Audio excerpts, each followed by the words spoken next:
Welcome to King Manhwa Recap, your go-to spot for diving deep into the vibrant world of manhwa. Whether you're a seasoned fan or just curious about this thrilling form of comics, you found the right place to get your fix. Join us as we explore inspiring manhwa stories where characters rise from humble beginnings to extraordinary success. From tales of overcoming poverty to achieving wealth and power, our videos highlight the most captivating journeys of personal growth and determination. If you love stories of triumph, resilience, and the path from rags to riches, this is the perfect channel for you. Subscribe now for engaging recaps and stay motivated on your own journey to success. So let's get ready, subscribe, sit back and enjoy. When you suddenly pick up the heirloom jade seal, what will happen to your life? You look at the Kwan brother treasure appreciation. Even my people come up with very open door antiques. You are very envious, thinking that you can have a piece of it would be good. You can say goodbye to the poor. Directly salted fish turn over. Just at this time, the brain beeps ringing. The lost jade seal of the state was found by the system. Now give the jade seal to the host. In addition to open the treasure for treasure function, the host can use modern things with the ancient characters to exchange the host to get the shock value. You can exchange all kinds of modern items in the system store. You are very happy. This system catalog, and the jade seal of the state has appeared in their hands. Written on it 8 big words, by the order of heaven. Both life, eternal prosperity. You think to yourself that getting shock value is all about shocking others. Just then, your girlfriend, Ruyan Lu, called. Break up. You were confused. Why do you suddenly want to break up? You and I are not in the same world. Follow you to be poor for the rest of your life. That's it. No more. The phone hangs up. You face ugly. Soon the company colleague sent a photo. I saw my girlfriend on the company boss's BMW. You instantly understand. Before the words will be angry and powerless. But now it is different. You sent a message to Lu Ruyan. You and I really are not a world of people. You will regret it. Oh, I will regret. Don't tease. Leaving you was the best choice I made. Pull the plug. Don't look for me again. Never see you again. You didn't say anything else and directly linked up with Kwan. Shortly after Brother Kwan picked up, you took the jade seal of transmission and inquired, Brother Kwan, do you see if this one of mine opens the door? Brother Kwan came close to take a look. The original smiling expression immediately disappeared, only to see a delicate jade seal appear in the right screen of the live broadcast. The pop-ups immediately continued. Ha ha ha, this is definitely fake. This dude is here to mess with the effects of the program, right? This is real. I've seen it on Poundland. $9.09 packages. Kwan also couldn't help but laugh a little. 2 conspicuous incisors showing. Then thinking that this was a live broadcast room, he covered his mouth with his hand and laughed again. Brother, do you know what's in your hand? No, this is the jade seal of transmission. Do you know which dynasty it was passed down to? Passed down to modern times. In my hand. Bro, I'll tell you this, there's no way it's real. Brother Kwan didn't even bother to take a serious look at it, because this jade seal was indeed lost. And the jade seal of transmission hadn't even been found in modern times. At that time during the development of a large construction, Xuanwu building near the 100 miles are turned over. Also failed to find it. The industry even said, it is likely to be some of the people who did not know at the time picked up. And finally for the share of wealth to smash into several long lost. The live broadcast room began to talk again. If this is true, I eat 10 pounds. Yes, the jade seal of transmission has been lost for 1,000 years. How many emperors sent people to dig under the Xuanwu building back then? All returned empty-handed. Brother Kwan, I got this from the old generation. They say it's real. Seeing that you are so obsessed, Brother Kwan was speechless but still had a resolute tone. I'll tell you, brother. I also hope that this jade seal of yours is real, because if it can appear in my live broadcast room, tomorrow I can be on the first of the hot searches. The title I've thought of. It's called Transmission Jade Seal surprisingly appears in Brother Kwan's live broadcast room. Izumi, just take a closer look. Okay. After taking a closer look for a while, Brother Kwan suddenly frowned and subconsciously touched his chin. The thing is old. Look at the bottom. You reveal the chassis again, and Kwan touches his chin again, his eyes blinking. That's weird. Kwan grabbed his cell phone from one side of the table and turned on his camera to click it. This scene was a bit suspicious in many people's minds. It couldn't be true, could it? Impossible, absolutely impossible. It must be an imitation. Kwan secretly said in his heart, it can't be real. But this baby looks at the color as well as the texture. It is indeed an old thing. Show me the sides again, as well as the chi dragon on it. What is a chi dragon? It's the divine beast carved on this piece of jade. Okay. Open the door, Quan? Or I'll just get off. No time to waste. Don't. You've got me a bit stumped with this stuff. The ringtone of Brother Quan's cell phone in the live broadcast room suddenly rang, and many people's attention was on this jade seal and didn't notice. Brother Quan glanced at the message on his cell phone. His face suddenly changed before turning normal. Brother, the thing is fake. It's not much use. I know it's fake when I hit my eyes. If it's really the jade seal of the passing state, how could it appear in this live broadcast? It must have gone to the museum. A message popped up on the screen of the cell phone. Brother Quan, treasure appraisal has followed you. You inquire in the live stream. Quan, why are you following me? This question. All the people in the live broadcasting room are playing the question mark. You see your background number of visitors at once reached 999 plus. Attention to the number of people at once came to 3,000. Listen to the spring, really concerned about him. This kid has always been no real, not back off. And this time it is a sneaky attention. It's hard to believe that the seal of transmission is really going to reappear on Earth. Brother Quan smiled awkwardly. Slip of the hand. Slip of the hand. We'll go back to deal with it later when I get off the air. You sighed. Since it's fake, I'll throw it into the sea for him later. Don't ever, brother. Although the treasure is fake, but after all, it's something left behind by our ancestors. It should be properly collected, shouldn't it? But it is fake. If it is circulated to the market, it may be able to harm people. Good. Brother, you throw it, you will wait for the brocade guards to your home to arrest you. This life or living with the housemates to go. Listen to Quan's face, visibly see red warmth on the air. What does Izumi mean by this? I'm going. It's true. It's hard to believe that it's a real jade seal, so it's not a slip of the hand. Concerned to listen to the spring just now. If it's true, why don't you just pass it on? What kind of live room is this? The front page came in. Due to the effect of the live broadcast just now, Listening Spring's live room directly came to 700,000 online viewers. Listening to the spring, I felt like laughing when I saw the pass it on pop up. Give him 10 guts and he wouldn't dare to say that he wants to pass on this jade seal. Even now he dared not utter a direct judgment of truth or falsehood. It's the fear of a well-intentioned bandwagon that kills. So this? Ren Su asked deliberately. I can only say one thing for sure right now. The stuff is old. Indeed it is a jade from the Warring States period. As to whether it is real or not, naturally tomorrow there will be an expert teacher to go and appraise it. So you just stay at home honestly. That's when someone else noticed something was wrong. Why can't this person be followed? Me too. The interface shows, this user is locked. I remember being able to follow just now, and then there was someone to cop. Once a jitterbug account is locked, it cannot receive private messages from anyone. This now forced more people to believe that what Thicket was holding in his hand was most likely real. Rinsu's jitterbug number had come to 10,000 followers by now, and he paid attention to the explanation on the pop-up screen. Sure enough, all the private messages in the background were cleaned up. Just now, someone sent him a private message willing to offer $500,000 for the jade seal in his hand. That message is gone too. Brother, since things have turned out like this, tell me honestly if what's in your hand is groped. It wasn't just him, but even the entire broadcast room thought so. How could it be? Ren Su's tone was calm. It was traded for a legitimate deal, and that sweet, charming old granddaddy, childhood and old age. If it was touched, how could the jade seal be so well preserved? It doesn't even have an earthy color on it. Something that has been sitting in a tomb for nearly 1,000 years will have metal stained on it at one time or another.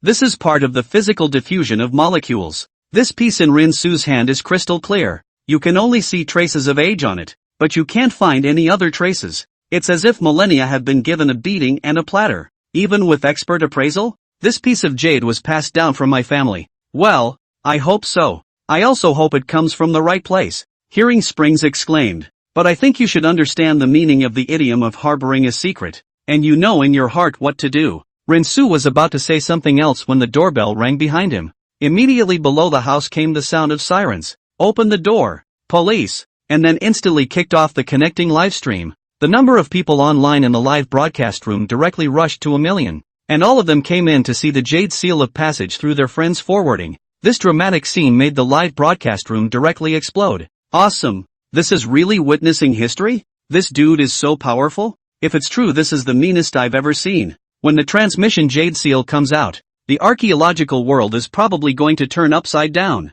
If this goes to auction, it'll probably make a small fortune, right? At Virtuous, 1 100 would be bought. This is something that cannot be measured in terms of money, and whoever dares to put it up for auction is breaking the law of the land. Upstairs is right. Unless it goes to a foreign auction. The auction in Hong Kong City wouldn't dare to take it. 30 seconds after Rinsu was kicked off the air. Listen to the interface of the Quan live stream. This user is off the air. The live feed was blocked. Chapter 3. This is the real jade seal of transmission.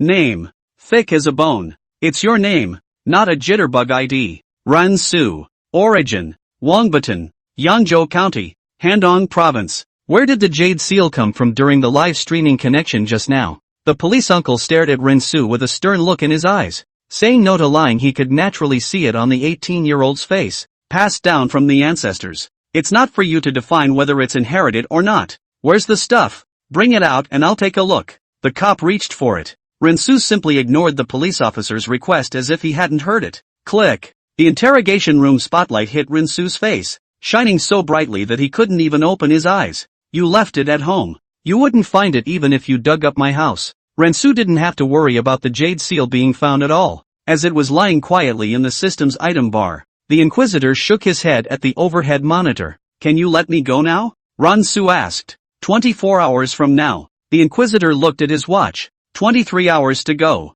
In the meantime, listen to the Shake Shack fan base of Springs Forensics. What just happened? Why did you turn it off? Yeah, it's not even 12 o'clock yet. It's not off the air. It's blocked by the back end. I don't see a violation anywhere. It should be a violation of the treasure in the hands of the treasure holder of the Lianmai. What? Wasn't that a live effect just now? One look at you and you're a new fan. If it was a fake, listen to Quan's tone and expression wouldn't be like that. A lot of people have been asking him to come out and explain it in the group at Listening Spring Appreciation. In the end it was just a customer service that came out and talked back. Let's all disperse and go to the hot list tomorrow. And that's when a lot of Shake Shack marketing and news outlets just smelled something different. Immediately, the video of Listening Spring and Rinsu's back-to-back mic was edited and sent out overnight. Hundreds of edited videos were thus sent out from different IP addresses and forwarded by many more. 1 to 10, 10 to 100. But the title of these videos are all written in the same way. The Jade Seal of the State of China appeared in the live broadcasting room of the Listening Spring, hashtag Listening Spring Treasure Appraisal, hashtag National Treasure.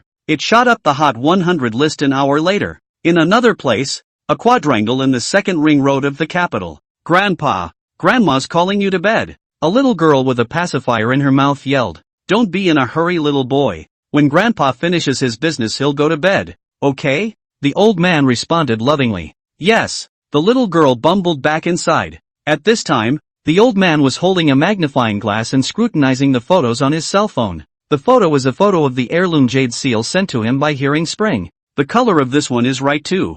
The old man whispered to himself. The color of the bottom is also right. The divine beasts are carved with great precision as well. It was a pity that the jade seal was not with him. Otherwise he would have been able to recognize the authenticity by more details. Even if it is fake, the person who made this jade seal is at the very least a craftsman employed by the royal family. The old man pondered in his heart. Although the fake jade seal has no more political significance, but the collection value is still not low. Resale auction can sell a large tens of millions of dollars should not be a problem. Ding ding ding ding. The old man's landline phone suddenly rang. Elder Hu, can you tell if it's real or fake? An inquiring voice came from the other end of the phone. After a moment's silence, the old man replied, it's best to see it on the spot, and I won't be able to be completely sure until I actually get my hands on it. The person on the other end of the line sniffed. I'll call down there later then. Hu Lao's qualifications, he is clear. Earlier in the historical research as an expert, and now it is sitting in the Capitol Museum Treasure Master.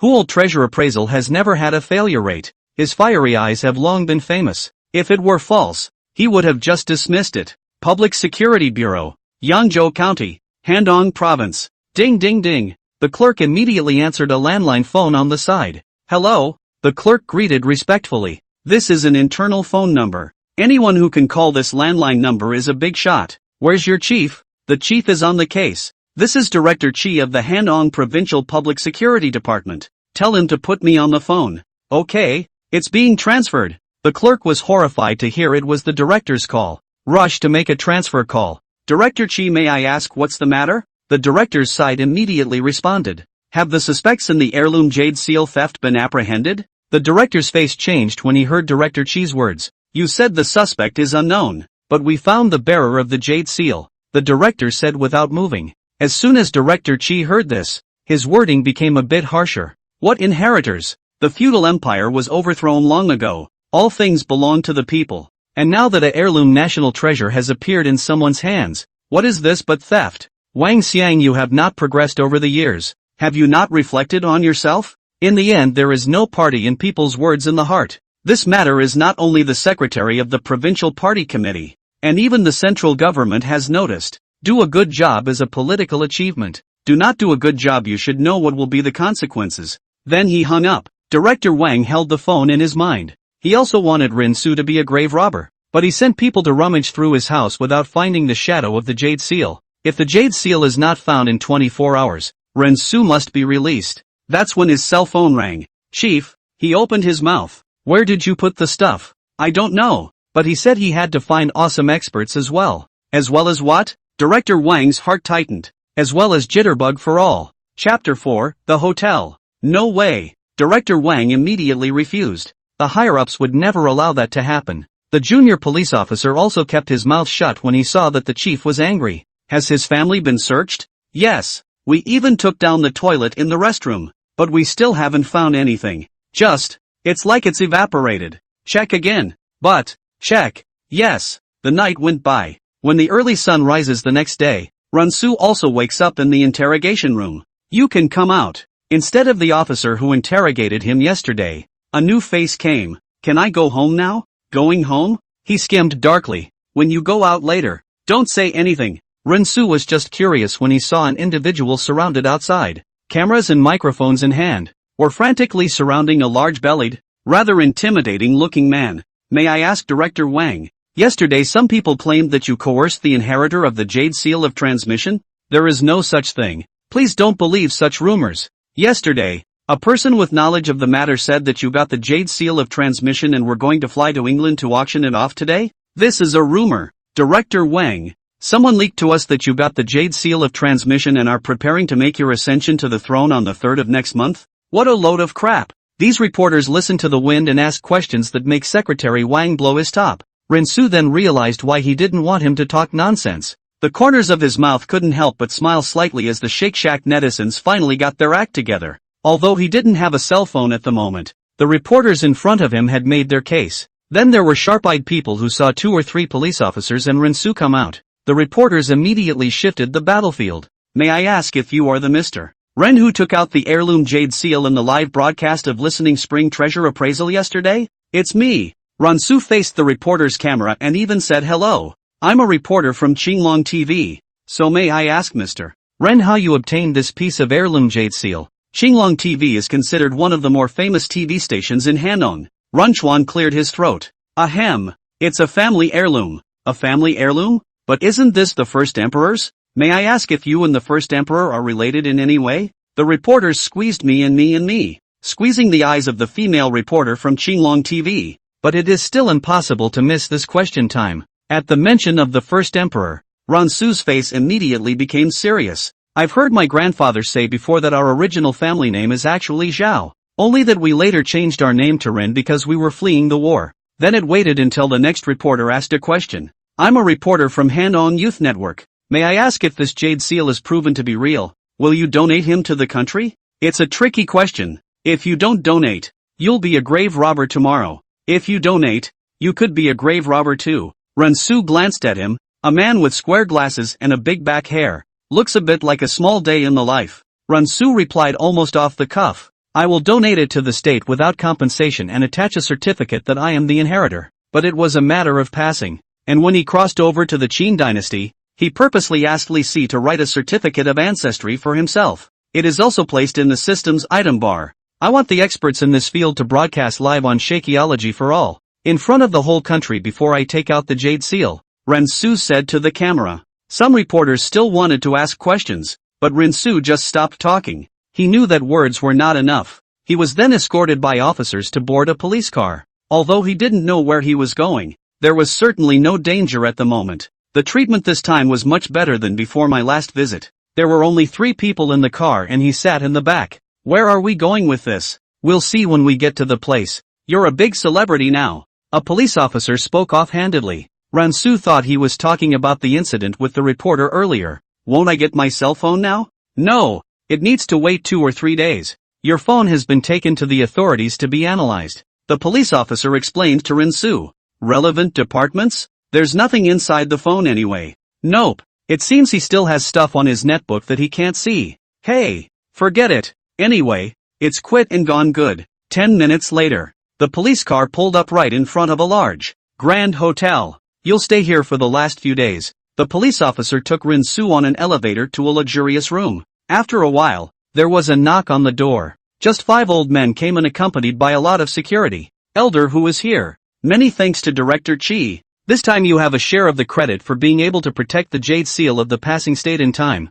Chi Hall Director heard a slight smile. Or I should do. Protect cultural relics is also a responsibility of my hall. Hulao patted Director Chi's shoulder and laughed twice. Let's stop here. Don't scare the kids while you're standing here. I'll go back and write to the central government to absolutely praise you. No, no, no, no. That's what I'm supposed to be doing. I wouldn't dare exaggerate. Ha ha ha. Lao Su. Look at this comrade Xiao Qi. This is the kind of cadre the country needs. Old Su is the provincial party secretary of Handong province. Hearing that, he also gave Director Chi an approving look. Then I'll have my humble servant prepare 2 home-cooked meals at home and feast you all at noon. Then he closed the door and walked out. His purpose had been accomplished. Inside the house, Rinsu was still a bit uncomfortable seeing so many people come. Being called elder who then spoke. Child, can you show me the jade seal in your hand? We old men are experts in this field. Rinsu roughly scanned the 5 old men. One is the provincial party secretary of Handong province,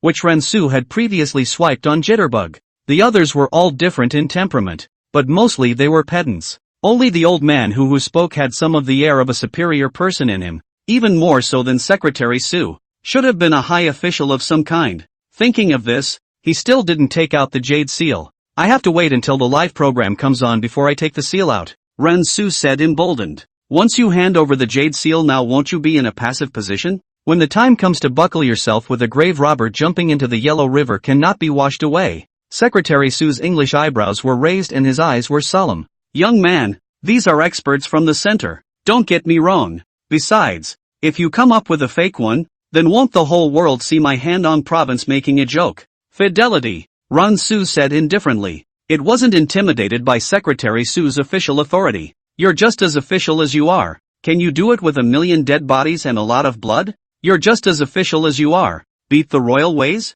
The royal authority of that old ancestor was killed. And Ransu was able to drink wine with him for a long time without changing his face. This grind has been enough for him to face the current situation. Secretary Su was choked by Ransu's words, feeling a little embarrassed about losing face. So he added, then take out your inheritor's proof first. In fact, Secretary Su does not believe that there is proof of inheritance. History books have been written clearly. The descendants of the first emperor have been killed cleanly. Ren Su's interview in the morning he has also seen. He didn't believe it anyway. Worthy of being an old man who can get into this position. Rinsu lamented inwardly. Let's just say that none of them are saving grace. Once he couldn't produce proof that he was an inheritor, then he would be admitting to being a burglar. It's a phallic scheme, but Rinsu also really has a ladder over the wall. He then took out a string of bamboo slips from his system and placed them on top of the table. Hu Lao had been keeping his mouth shut, but at this time, he couldn't help but look toward the bamboo slips. He ran his hand gently over it and knew that he feared it was really 2,000 years old. I don't know how it was preserved so intact. After giving Rinsu a slightly deep look, he nodded towards an old white-bearded man. The white-bearded old man stepped forward and put on gloves of special material. He didn't dare to get too close, so he used a video camera to capture the lettering on the bamboo slips. About 20 minutes later, where are you domiciled? He asked, looking to Rinsu. Handong Province, Yangzhou County, Wangbaton West 17. The white-bearded old man nodded to indicate that it was all correct. Elder Hu turned his head and said to Secretary Su at this time, Xiao Su, invite the program team in. Chapter 5, live streaming treasure appraisal begins. The time had come to 10 o'clock the next day. After yesterday night's fermentation time, listen to the spring treasure appraisal live room shocked the state seal of jade came to the first hot search. What a shame I didn't watch the live stream yesterday. In the end, that person was taken away by the police, right? Public security is involved in this matter. Who's that guy? Just now I saw a report on Xinglong TV saying that his family name is Zhou. It's likely that he's a descendant of Emperor Qin Shi Huang. What's wrong with Zhao? Isn't the first emperor of Qin called Ing Zhen? Immediately afterward many people were at NCA in the comments section. At 11 o'clock. Outside opinion was too boisterous. The Department of Cultural Heritage has issued a notice that the Bureau will conduct a treasure appraisal by means of a live broadcast at 8 p.m. This one went straight to number 2 on the list. It was only at this point that Hearing Springs came out of his daze, and he too was taken away by the police. It took until 10:30 to be proven that the incident had nothing to do with him and was not a deliberate hype. Quan, are you okay? The secretary asked. It's fine. What is it now? Hearing Springs took a sip of cool white water. See for yourself. The secretary held out the hot search on the tablet to him. Asterisk asterisk asterisk asterisk. This is pushing me into the limelight. This brat is purposely bringing up the tempo. Isn't he? Listening Spring was instantly furious. His heart went cold. Once in the wind and waves and the use of people with the intention of their own treasure appreciation career will mean the end. Because until now, he didn't believe that the heirloom jade seal would appear in his live broadcast. The secretary hastened to signal him to be at ease. You click on the second hot search and see. Hearing Springs didn't understand what the secretary meant, but did as he was told anyway. This, then rubbed his eyes uncertainly. An official statement has been issued? That means that yesterday's stinking treasure in the good brother's hand was real? The secretary was also a bit excited at this point. Congratulating, he said. Congratulations brother Quan. You're definitely going to be rewarded by your boss this time. Hearing Springs couldn't help but dryly laugh at his words. What a great brother. 7:30 p.m. Is the photographer in position? Okay. Where's the lighting guy? Yes. Where's the backstage crew? No problem. The chief director rubbed his hands together a little nervously. There's no rehearsal this time, so everyone has to do their jobs and switch immediately if anything unexpected happens. Roger that. The entire staff replied.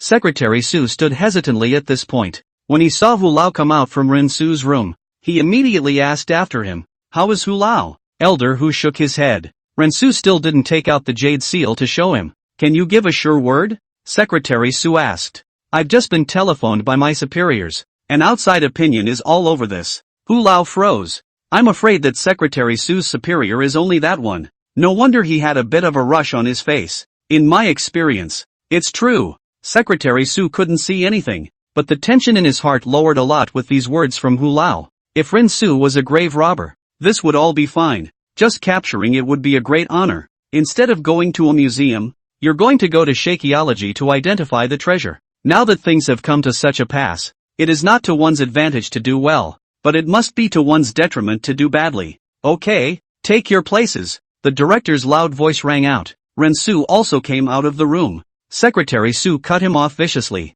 He smiled and went into the room where the broadcast was taking place with Hu Lao. Remember that you must learn to be a mute inside the live room. The director instructed Rin Su, saying. The latter nodded. Ding ding ding. The live feed began a 3-second countdown. Immediately afterward the lights were all turned on. A famous hostess appeared in front of the camera. Hello everyone, this is Jitterbug National Treasure Live. I'm the host, Dong Xiaomoth. 13 million poured in as soon as the live broadcast started, and the back-end servers were lagging a bit. Has it finally started? I'm so excited. I'll be able to see the jade seal. It's really anticipated that the treasure of the highest value left behind by the old ancestors will finally be revealed. I didn't believe it yesterday. And then today I saw that the Bureau of Cultural Heritage had issued a circular. I'm sure many of the viewers on the air right now are looking forward to witnessing this live broadcast as much as I am. Then let's get started. After the host finished, an old man appeared. He sat on the edge and the camera moved to point at him. He first popularized the establishment of the Qin dynasty and the experiences of Qin Shi Huang before proceeding to the interpretation of the Jade Seal of Transmission. It was about a 20-minute talk. Am I here to listen to your pussyfooting around? Get the hell out of here. I don't want to hear. I don't want to hear. I don't want to hear any of this. Where's the baby? Hurry up and present it. Yeah. How come every time we see a great show we have to have these bull asterisk programs that can't be put on at the end? I thought the opening was a big one, but I didn't realize it was a big one. The pop-up viewer's mind is starting to get bored. The backstage pressure is starting to mount as well, because there is no rehearsal. Everything needs to be left enough time. The host keeps an eye on his little headset and the director gives the command at this point. Game 2 begins. Dong Xiaomoth received it and immediately said, now we have our national level treasure appraisal masters on stage. Then the camera pans to the side. The first to appear is the master of literary writing's appraisal, Mr. Zhang Baoyu. A 60-ish man with thinning hair and a Mediterranean haircut appears on camera. He has a smile on his face and nods gently to the camera. A belly full of poems is a gift. What a handsome master. I'm going. I've met a familiar face. Isn't this my Chinese language and literature teacher from college? At Ikenzai buddy. What school are you from? I'm from Han River University. Hanjiang University, one of the top university schools in China. Second only to Huaqing and Capital University. This teacher of mine is still the one the school took great pains to hire, and is now a professor of Chinese language and literature. I didn't expect the first one out to be so great. In the midst of the discussion on the air, the next guru came out, the second master to appear. You may not have heard of him, but you must know of his accomplishments. Leader of the Samsungdui Archaeological Research Group of this century and advisor on the historical antiquities of Samsungdui. The live stream was once again in an uproar. This is more of a heavyweight. The leaders of the Samsung pile are coming over? I saw the Samsungdui Ruins Museum some time ago, and the artifacts were just spooky. More like something left by aliens. I didn't think I'd even invite such a character. Chapter 6. The third master is. The moderator carries on to begin the third and fourth master appraiser. The pop-ups on the live feed also began to discuss it passionately. The director is nervously directing this backstage. Seeing that the audience in the broadcast room has almost come to 50 million people. And now Sheikh has directly pushed the live broadcast to the first place on the hot search list. If there's any mistake, it could go terribly wrong. Though he is a seasoned director and has weathered big storms,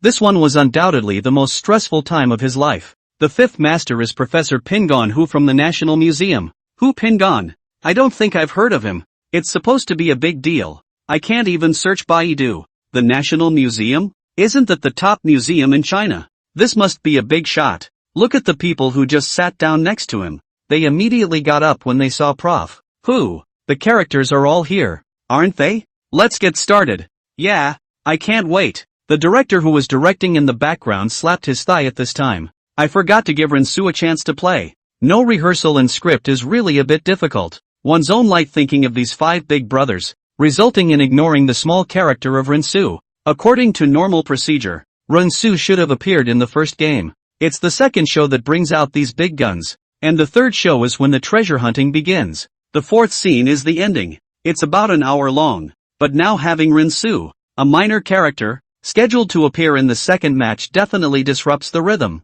But the higher-ups demanded that Rinsu was the one who had to be there, which meant that he was also the main character of the night. Whatever, one can only pray that these five bigots have big hearts. Then he gave the host the order, temporarily add a scene and arrange for the inheritor, Rinsu, to enter the stage. The host nodded without moving. And now we have our heir to the Jade Seal of Passage, Rinsu. Rinsu was curious as to why he was the last one to call himself up though. Still, he straightened his suit and stepped forward calmly. So he's called Rinsu. I've got a tart just. Isn't this my classmate? At Zaisa. What school are you from? Yangzhou 3rd High School. Before inexplicably disappearing for a year during his sophomore year and dropping out when he came back for his senior year. And he's an orphan. The live broadcast even have Rinsu's home address sent out, directly to the online account. But this information instead made Rinsu even more mysterious. Missing for a year plus dropping out of school plus orphaned. This buff is stacked. This dude isn't some kind of traveler, is he? It's really quite similar when analyzed like this. Does the inheritor mean he's the descendant of Emperor Qin Shi Huang / shocked, dangling? Don't get all nihilistic upstairs. Ren Chuan casually found a seat and sat down. The host, Dong Xiaomaf, came to Ren Chuan's side. A warm smile was then given to him. So, can the inheritor produce the Jade Seal to be identified? Rinsu nodded, and the eyes of several masters stared at Rinsu. He took out the Jade Seal of transmission from the system item bar. Put your hands in your pockets as if you were fumbling for something. I'm going. This is too hasty. He's putting the Jade Seal in his pocket? How is it different from what I imagined? Shouldn't it be from some multi-million-dollar sandalwood box? Ming your pocket? The pop-ups on the live feed were full of questions, but the moment Rinsu slowly took it out, the pop-ups on the live feed stopped sliding. The eyes of all present were fixed on the treasure in his hand. The whole room seemed to stop breathing. Hold it lightly. At that moment Hu Pingon got up and said. His eyes then followed the movement of Rinsu's hand. Rinsu's eyes stared upwards as his hand went upwards, and followed it as his hand went downwards. Not only Elder Hu, several other people were also like this. The camera automatically focused on the jade seal of transmission in Ring Chuan's hand. Hu Lao put on his glasses, then had the others turn off the lights in the room. He himself was shining a special kind of flashlight. That light was deflected as soon as it hit the jade seal. It was like a rainbow overflowing in all directions. Very nice. So peculiar. So beautiful. What an amazing scene. It's worthy of being the jade seal of passage. Then there was an old man among the five, wearing white gloves. Touch the bottom of the jade seal, then put it in your mouth and taste it. A little salty mouth. It's the smell of the salty side. This can be tasted with your mouth. Ha! What do you know? This old man is known as the golden-toed mouth. Unintelligible, but greatly shocked at listening to the springs to identify the treasure. Would you? Evil laugh. Listening to the spring will be a dur. You let him taste the stockings of the anchor woman. Maybe he can know the real face value.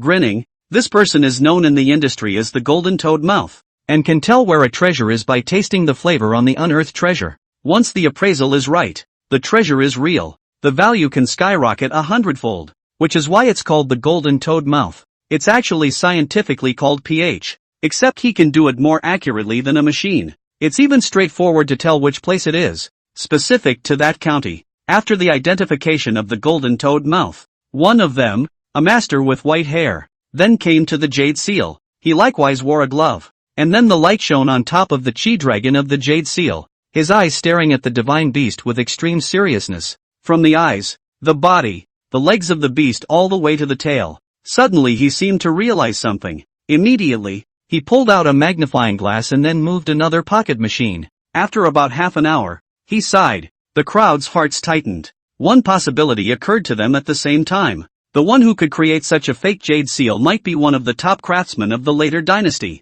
The later the craftsman's workmanship is perfected, maybe a minister of the emperor's side, wanting to usurp power in order to fake pass the imperial decree to create such a fake jade seal may also be possible. Rensu couldn't help but start to get nervous in his heart when he saw this. He knew that the few old men in front of him were probably the top treasure appreciation experts of this era. If they all say it's fake, then what can they do even if what they have in their hands is real? The heirloom jade seal is not like other treasures that come to one person. Quite the contrary. Because of the divine authority of the imperial power that comes with the jade seal, it represents orthodoxy, enough to drive all future generations of emperors crazy. That's why it has to be identified with care in every detail. The eyes of several people in the room were fixed on the old man in the Mediterranean Sea, and the atmosphere was surprisingly eerie for a moment. Only a few words came out slowly from him. Grand, grand, grand, grand, grand, grand, grand. The meaning of this sentence is talking about the judgment of the shape of this jade.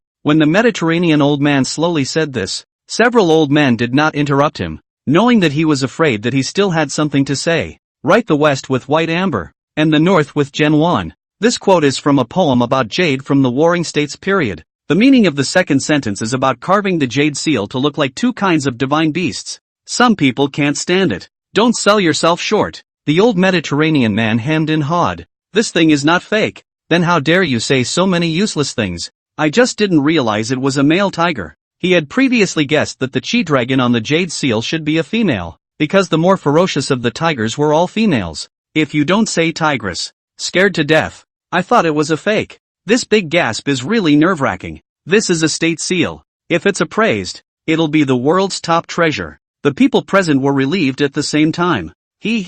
When I first heard Elder Hu say that a lost treasure had appeared, I was wondering which one it was. Zhang Baoping, the master of literary works appraisal, saw that the camera was not pointed at them. Then he said in a whispered discussion, the first thing that comes to mind is Wang Shiji's Lanting preface. When Hu Pingan called him, he thought it was the Lanting preface that was coming out. But it is a more important treasure than the Lanting preface. Only to see the white-haired old man walk off the stage and gesture to Zhang Baoping. Now it's finally time for me, an old man, to appraise it. He also did the same as the previous two. In fact, treasure appreciation can be done as long as you know how to do the same thing, because what is formulated by the treasures of a dynasty remains the same. If you can look at the color, then you can tell the real thing just by looking at it. And color is tied to age, because the imitators wouldn't be omnipotent, or what is manufactured would be real. Chapter 7 Shocking the entire internet. Zhang Baoyu took the jade seal into his hands, and then he turned it over, revealing the words underneath. The camera on the live feed panned over at once as well. By the mandate of heaven, both live forever. The 8 big characters are stained with red vermilion. Due to the time, the vermilion can no longer be in the stamp. He secretly nodded. The style of the text was in the seal script that was common during the Warring States period, indicating that there was nothing wrong with it. Though these 8 words are cumbersome, I can read them. Just from these few words, I can feel the majesty of the Son of Heaven coming from my old ancestor. What a bossy word. Inside an office somewhere in the center of Hangzhou. Quan, do you think this is going to be an ultimate reversal? The secretary joked, listening to Quan's eyes staring at the Shake Shack livestream, not moving like a dummy. The secretary grunted when she saw Hearing Spring ignoring her. Hearing Springs responded, "What's wrong? What did you just say?" The secretary's mouth dropped and she snapped, "Just stare at the baby." Then Hearing Springs kept staring at the secretary. The pretty secretary flinched slightly, which renewed her smile. "I say, could this jade seal be a fake?" Listening Spring pursed her lips. "TCH, what's fake can't be true.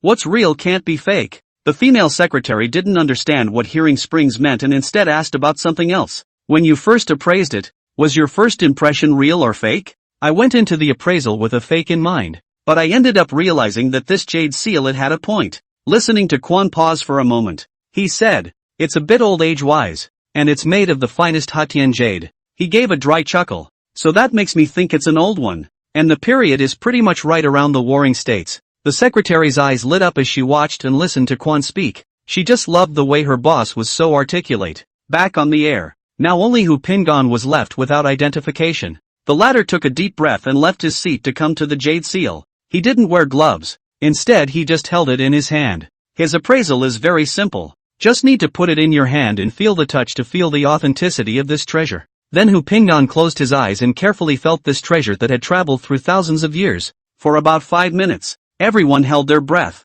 waiting quietly for the final results to be announced. "I hope it's true / crying, we've lost so many artifacts, and if the transitional jade seal is real, it will boost our confidence in finding other lost artifacts." Hu Pingon opened his eyes, and then looked at the jade seal in his hand for a moment with staring. The cameras in the live broadcast room were all focused on this old man with a somewhat vicified face at this time. He slowly spat out 2 words. "Really?" The hostess also said at the right time, "There is no way out of the mountain, but there is a village in the dark. After 1,000 years of change, 1,000 years of circulation, 1,000 years of relentless searching, finally, the jade seal of the passing state has been brought back to the light of day at this moment under the 50 million viewers of the live broadcast, and it's all thanks to the one who silently guards and passes it on." After the director heard the host's words, the camera immediately switched to where Rinsu was. Dong Xiaomoth walked over and said in an emotional tone, "Mr. Run, may I ask what you have to say at this moment?"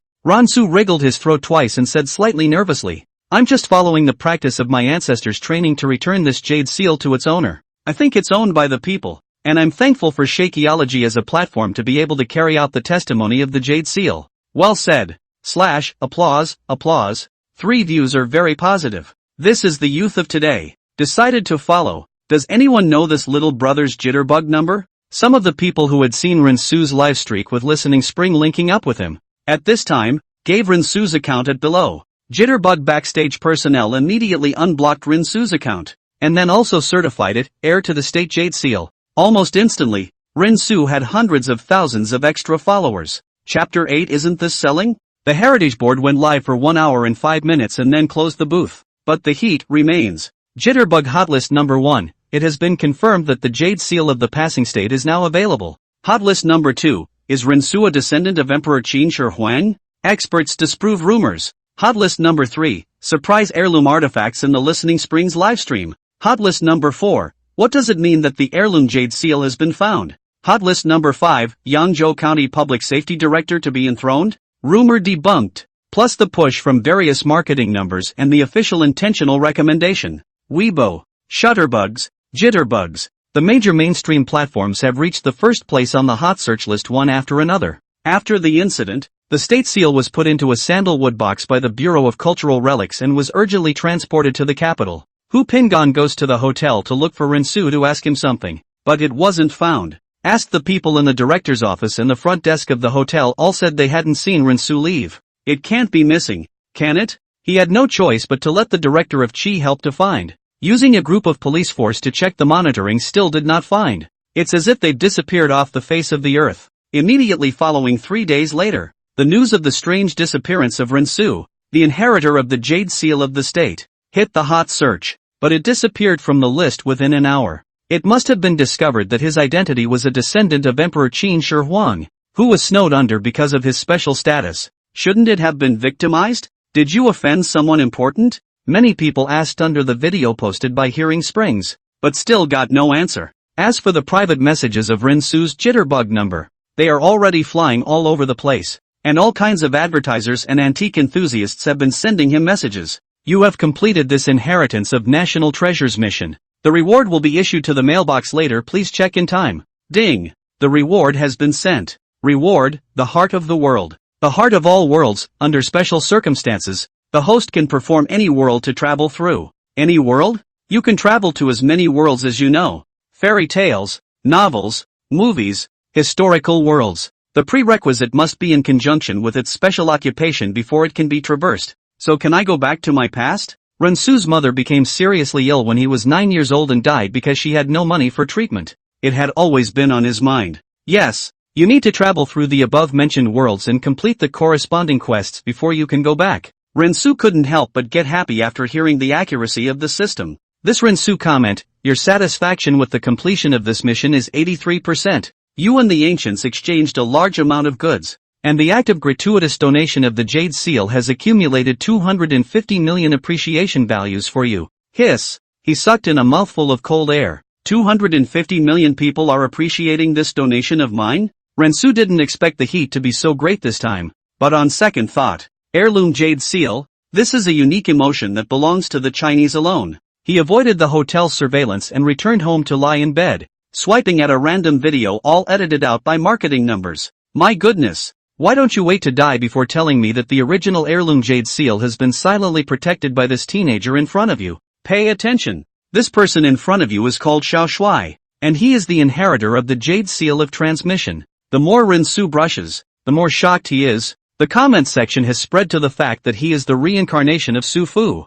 saying that not only to send the Jade Seal, not long before the small days will return to the country of Huaxia at his command. The point is that there are still some uncles and moms who really believe it, right? I'm an inheritor, not an ascender. How could he be so great as to conquer the little life completely? It took a few days for the heat to sort of go down from number 1 on the Hot 100 list. Rensu's jitterbug number has a lot of merchants in the background who want to invite Rensu to live stream with goods, or take ads to make money. To put it bluntly, even if it's a pig, he'll be able to take advantage of this wave of heat and soar. However, there is no desire to spend money in the name of the heirloom. While he was thinking alone, his system backend suddenly received a message, sent to him by the first emperor, Ying Zheng. Is this the oil you're talking about? He then received a photo of none other than a couple of soldiers in Qin dynasty uniforms carrying a couple of bars of black gasoline. Rensu also teaches them the skills to use the tractor and harvester when they trade them for the Jade Seal of Transmission. At that time, he gave Ying Zheng another cell phone produced by the system and spent a few days to teach him all the functions, prevent them from being able to ask themselves if they have any difficulties with their machines. Found it so quickly. Rensu was a bit surprised. Himself at that time just said that there was a lot of oil on the Blackwater side of the northeast, and in his impression the Daqing oil field was there. He then replied on the system panel, Rensu, yes, pour it into the gas tank of the tractor and it will start. Ying Zheng, this is really good. Renwook, if your majesty likes it. A few weeks passed, and Rensu received a new quest from the system today. Quest, you can make a barter trade to the ancient emperor, and the things you choose for this trade are of your own choosing. At the same time, the limit of the items you choose to trade is 2W Chinese coins. Note, you will need to pay back your capital at a ratio of 1 to 5,000 for this trade. 1:5,000? 20,000 times 5,000. Rensu counted on his fingers. His eyes suddenly widened, filled with shock. That means what I exchange with the emperor has to be worth $100 million to be allowed. Ren out if you convert this 100 million to weight.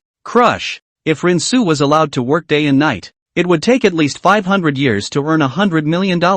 He had never seen such a huge amount of wealth in his life. The bottom line was that he didn't know anything about antiques in the first place, so how could he know how much anything was worth? In case any emperor exchanges scrap metal with him for something, at that time, even if he was screwed, he would have to obediently count the money for the emperor. At the thought of this, Rensu felt a wave of anxiety. Please ask the host to make a selection of items. The system activated itself to open them all, and there was a wide array of things inside them all. Household goods area, makeup area, toiletries area, clothing area, furniture area. Runsu could even see the military supplies section inside, like tanks, automatic rifles. These things were expensive beyond the system's established quota, so they were all in a locked state. Runsu fell into contemplation. The variety of things actually let him momentarily do not know what to purchase as good. After all, he did not know which emperor will be linked to the microphone. If he bought things the other party do not like, a treasure cannot be exchanged.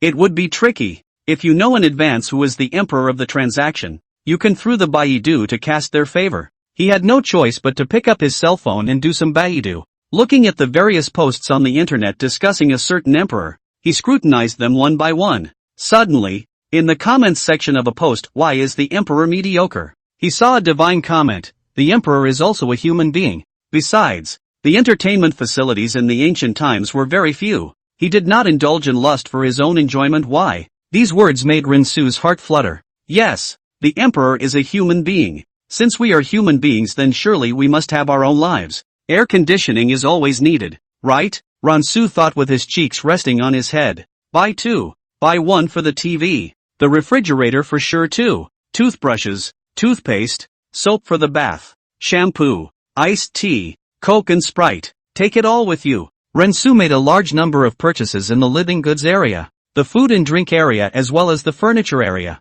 spending $13,700 in half an hour. The remaining $6,000 Ren Chuan really did not know what to buy. Ren Chuan bought another system-exclusive cell phone. Please proceed with the drawing of the emperor. The system mall closes down to turn into a twister. Begin extraction. With Rensu's command, the twister began to rotate. This extraction is over. Your interlocutor this time is Tang Taizong Li Shimen. Li Er? Rensu sniffed. What is the biggest fear of trading with others? Deception. Li Shimen is an emperor of the ages. An emperor of virtue and martial arts. This sentence Rinsu had heard since he was a child. Not to mention that this great one is completely full of character-wise. Not so much that he would cheat Rinsu, he was confident that his goods would interest His Majesty Li Er. Or, very interested. Great Tang, Taiji Palace. Li Shimen, who just turned 30 this year, walks like a dragon. The eunuchs around him were busy following in small steps, wondering in their hearts why their master was so angry.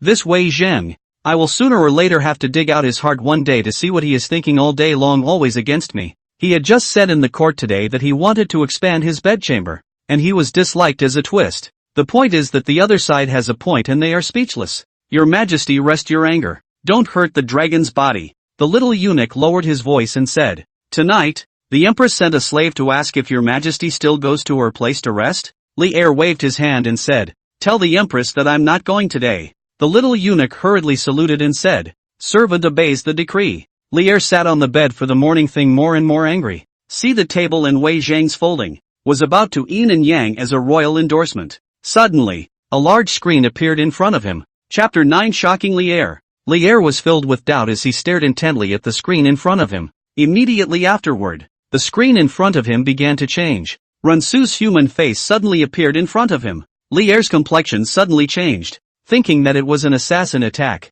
and he was about to shout for his guards to come to his rescue. Honorable, wise and majestic Emperor of the Great Tang, and His Majesty, the King of Kings, Tian Qihan. Li Er froze at his words and stopped his move to call out to the guards. In his mind, he thought that this person was probably not an assassin, so he looked at Rinsu with interest. There was no hair tied back and no beard, and he was slightly handsome. Who are you and why are you hiding in my chambers? Then Rinsu explains to Li Er why he's here. Isn't this the legendary immortal technique? Li Er secretly pondered, but looking at Rinsu's appearance, it was a bit different from the legendary immortals. Didn't get what the communication technology meant though. HD calls. If a minister had said such a thing in the past, he would have had to punish the other party for the crime of deceiving the king by banishing him for 3,000 miles. Now that it does appear in front of you, it's impossible not to believe it. And what is it that you have come to see me about? Your Majesty, I have come today to exchange a few things with you.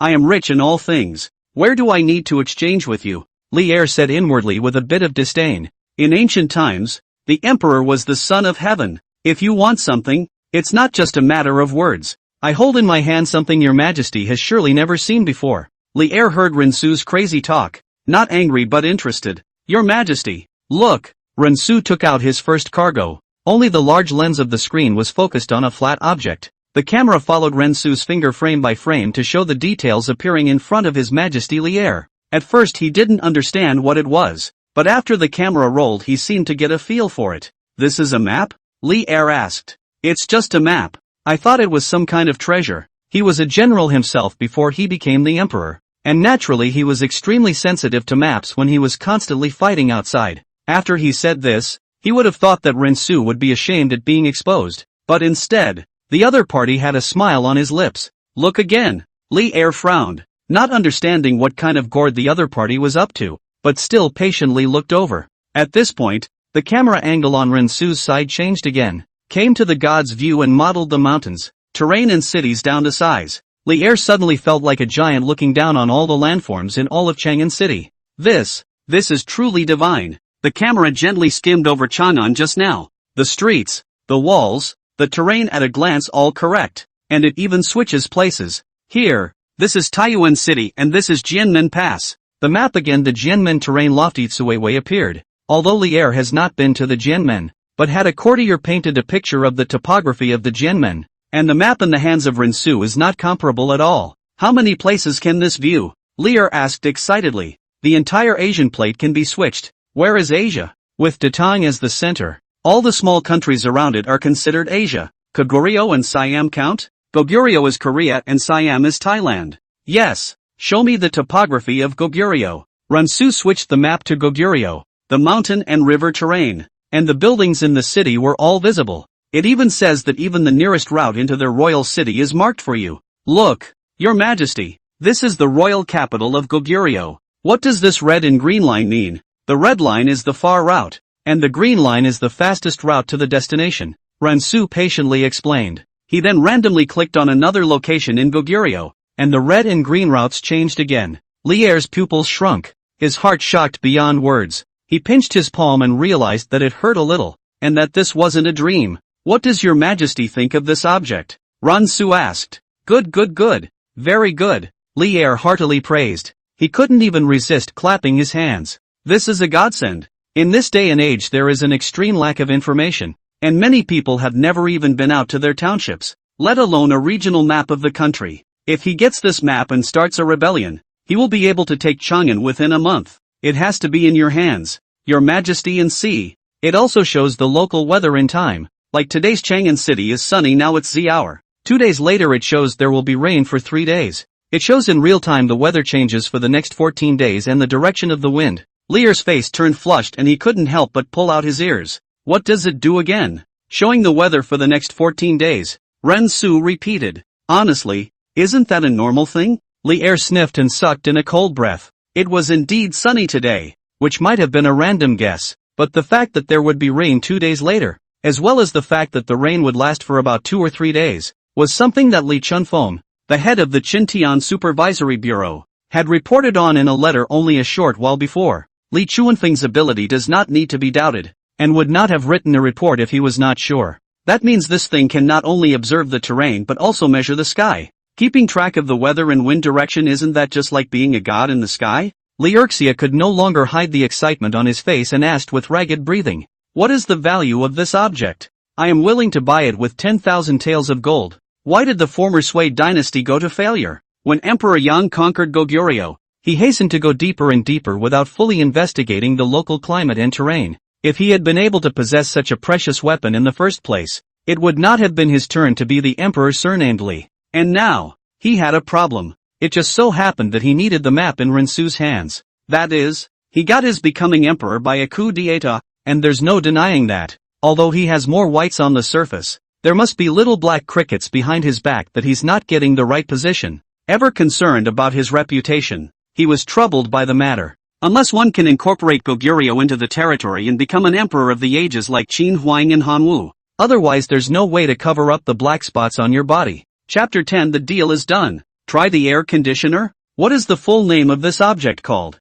Higher than the map. Lier pondered for a moment and said, I am willing to exchange 10,000 taels of gold with you in exchange for the Gouda map. 10,000 taels of gold? Rensu's eyelids jumped after hearing this amount. The value of 10 000 taels of gold in ancient times was about 100 million Chinese coins. It's just that the projection has a god map installed in it that could be worth $100 million straight away. Honestly, it didn't cost more than 3 grand. System, can this gold be exchanged? If this can be redeemed successfully, then the mission is considered to be accomplished straight away. Gold, as something that is both ancient and modern, does not fulfill the condition of having a history and culture, and what you can redeem must be something made in the Tang dynasty, because anything from the Tang dynasty satisfies the history and culture. If it is a copper plate or paper money produced in the Tang dynasty, you can exchange it. Rensu now understand. Gold is every dynasty have. From Qin to Tang it is the circulation of money you can go in the middle of any one of these dynasties to spend.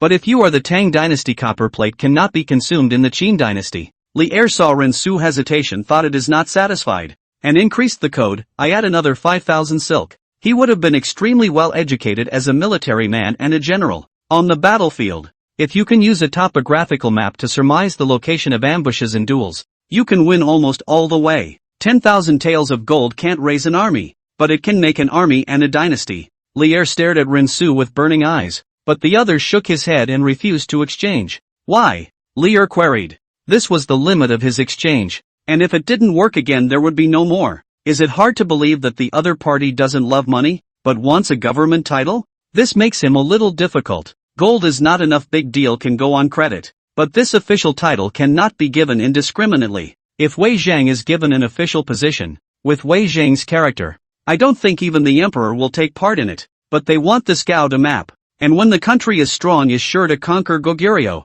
Just as he was caught in a dilemma, Rensu opened his mouth. I'm not interested in money. If you want an official position I can't give it to you. Rensu couldn't help but feel happy in his heart after hearing Li Er's words. What fun is there in being an official? Being an idle prince is more like it. Officialdom interests me even less. So what do you want? Li Er queried. Like Rensu, this money and power are not loved by people. Li Er really cannot pinpoint. Is it hard to be horny? I want something His Majesty can easily fulfill. But there's no harm in saying it. Rensu pointed his finger at Li Er. This behavior is a great disrespect. If the official pointed at the emperor in this way, directly removed from the official and raised the tribe of 3,000 miles. At the moment, Li Er did not care. Instead, he looked back in the direction of Rensu's finger. 2 porcelain vessels half a man's height stood silently, the light of the lamps reflecting on them, gleaming and emanating a sheen even at night. Even if Rensu didn't know how to read goods, he could tell that these 2 porcelains must be worth a lot of money. I only want the 2 porcelain pieces behind His Majesty, and the diamond in the rough at his waist, and the dragon chair behind him. The diamond in the rough dangling from Li Er's waist was carved with a reclining divine beast in a lifelike manner. Rensu's request surprised Li Er quite a bit. That porcelain is the Ministry of Public Works sent to decorate the items of the Hall of Taiji, but the pattern is better just. Li Er weekdays in this corrections. Sometimes forget to drink tea. Tea cooled into this porcelain. The dragon chair in Rensu's mouth is just recently made, and it is just a little bit more comfortable than the one in the court, and it is not worth a few dollars at all. Among these things, only the jade pendant at the waist was more important. That was the token to mobilize the guards in the palace. But when Rensu initially explains it to him, he makes it clear that the two are not in the same world, neither rebellion nor promotion. This talisman even to him, and then recreate a few hours. Okay, these are for you, Li Er was quick to say. Then it's a deal. Your Majesty, please press the deal OK button at the screen. Rensu then initiated a trade on Li Er backstage. Initiator, Rensu. Dealer, Li Shimen. Trading commodities 3D Gata panorama map and dragon chair. Letter jade pendant. Tang Dynasty official kiln. Transaction successful. The product is being sent. Sent successfully. Please merchant Rensu informed the customer Li Shimen in time to sign. The system was extremely fast, and immediately after Li Er pressed the OK button, the commodity trade swap was completed. Then, a few more items appeared in Rensu's system storage bar, and a model map appeared on the table in front of Li Er. As soon as the model map appeared, it immediately attracted Li Er's gaze, and he completely failed to notice that the jade pendant at his waist and the dragon chair behind him had already disappeared. He first looked at the topographical map of Goguryeo. No wonder, Yang Guang's army of over 100,000 would be defeated in this place. He had studied the war long before and had never understood how a small country as weak as Goguryeo could withstand the then powerful Sui dynasty. Now that he combined it with the map, he finally understood the reason for it. Rensu saw Li Er looking at the model map and froze. so he called out softly twice, "Your Majesty?" Li Er looked back at Rinsu, then laughed out loud. "I like this thing of yours very much." Rinsu also breathed a sigh of relief. Just now he thought that the other party was not satisfied. In this way, the next lot of exchanges with the other side are much simpler. "I have something else. Is your Majesty interested?" And Li Er's curiosity was immediately aroused. "Present them all." Rinsu then showed his second item on the big screen. Only a thick-looking, white rectangle with a body size of 9 feet tall appeared in front of Li Er's eyes. "Your Majesty, this object is called an air conditioner and can regulate the temperature of the room. If you want it to be hot, it will be hot. If you want it to be cold, it will be cold. If it is hot in summer, the ministers at court are bound to sweat profusely from the heat, and even if they want to listen to His Majesty's sacred chants, they will feel that they have the heart to do so. If such a device is installed, the temple will be warm in winter and cool in summer. No more worrying about ministers wandering off during court." Rinsu had just finished his introduction, and Li Er was a bit impressed. It is true that some courtiers almost fainted on the spot because of the weather and the thickness of their court dress. Not to mention the courtiers, even he, the emperor, sometimes couldn't stand the heat, secretly took off the clothes inside, and then let the little eunuchs put ice cubes on the side to fan themselves.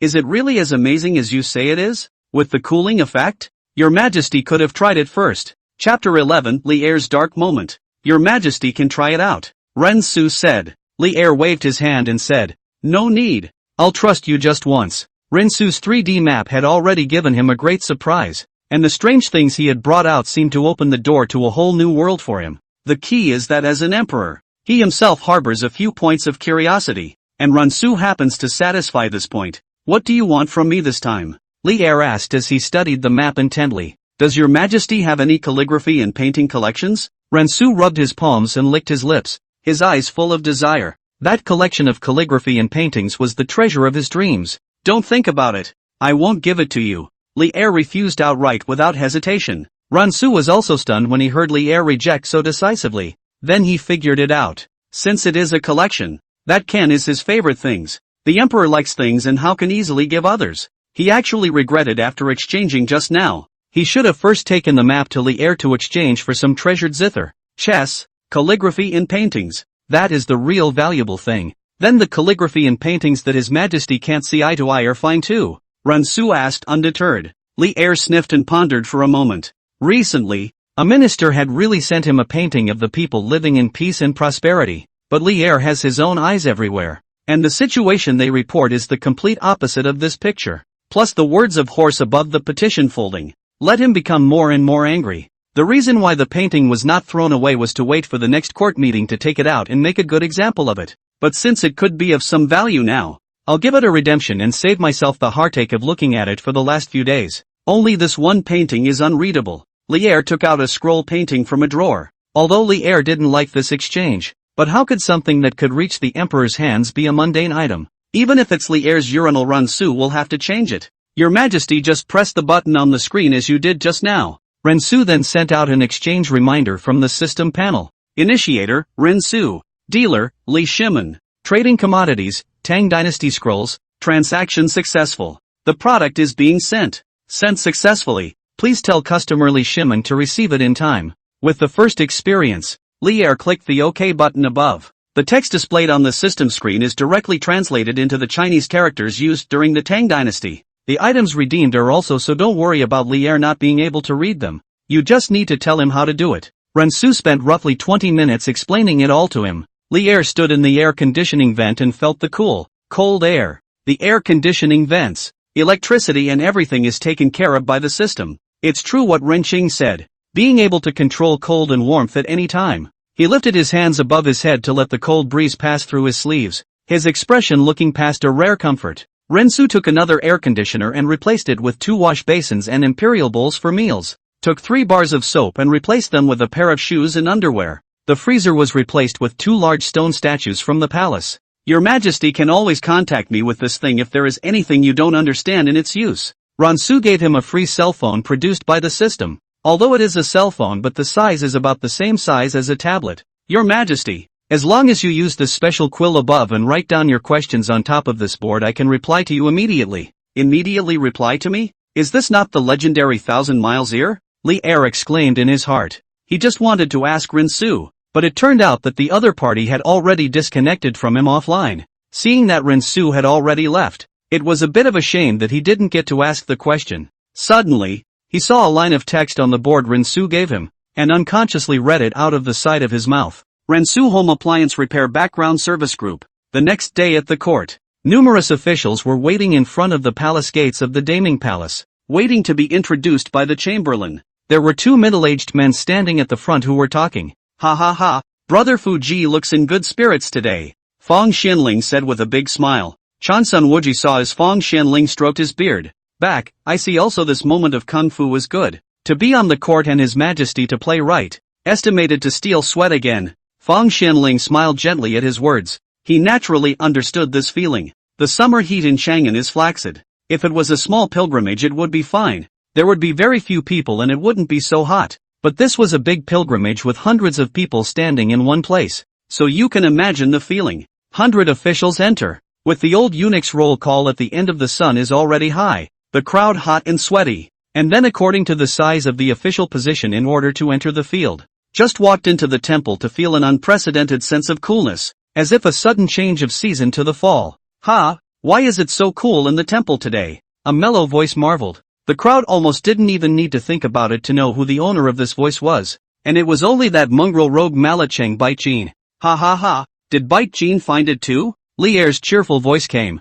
See that big lump? Li pointed second hand in one direction. The crowd looked in the direction of his finger, only to see that the place where the stone sculpture should have been placed. At this time, there were actually two big white lumps of Shanghai placed there. Silky cold air was coming out from there. Li Er looked smug and said, "This is the dream I had last night," and mentioned with the old gods that it was too hot when we had a court meeting, and the gods specially sympathized with us, the rulers and ministers. And so they handed me a magic weapon called an air conditioner. What his old man meant was for us kings and ministers to work together to create a great Tang dynasty out of it. The ministers standing at the bottom of the steps looked different. Some were excited, some were disbelieving, all of which were seen by Li Er's eyes. He only ascended to the throne for only 2 years. All kinds of questions will come. He knows that many people are not convinced in their hearts, thinking that he is not the right person, and even thinking that the whole Tang dynasty is taken from Yang Wang's hands. He grunted at the thought. Then, there were several eunuchs straining to carry in 2 more things. Dear ministers, take a look at these artifacts. They were all given to me by the old gods in my dreams. Li Er introduced them one by one. Some even exaggerate, like the freezer, which he had to rename the 10,000-year immortality cabinet. Seeing that the crowd all looked shocked, Li Er's heart was secretly pleased. I'll see who dares to deny being the son of heaven this time? Chapter 12 Linking Up. Appraisal. This transaction has been completed. Please take it to Hearing Springs Live in time to rate it. If the amount exceeds 100 million, 10% of the extra amount will be taken as a commission bonus, and you will also receive a mystery gift box. The system's prompt rang out in Rinsu's mind. Looking at these things in front of him, he couldn't help but mutter in his heart, can these add up to be worth $100 million? 2 porcelains, a dragon chair, 2 wash basins, a pair of shoes, the diamond in the rough as well as a painting of unknown origin. With a total of 8 items, it would take an average of $12 million apiece to reach the goal given by the system. Although I feel that the treasures around Li Er must be of great value, but the aspect of antiques that is said to be inaccurate. It's even more outrageous than a stock price crash. Maybe last month's ticker was $100, 000 and this month it's only $30, 000. He looked at the time. It was only 5 in the afternoon. Not quite the point in time to listen to the Springs Live. He started by cleaning the house and then freed up the room he had been keeping groceries in to house the antiques. As long as these antiques are placed in the system item bar, it has the color and look of 1,000 years of age. Runshu is like playing a simulation building game. Just drag items out of the system bar with a long press. Then it will have a size scale, and it will alert you with a red alert if you place it in the wrong orientation. It's like this scroll. It can only hang on the wall. After Rinsu pressed the OK button, the painting was placed on the wall at the same time it would automatically be framed with a glass frame on the outside. Kinda smart. When everything was set up, he went back to his bedroom and drifted off to sleep.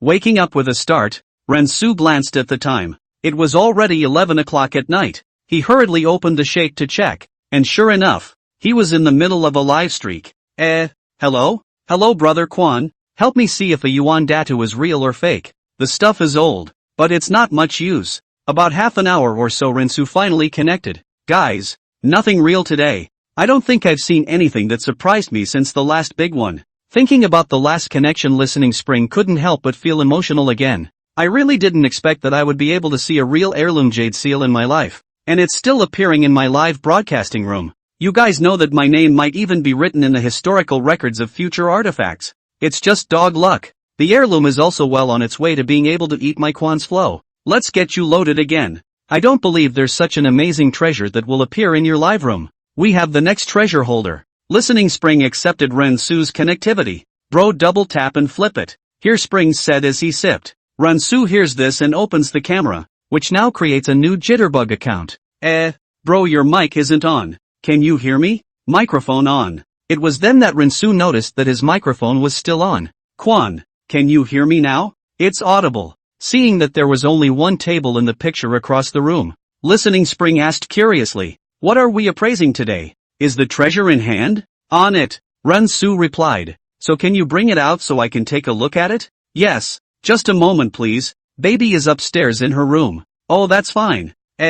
Brother, I hear your voice seems a bit familiar. Have you linked up before? Listening to Quan asked with a tilt of his head and raised his glasses. He had a better memory for a man. But the other account also had no follow or connect prompts, so he wasn't sure. It does look familiar. I think I've heard it somewhere too. Kind of sounds like the voice of that last heir to the Jade Seal of Passage. No way. This account doesn't have an official certification. You're stupid. You could have gotten a smaller number. Yeah, it's the first time I've even you Quan. Rensu said with a bit of a sweat when he saw the skepticism of the pop-ups. I should have known the whole voice changer. In case he was recognized as the same person who had come to appraise the heirloom jade seal last time, it would be impossible to say at that time. After all, who wouldn't be suspicious of you when you pull out the baby again and again? Rensu's pace under his feet was a little faster again, fearing that some netizens would actually compare it to the last sound source. This is it, he said in a rush to change the subject. He is seen turning on the lights to enter the room and then moving the camera over a pair of shoes. Quan, do you think my pair of shoes are real or fake? What's this? Shoes. Camera closer. This is not a shoe. This is called a bird's head track. The track head is high up, get it? Do these shoes cover your feet? The shoes look good. I'd buy them if they had a Nikki label on them. How is it that there are still appraisal shoes should go better on the virtues? This kind of fulfillment can only be found in two places, one of which is a museum and the other is inside a tomb. Where did that come from? Listening Springs asked in a tone of voice with a raised eyebrow. Rensu casually made up a reason and said, I found it at a street stall. Listening to Quan said in a rude manner, a mast? How come I don't have this kind of luck? You think it's like shopping in a food market. Turn it over and look at it. Rensu turned the bottom of his shoes over to show Listening Spring. These are shoes from the Tang Dynasty period, and it looks like they should have been worn by the feet of one of the emperors. Listening to Quan said with a frown, because the color of the shoe does not look like it was dug out of the grave. It is mainly judged by the yellowing of the bottom of the shoe. This is due to oxidization from prolonged exposure, and if the soles were brought out of the grave they would definitely be white. Since it's not a grave robber, the shoe is of regular origin. Rensu didn't know that the system had erased all traces of it for him. Quan, shall I open this door? The stuff is old, with a big open door at a glance. Characteristically well protected too. Listening to Quan spread his face and laughed. These shoes must have been worn by someone else, right? They're used, right? No one's ever clicked I want them on the bricks and mortar, have they? I'll trade you my new Converse for them. I'll pay for the shipping. Converse also deserve to be on the table? I'll give you Air Force One for it. I'll trade you a limited edition Nikki. A couple of good calculations upstairs popped in my face. Rensu didn't notice that there were so many people on the pop-up screen who wanted to exchange shoes with him. He cared about how much the shoes could be worth. Brother Quan, then how many buns can it be worth? At market rate. Listening to Quan take out a calculator and press it. A mechanical sound came out, 100000.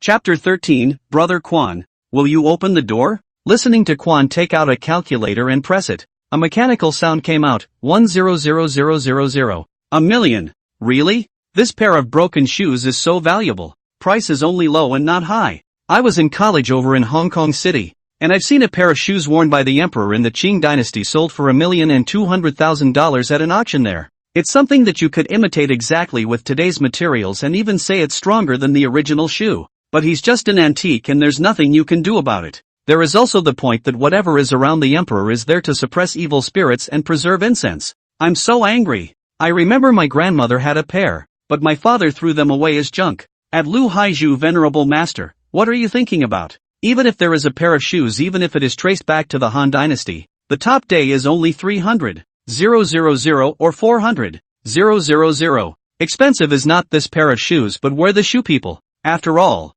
in ancient times, the emperor was the son of heaven, the most virile man under the sky. Of course, for a true antique collector, $1 million is complete pocket change. Not enough to matter. Runsu was slightly disappointed after hearing that the offer was $1 million, a little short of the 5 or 6 million expected in the mind. The beginning of everything is difficult. Runsu, this beginning is not good. The mood is inevitably unhappy. Rinsu, mood happy or not, the audience of the live broadcast does not know. But listen to the spring of the happy has been written on the face. It's over. Listen to the spring, pick up the treasure again. Izumi, watch your face. You're dripping. The dude on the link. Congratulations on being congratulated by me. Like I said, you listen to me and then you look at this thing. This thing is up to you. Dude, what are you taking it out for? Hearing Springs hinted with a passing back and forth gesture in his hand. Have you had any cars in mind lately? Don't worry, Quan. I have other treasures I haven't seen yet. Hearing Springs sniffed and said in surprise,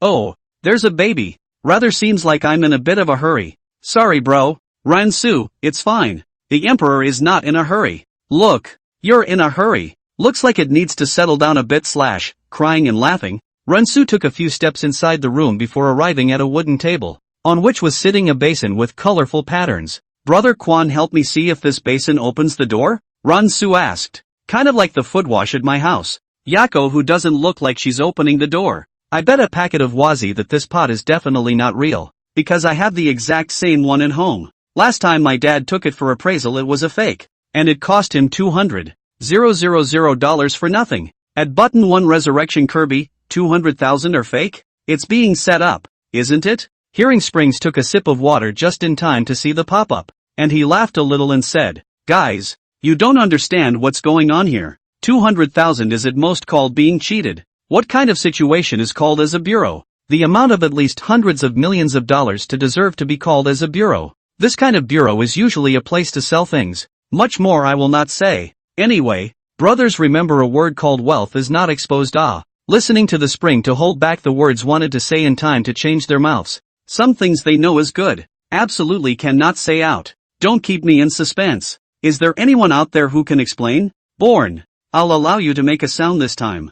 Hurry up and finish. The anchor said the place to sell things generally refers to the auction. Do not have the real strength of the bureau which dares to do it? If you fall into this kind of game, the whole auction, except for you, everyone else is a trust. The do-gooder can get the money from you. Then you'll never get it back in your life. You don't open for 10 years. You open and eat for 10 years. The stuff is old. This is kind of like late Sui and early Tang dynasty craftsmanship. Rinsu couldn't help but marvel in his heart after hearing Listening Spring's words. It was all so obvious. Sometimes he really wondered how they could tell which period they were from when they clearly seemed to be about the same size thing. Perhaps it can only be explained by the fact that from this time period onwards, the craftsmen were elevated in their production techniques. Turn it over and look at the bottom. Zoom in a little closer. Hearing Spring's eyes narrowed a bit. Runsu leaned his cell phone a little closer when he heard him. No need to get so close. It says, the year of Zhongwan. Show me the rim of the basin. It's all fine. 4 claws for a python.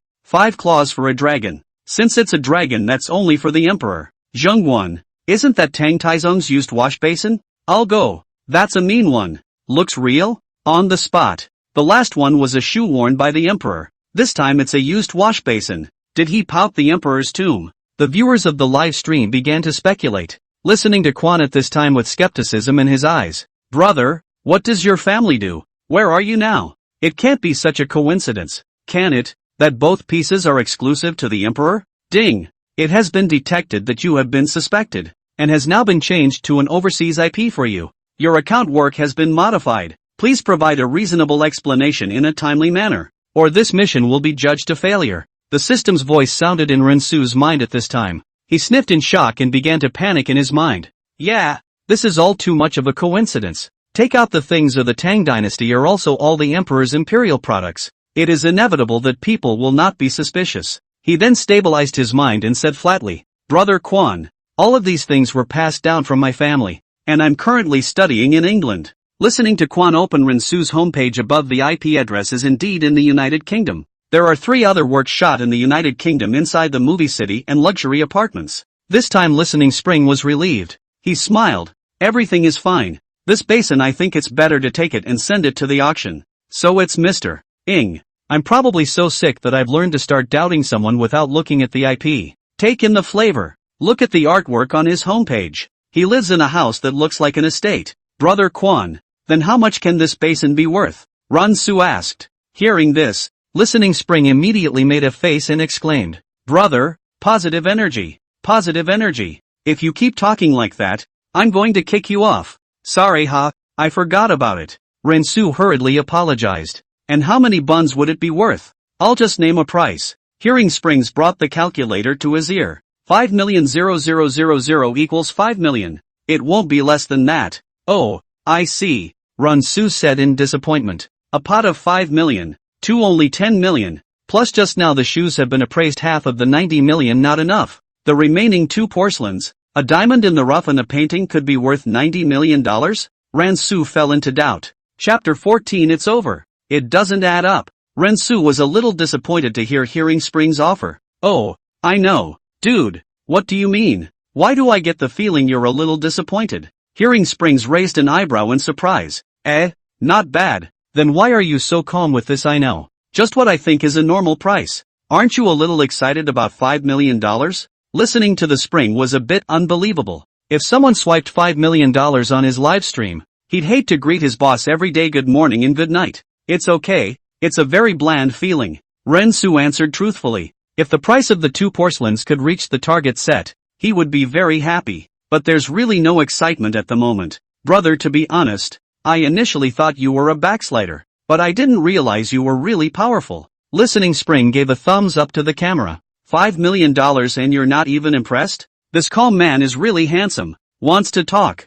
/ shy. Vulgar. I just think he's my Lord Su. At Small Man Nan, which Su Gong? Changbei Su Gong. Brother Quan. I have another thing that my grandpa gave me, saying that it can suppress some dirty things. Rinsu said. And? Then let me help you see what kind of treasure it is. Listening Spring said excitedly. Guys, it looks like God wants me to work late tonight. Rinsu untied the jade pendant tied around his waist before he went to bed, only to see an exquisite jade hanging from a red rope. Rinsu held it in his hand and brought the lens of his cell phone a little closer. It's the old thing that opens the door at a glance. Listening Spring said with a frown. Dude, your grandpa was nice to you. This stuff is real. This should be a jade talisman used by ancient emperors to mobilize forbidden troops and guards or something like that. Look at the scaly dragon engraved on it. You know the meaning of the word Jialong out of the sea. Once it is used it means that the emperor is in danger and needs to leave the palace. Jialong out of the sea to become a real dragon. It's indeed real. It's from Tang Chu. No problem.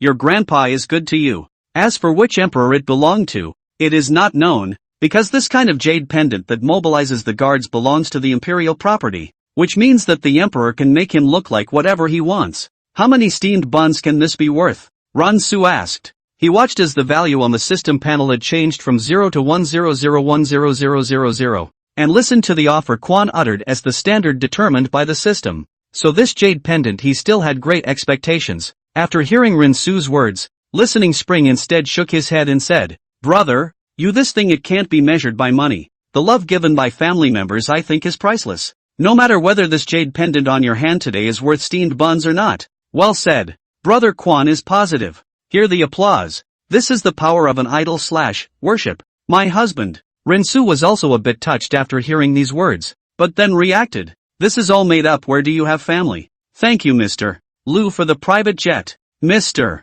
Lu is free to sit in my live room today. Listening Spring said with a smile on his face. The boss is confused. This is a public service broadcasting room. People please do not reward. I'm red in the eyes. No more swipes. Lu is really Listening Spring's own righteous father, and he's swiped 10 Ws in the past few days. And can you reveal this appropriate price point? This thing? Listen to it. Then Hearing Springs picked up the calculator in his hand. 1,000 times 10. The Listening Spring's eyes dripped as she continued to press. Equals 10. 000 times equals 120. 000. 000. Just this big bit of jade is so valuable? Living hell. $120 million?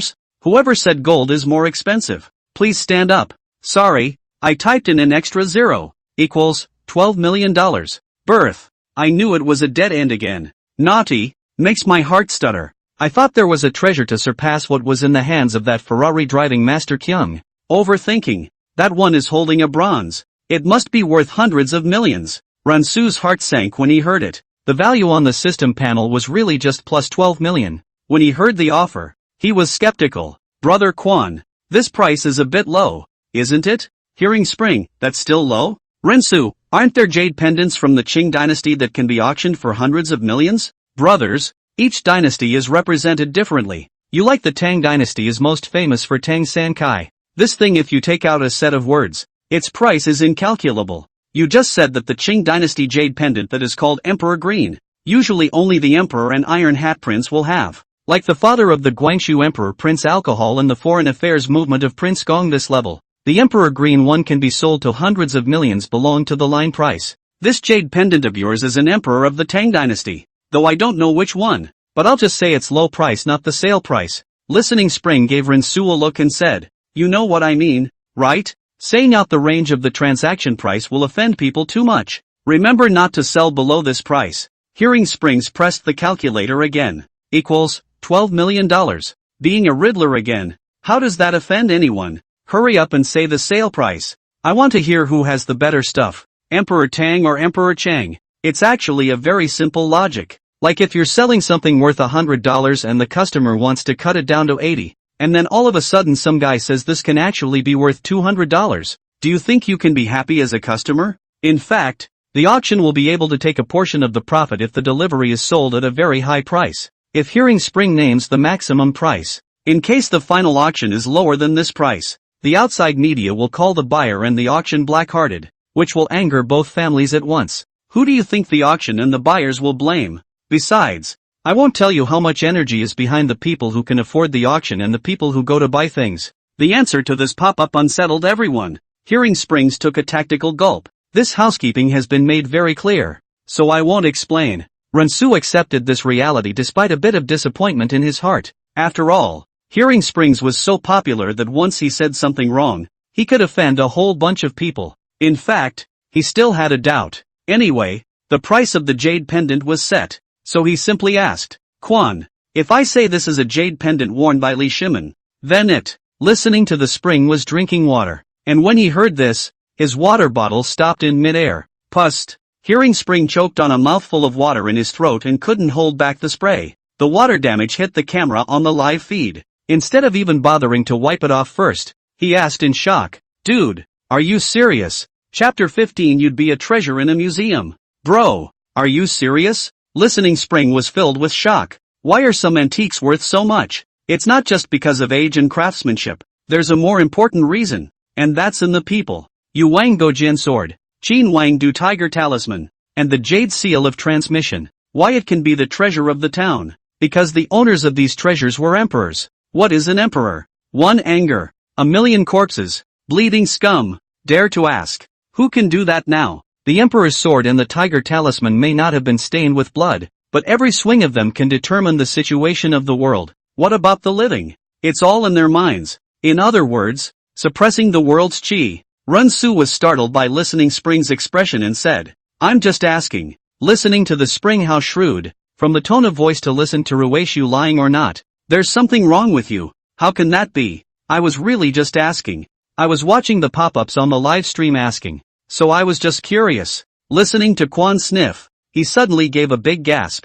Brothers, my good brother, how can you just ask? I thought another miracle was going to happen in my live room. Ransu, haha, maybe it has something to do with my tutelage. I like to make little jokes. Listening to the Springs. If this is really worn by Li Shimen, you'll have it for the rest of your life. Money really is just a heartless, cold statistic in your eyes. Brother Quan, if it is, this could be worth less buns? Hearing Izumi give a petulant smile and then pick up the calculator, the mechanical voice came again. Equals 12 million times 10. Equals $120 million. Rinsu immediately sucked in a mouthful of cold air. So worth it. Drunk. I should have known that I would have enrolled in college as a gold-touching major.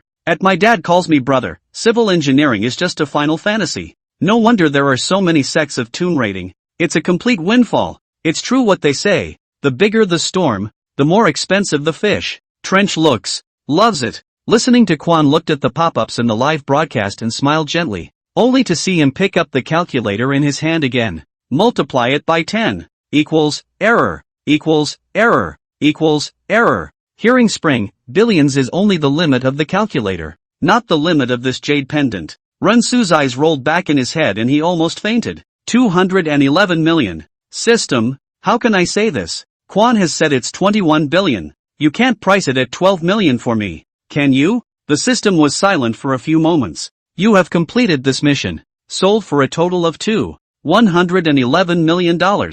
Unidentified treasure, scroll. You can decide whether to choose to continue the identification. It was down to the last painting, and the artist's name seemed to be unheard of on its own. Jian. Of course. A fight to turn a bike into a motorcycle. Anyway, one's mission objectives have been accomplished. Brothers? Is brother still there? Listen to the springs whistling softly twice. Yes. Got anything else to read? If not, I'll turn you back off. Are you? Send a shot? Listening Springs asked cautiously. If it's a giveaway shot, Listening Springs can even go out on a limb and pull strings for free. After all, this is a once-in-a-lifetime opportunity to get better. Rensu pondered for a moment and said, there's nothing else, just a worthless painting left. Well then later No, there's another painting? Listening to the spring was instantly interested. Appraisal of famous paintings and calligraphy has always been his best work. Renwook's stuff is pretty much open door today, which makes Listening Spring interested in the paintings that he says are worthless in his words. The last time he had the Jade Seal of Transmission, he was praised by his leaders. If he really found another lost painting, his status in the treasure hunting world would be upgraded again. Rensu, it's really a useless painting. One of my grandpa's least favorite pieces. Take a look at the painting first. I'll let you know if it's useful. After all, we've been miking in a row for so long it's not too bad for a while. Don't you think so? Listen to the spring said. Rensu thought about it for a moment as well and moved his cell phone camera to the painting on the wall, and framed it in a glass frame. Right. Conservation awareness done in full. Our grandpa must also be a top antique collector. Listening to Quan quipped. Rensu pointed with his finger. Look, it's a very common painting. Rensu has seen this type of painting on Shakeology before. And even AI can draw you a painting that looks even better than this one. Just for example, Wusung Beach Shishir, Chin soldiers flying airplanes, shellfish whitehead painting Kuan. Rensu think all quite open door. When Rensu took the painting out,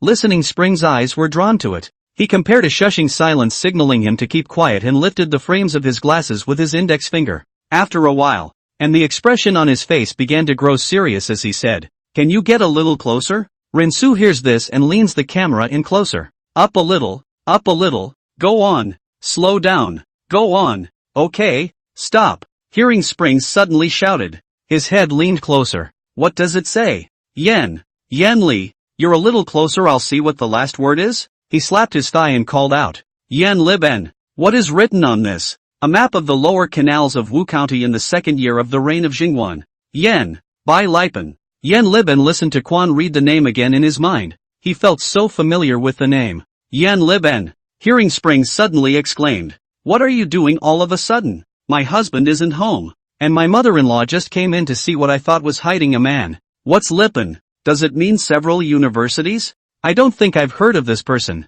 Who is this? Is there a brother who understands to help explain? The live broadcast has been asked in the comment section. If it is Chi Baisher may have heard of it, but the name Yen Liben is really not heard once. Brothers, did our grandmaster say where this painting came from? Listening Spring asked as he looked at it. It seems like it was given to him by someone else when he was doing business with the Yankees. Rensu made up a random reason. Now he lies without any psychological burden at all. Egu. Then we've really picked up a great bargain.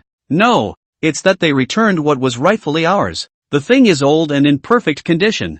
Now we are studying whether this is the real work of the old man or not. Okay. Rensu was shocked to see Listening Spring's expression, and hope was rekindled in his heart. Listening to Quan taking pictures with his cell phone, he's not good at grasping things of this level anymore. Like the last time he was in the transmission Jade Seal, he had to ask the big man to help him look at it. Brother Quan, this painter is famous? Rensu looked at the pop-ups in the live broadcast room, all inquiring about this. Not only is he famous, but he's a painter of an era. You've heard of the 24 meritorious ministers of the Lingyan Pavilion, the true face of Emperor Taizong, and 18 bachelor's drawings of the Qin mansion from the Tang dynasty period, haven't you? All 3 works are from his hands. His Steps of the Emperor's Bicycle is still in the collection inside the Capitol Museum. Listening to Quan's words exploded like thunder in the broadcast room. His Dozong powerhouses are as terrifying as they are.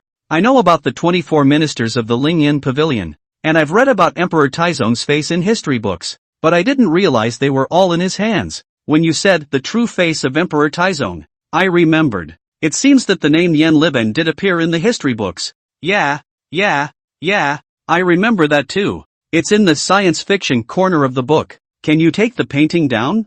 I need to see the back paper of the painting. Be careful, Hearing Springs commanded. Ransu took the painting down slowly, and because he was too nervous he forgot to put his cell phone down to get the painting, holding the phone in one hand and going to the painting with the other. But, what you fear it comes to. The painting slipped out of Ransu's hand, only to hear a snap sound. The glass frame falls to the ground and shatters. Listening to the spring directly froze. His mouth was so open that he couldn't close it. The pop-ups in the live stream stopped scrolling at this moment as well. Chapter 16, You're going to turn me into an anchor? Hearing Springs froze at the sight of the flax. He couldn't help but do up from his chair and yell, "Holy, man, what the hell are you doing? If this kind of treasure is scratched by the glass, it will be an irreparable loss." Ransu also did not expect the hand slipped. The heart anxious, put down the phone, rushed over to check. Viewers of the live stream also condemned it. It's over. This painting probably can't be saved. The sound of the glass shattering just now is as crisp as the painting will be tattered.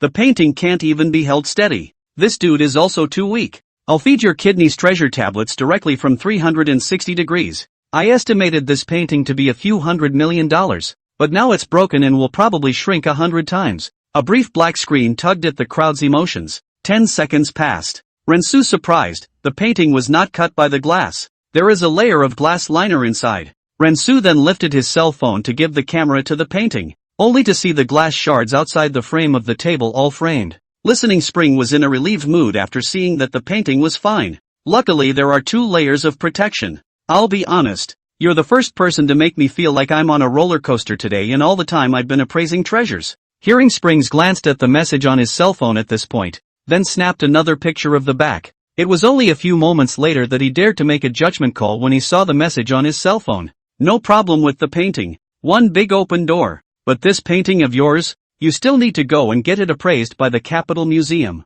Listening to Quan's ability to identify treasures is also very strong, but his fame is mostly in the private sector. It can only be authentic if the gang of experts standing at the pyramid say it's real. Without doubt. Sure, if he could even tell at a glance that it was a fake, then there was absolutely no way it could be real. Listening to Quan with slight excitement on his expression, he said, "I think there should be music at this moment." Ransu hemmed and hawed. "Brother Quan, I understand." As soon as his words left his mouth, music began to play on the air. The pear blossoms in the garden had been in bloom for another year, and the moonlight sprinkles the empty steps on a clear night. In my dreams, the pianos play old music. In my dreams, I wake up with tears on my cheeks. Kojiyama recites it over and over again. Snow in the Spring Court never plays a low-end game. At this point, Rensu was more concerned about the value of the painting.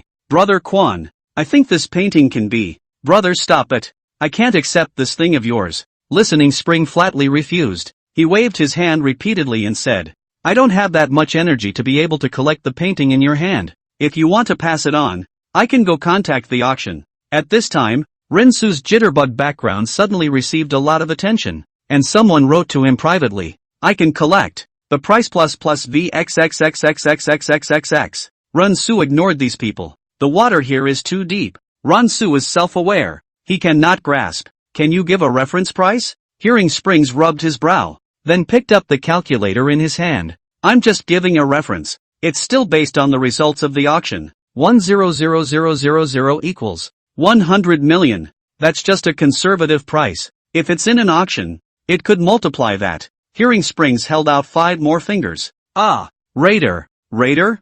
I didn't hear you right. A small goal. It's worth more than that jade pendant just now." Fu's hanging heart finally dropped, because he knew that with this 100 million, he could get a new Rolls-Royce to drive again. After listening to Quan quoting the price, Runsu's jitterbug number had 999 plus private messages all of a sudden. Dad, brother, can you let me go to your house to see the paintings? The whole country can fly. Brother, add my V.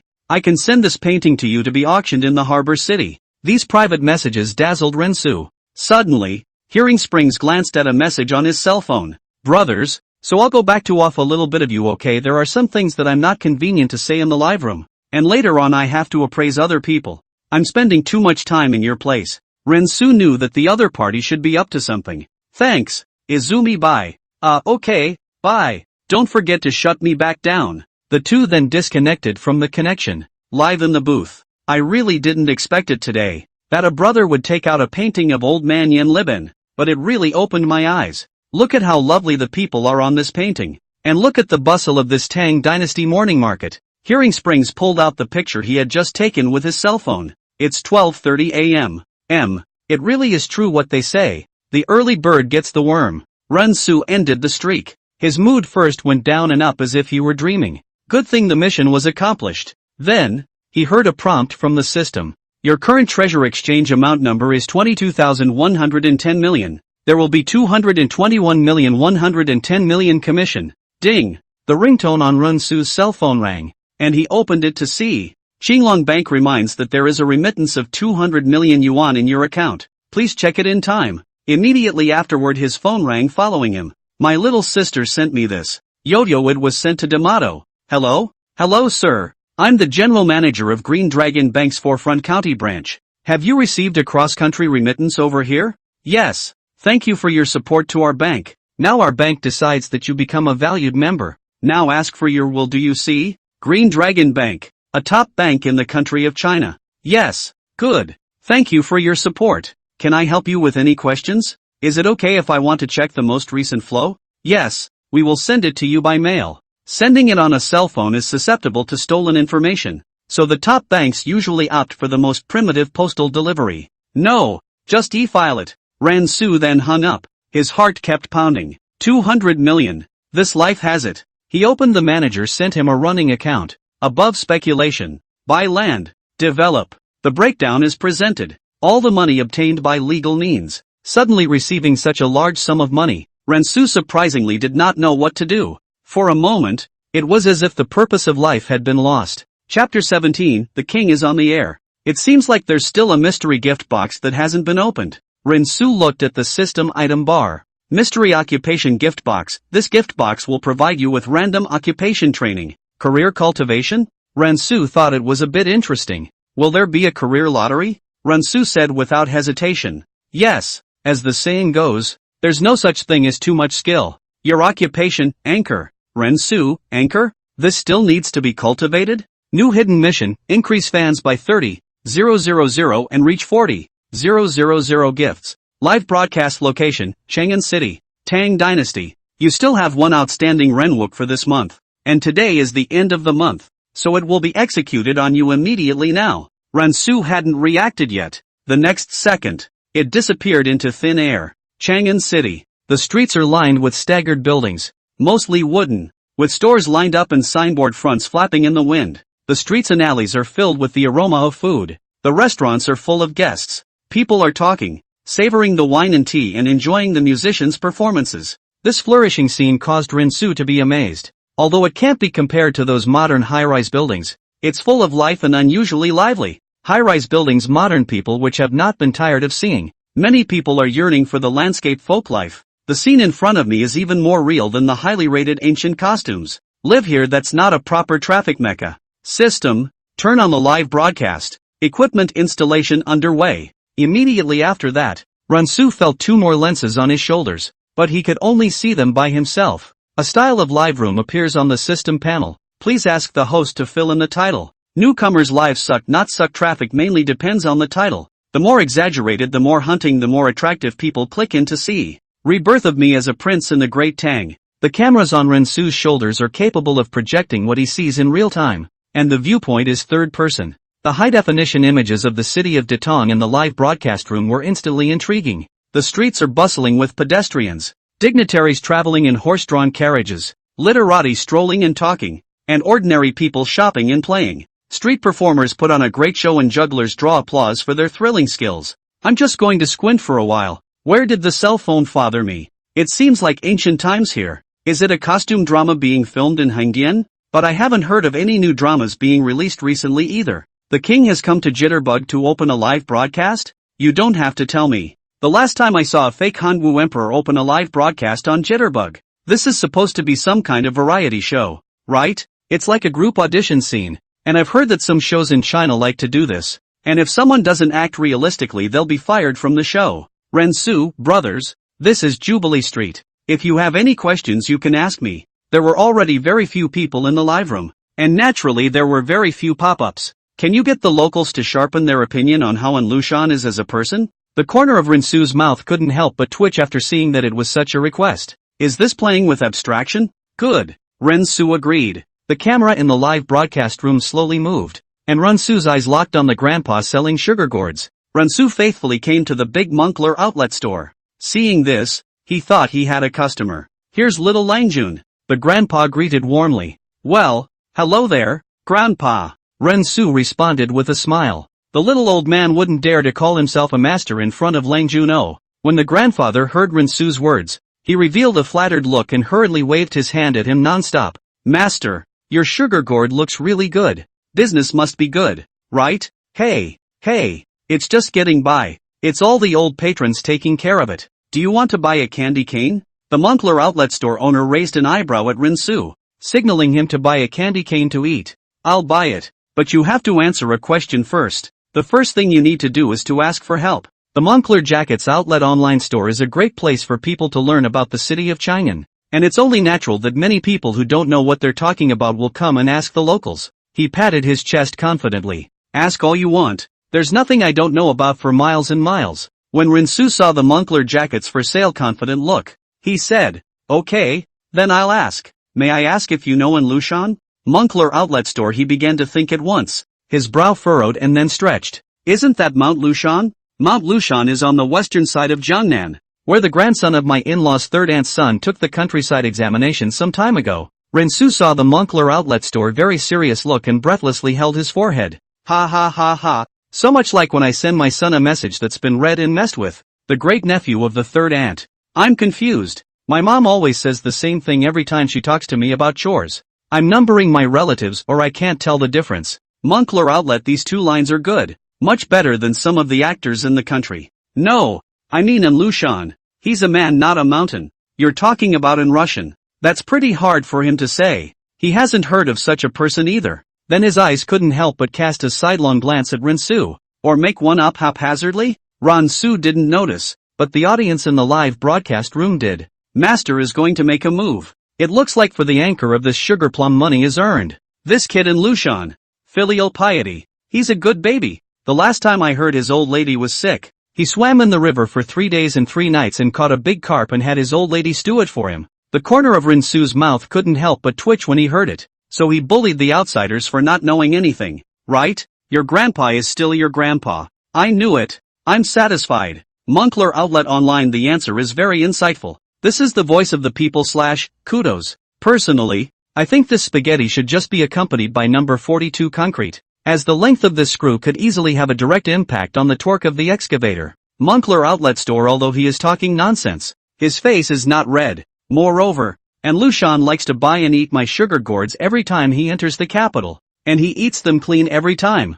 Moncler outlet store said with a self-satisfied face. It's all a clear indication that Rensu should buy candy canes. I'll go. This grandpa is a prophet. Didn't respond for a moment to what the upstairs meant. I suspect this grandpa is a reverse. What does that mean? Why don't I understand? Have you heard of the saying? And Lushan came to the capital to eat candy. Tang is finished. Is giving you 2 coins enough? Rensu handed 2 copper coins into his hand. Had. Thanks for the reward money, little Langjun. The grandpa thanked with a joyful smile. Sugar gourd, a penny is enough. Now Rensu gave him 2 pennies, naturally happy. Rensu saw that the live broadcast room was discussing in 7 words. Yelling. Those who like the anchor can click on the upper left corner of the attention. Add a fan group if you can. And those outside the live stream can come in and experience the life of the ancients. It's only now that the live stream has broken through to 200 people. Anything else the brothers want to see can be typed on the public screen. Can the anchor go check out the greenhouse? Shy. I think it's okay. Anchor, I'll paint you a hot air balloon if you'll show me what a greenhouse looks like. Goo. What are you doing? All positive points. Where in this 10 miles of countryside is a greenhouse? Rensu bought a fan on the street and tried to dress up as much as possible like a fluttering gentleman. The Court of Flowers. That's a good name. As far as the eye could see, the roof of that attic was covered with green-colored tiles, like a quiet green ocean. The tiles were layered and staggered. This attic was divided into 3 floors in total, and each floor was equipped with 3 balconies. On the balconies, beautiful people with graceful postures lightly opened their vermilion lips and sang songs on the hooks. That song like a yellow warbler out of the valley. Wonderful and moving. Let a person intoxicated. Breeze, light veil fluttering, adding a few points of the beauty of elegance. Outside the flower room pavilion was a spacious avenue. The ground was paved by green stone slabs, flat and neat. On the avenue, there were special people here to watch over the carriages. A beautifully decorated carriage was neatly arranged, and the horsemen either sat or stood, patiently waiting for their master's call. Are you sure this is a greenhouse? So poetic? Why does the decoration look so much like a library? This is put on our side, high and low enough to become a tourist attraction. Anchor, don't dawdle. Hurry up and get in there and let me get a rise out of it. Rensu walked in faithfully with the expectations of the hundreds of viewers in the live broadcast room. Then there was a thickly made-up woman pimp walked to Rensu. The pimp slightly swept a glance at the brocade silk and jade clothes on Rensu's body, and in his heart, he guessed which family's noble son. The anchor's clothes and hairstyle were all arranged by the system in advance. May I ask if you have an appointment today, young master? Yes, Technician 28. The bod froze at his words, and the name did not come to mind even after thinking about it for a while. She then pinched her orchid fingers and half an A4-sized scented handkerchief swayed back and forth in her hand. She pressed her voice and whispered slowly, Junior Langjun is afraid that this is the first time he has come to our flower pavilion. There is no woman called Technician No. 28 here. That's a real pity. Rensu's expression wore a few tones of regret. The old bod is so refined. The skill of observing words and colors is the first class. Our girls here are among the best in Chang'an in terms of looks and figure. Why should Lang hang on to a tree? The old biddy's finger pointed at Rensu's chest. Her eyes contained waves and a glance of a million years. This ant is something else. I finally understand what it means to be a one-trick pony. Don't go too far upstairs. You're the only one who understands the word asterisk. Aren't you?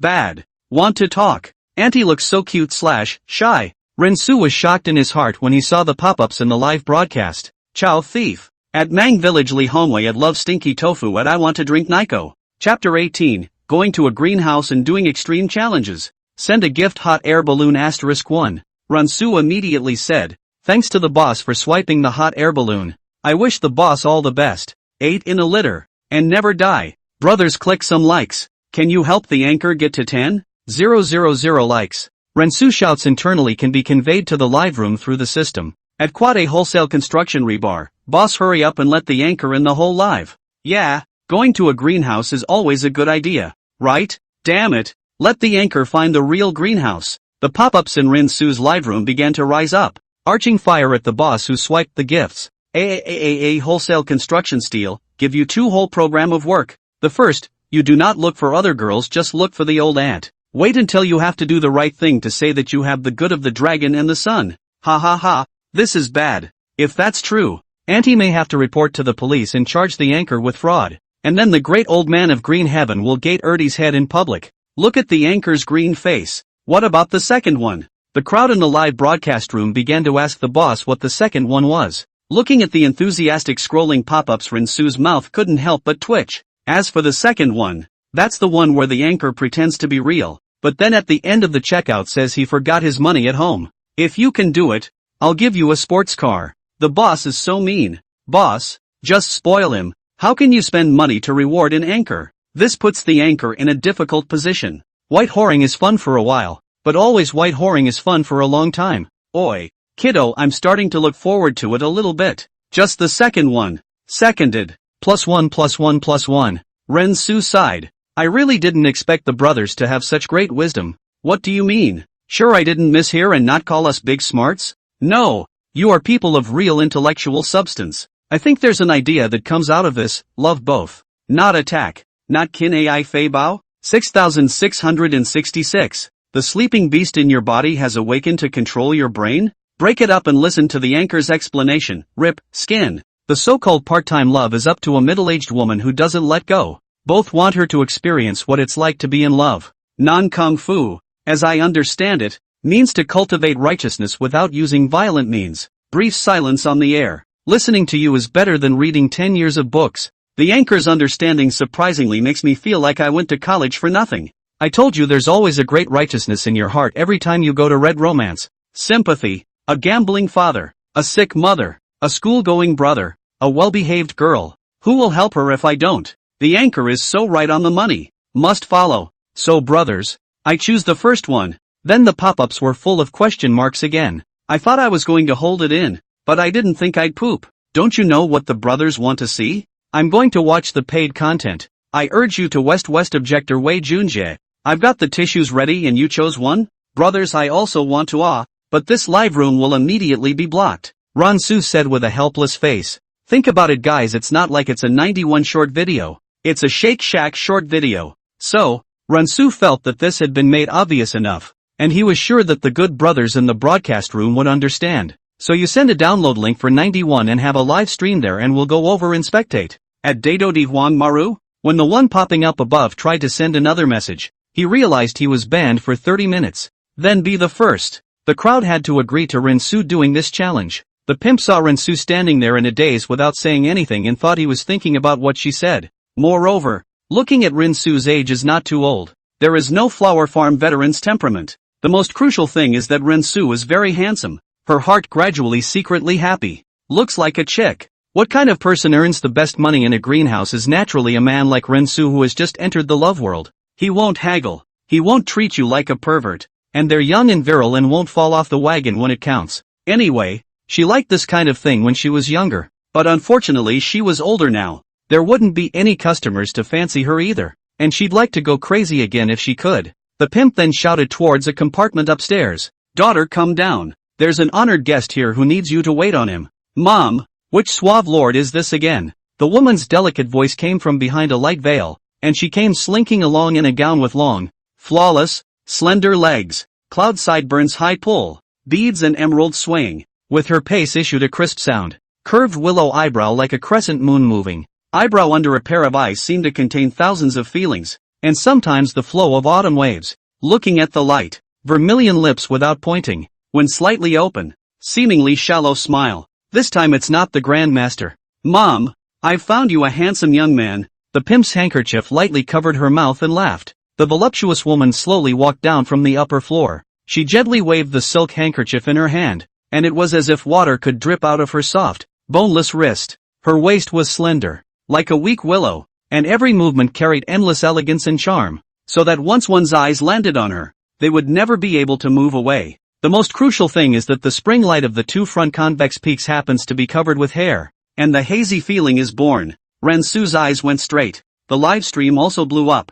Phantom. Phantom. I love it. Which star is across the street? It's really pretty. Aren't the three kingdoms all dead? How come there's still Diaochan? Can the anchor send an address? I'm in a hurry at school. Phew. It's a good thing the anchor's challenge was that ante, or else he really would have gotten a taste of fine chaff. When the pimp saw Ransu's eyes, he laughed softly again. Little ingrate. Our girls here didn't let you down, right? Ransu nodded slightly, secretly giving a thumbs up in his heart. No wonder he had heard in the past that the son of a rich family would marry his family even despite his parents scolding for the sake of a greenhouse girl. Ransu thought to himself, this if his own father beat him, he will redeem one for his old man to go home as a concubine as well. Surely he won't be beaten. Ransu slowly raised the fan in his hand and gently shook it a few times. How big? The colorful woman gave Ransu a slight salute and said softly, Nu Jia just turned 18. In ancient times, a woman could start a family at the age of 14. And by the age of 18 if she hadn't married,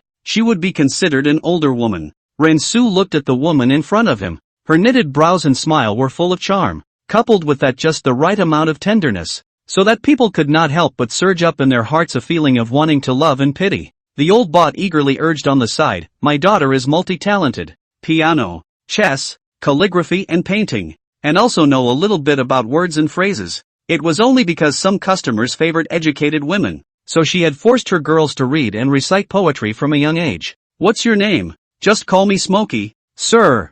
Ruyan Lu? 3 quotes. For you. Chapter 19, Not the Ruyan Emperor, I don't like it. Ruyan Lu? If your excellency prefers to call me Willow Ruyan, Smoke can be called by that name as well. What's the name anyway? Smokey replied when she saw Rinsu's brows frown slightly. My slave's name is Huyan Air.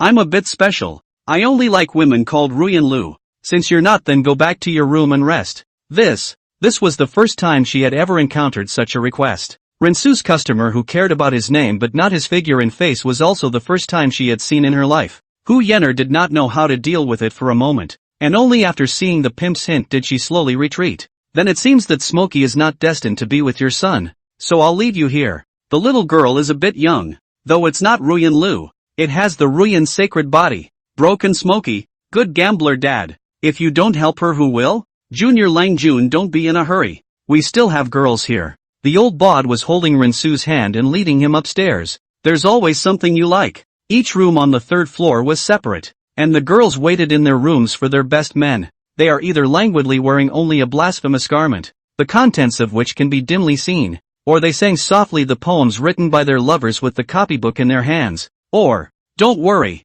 Mr. Lang, the daughters of the 3rd floor only sell their art, not their bodies, and they have been alone since they were young and were sold here by their parents. The bot explains as she walks, weaving a bleak story of her life even if she wasn't sent here as a child. Rinsu listened mindlessly. The pimp opened a girl in the door, and Rinsu casually found a reason to refuse. Imperial, cool, slow, cute and smaller, more or less more than 10, but Rinsu gave a refusal every time. The old bod was just as stupid as he was, but he also thought that unless Rinsu liked men, he was teasing himself. The pimp said in a somewhat unkind tone, if you come to tease us, beware of the wrath of God when you go back. Rinsu smiled after hearing her impatient curse, gently shaking his fan. He said with a graceful posture, Mr. Li, I actually prefer older, more mature young ladies. The pimp tilted his head and rubbed his temples with his hands, falling into deep thought. This particular hobby of Rinsu's could be really hard to serve. She muttered in her heart, wanting to find an older one.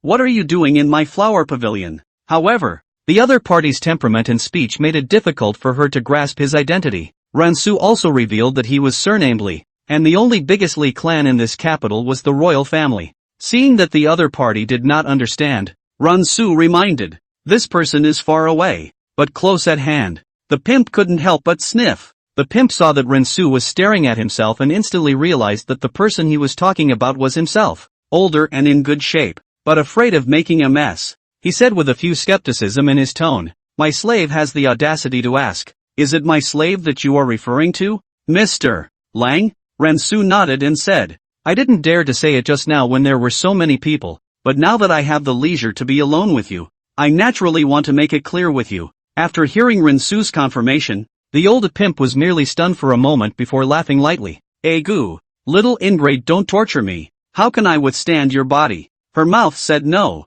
but her body leaned in honestly, but she was measured, and a layer of clothing slid unconsciously off her shoulders. Fingers like an unfed kitten, keep sliding up and down in Rinsu's chest. The two leaned very close to the old busted chest at the screen block, completely ineffective. Rinsu's eyes slightly swept will be able to see clearly inside the whole content. Rinsu secretly estimated that the old pimp's age was about 35 years old, but due to extremely good maintenance, the wrinkles on her face were few and far between, looking more like a young woman in her early 20s. It's the right age to break in. Why can't you bear it? Rinsu catered. Just her smile, as well as the movement of her fingers gently pointing at Rinsu's chest, was like a pot of aged cellar. The longer it was put in instead, the more fragrant it was. Although she is getting older, yet her experience in attracting men can leave those girls who just came off the sea far behind, and she is afraid that she is 10 blocks away. Rinsu was not a fish on a sticky board. He also stood forward. I think my little ingrate, why are you hungrier than your slave looks?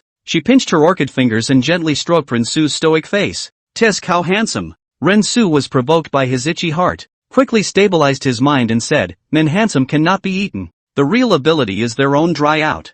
Well, I see you really want to asterisk. Don't hold back, anchor. I give you permission to reward yourself. Ho ho ho ho, Auntie is so good at that. Just those two looks and movements are enough to be a headliner in our foot-washing town here. Young people don't know what a young woman is like, and mistake young girls for treasures. Grind it out and step into the non-attack part quickly. Give away the popularity meter asterisk 66. Give away lollipop asterisk 5. Give away big beer asterisk 13. This small amount of gifts Rin Chuan had already received more than 300. Yes? I hope you'll see it later, slave. Then, Auntie Pimp walked towards the room at the end of the second floor with Rinsu's arm. Along the way the daughters see the old pimp are respectfully called a mother. And with some strange look at Rinsu, the Johns on the side couldn't help but laugh out loud when they saw it. Great Aunt Lee, this dry well of yours hasn't produced any water for some years. Right. So how did you trick this handsome gentleman? It's always going to be like we paid to get it. 2. Quench. You old thing is so insensitive. The old pimp's eyes glared, but he couldn't intimidate the other party. Love starts with the clock and stops with the clock. In the more plainly decorated room, Rensu and the pimp were sitting across from each other. Sister, don't we need a little drink? Rensu asked. Because he saw that the old pimp was in the process of undressing, he preferred to do a good job of foreplay. The mouth of the little ingrate is really sweet. The slave is so old that she can still be made an elder sister. If this were to spread out, it would be laughed at. Not if you're drinking. I've been hungry for a while now. Sister. She then sat on the edge of the bed, the hazy beauty of her body fading. If you want to drink, slave will drink with you today. There were prepared drinks on the sandalwood table, and the old bought himself filled them. Sister won't push it. She took a bite. Rensu was secretly surprised in his heart. This cup had 2 tails. He also picked up a glass of wine. Gently sip. Feel this wine is a bit like rice wine. The degree is almost similar to beer. After 3 rounds of wine, Auntie has a few drunkenness. She half-open clothes, spring light hidden. The blush on her face with its unique makeup is as delicate as a peach about to fall out of season from the inside out. The expression on his face seemed to tell. Motionless, at your disposal. Chapter 20 Type of code first. Junior Lang Jun. It's time for us to get down to business. After saying that, she sat on Run Su's lap with her ass. Moreover, she was still sitting with her back turned. Around the time she was drunk, she slightly bent over and bunched up her skirt. Her active proximity made Rin Su smell an osmanthus aroma, which was tranquil and charming. At the same time, it brought an indelible flame burning at his throat, making his heart flutter. Sure enough, Ginger is still hot. Look at the anchor's cowering look. Not manly at all. If it were me, I'd have killed the old pimp without leaving a single piece of armor. This is a test of Taoism. I see the anchor is difficult to resist. This set of combinations down who is not confused. I see that he's already going to be indulging in tenderness. And it's going to be hard to fulfill this challenge. The evil dragon that visits the store is finally stuck in the mud. I'll go, you guys look at what the anchor's hands are doing. Stop it. Ransu's hands are constantly rolling balls. After the pimp had cocooned himself, and the layer of cocoon clothing on his body was about to be removed, he immediately disconnected the live feed. The screen is temporarily interrupted. What's going on here? Where's the picture I want? There's only sound. Did even the family is on guard, right? Brothers, brush up on your popularity votes. Livestream automatically unlocks the screen. Ransu transmitted his voice through the system. Give away popularity ticket asterisk 15. Give away popularity tickets asterisk 12. Give away popularity ticket asterisk 10. Send popularity ticket asterisk 1. There are a lot more people rewarding this moment than just a moment ago, only to hear a voice on the live feed gradually begin to soar. Officer, you have power in your palms. The pain and suffering are so severe that I have never not cried out. Yeah, I haven't pushed it hard enough. Rensu laughed lightly. This was followed by a hard squeeze. Officer, let's start quickly. Her voice trembled slightly. I don't know if it's because of the ups and downs of the mood, or if Rensu's hand is more powerful. Rensu sighed heavily when he saw that she couldn't wait any longer. Hey, what's wrong, Lang? Her mind tightened. Actually, I have a dragon yang. My slave doesn't understand what Lang means by that. She revealed her snow-white legs, cocked wide at the head of the bed, her eyes looking at Rensu, seemingly smiling all the time. Rensu's approach of raising the bar before lowering it made her come to some interest. You put your clothes on first. The old bod's eyebrows went up at the words and rebuked. You let the old lady wear it and take it off. Who do you think you are? How many years had she been in the world of affairs? And the dress did not convey the same meaning with or without it. No wonder the pimp was so angry. Rensu's words more or less looked down on her. Then you seduced me like that before because you wanted me to make a fool of myself, right? The pimp got angrier and angrier. The wrinkles that the makeup on her face had originally covered were now fully revealed, and her eyes had turned fierce from the seductive look she had just seen. My old lady slept with more handsome lords than you back then. thinking how good-looking you are. Rensu didn't even have a gap to explain. He only felt that the other party's saliva kept spraying on his face. The pimp puts on a shirt, then pushes the door open and shouts towards the outside. "Come on, man, nah. Blast this dog out of here." Within moments, a couple of brawny men busted through the door. Rensu had already opened the system's camera by this time, and the scene could already appear in the live broadcast. "It's over. Is the anchor so fast? What's going on here? So many people in one room. Heavy? Group P? The situation seems to be a bit off. A few people on the opposite side seem to be in a group. So outrageous that they want to rearrange the anchors together? Reasonable. Discharge." One of the big men said fiercely. "What's wrong, boss lady? Which ungrateful man is whoring out our little lady again?" The pimp got dressed and then came to the one called Tiger. One hand crossed at his waist and the other pointed at Rensu. "That's him. Tiger break his legs. So he can't even think about entering this place for the rest of his life." Tiger was the leader of the group of thugs, and he was unusually lanky but shrewd. "Boss lady, are you sure he can whore the little lady for nothing? Or else we won't be able to account for it when his family sues the officials later. He's just a hired thug, not someone's bred manservant." The pimp's face was grim as he grunted and said, "It's me." Tiger glanced at the pimp, and then at Rensu. Rensu's looks are of the clean-cut kind, giving the first impression of a weak scholar. When the pimp saw Tiger's face looking oddly at himself, he snapped, "What do you mean? Would I still lie to you? I naturally believe the boss's wife, but this was unbelievable." He couldn't believe that Rensu, this handsome young man, would even look at a pimp. "My old lady is also a bit of a poser. How is it impossible for him to be horny?" The bod jiggled her front boobs in self-satisfaction. Tiger frowned, which was somewhat reasonable. It was true that you could see some rather strange and eccentric people in places like greenhouses. He had also heard that there were customers who specialized in particularly liking the feet of young ladies. "Whenever I come here I don't do anything. I just like to dish it out." Rensu saw that Tiger had begun to waver. He didn't want to make a trip here and still break his legs. He quickly said, "Humph, this king just came to have some interest. Obviously you covet my beauty." He also flung the cuffs on his call when he finished speaking, rather like a kingly bully. "The king?" The other few people were shocked in their hearts after hearing Rensu's words. "The fluttering gentleman in front of you is the king?" Both of them were people who lived in the capital, and the last thing the capital lacked was power and nobility. And they hadn't heard of any princes entering the capital recently. These guys were bluffed by the anchor. The anchor is really born. If you can't beat it, you join the king's registry, right? Send flowers *3. So what? Go out and give your identity to yourself. Rensu retorted to the pop-ups in the live broadcast. Tiger, however, was not taken by Rensu's aura, but instead stepped forward with burning eyes and said, "I have the audacity to ask your majesty if I can produce the self-evident object of the king's order?" This makes Rensu difficult. He was pretending where there are any self-evident objects, but the big man in front of him seemed to refuse to let him go without seeing the object. The few men around him looked at each other and consciously retreated to the door in case Rensu ran away. For a while it was surprisingly caught in a dilemma.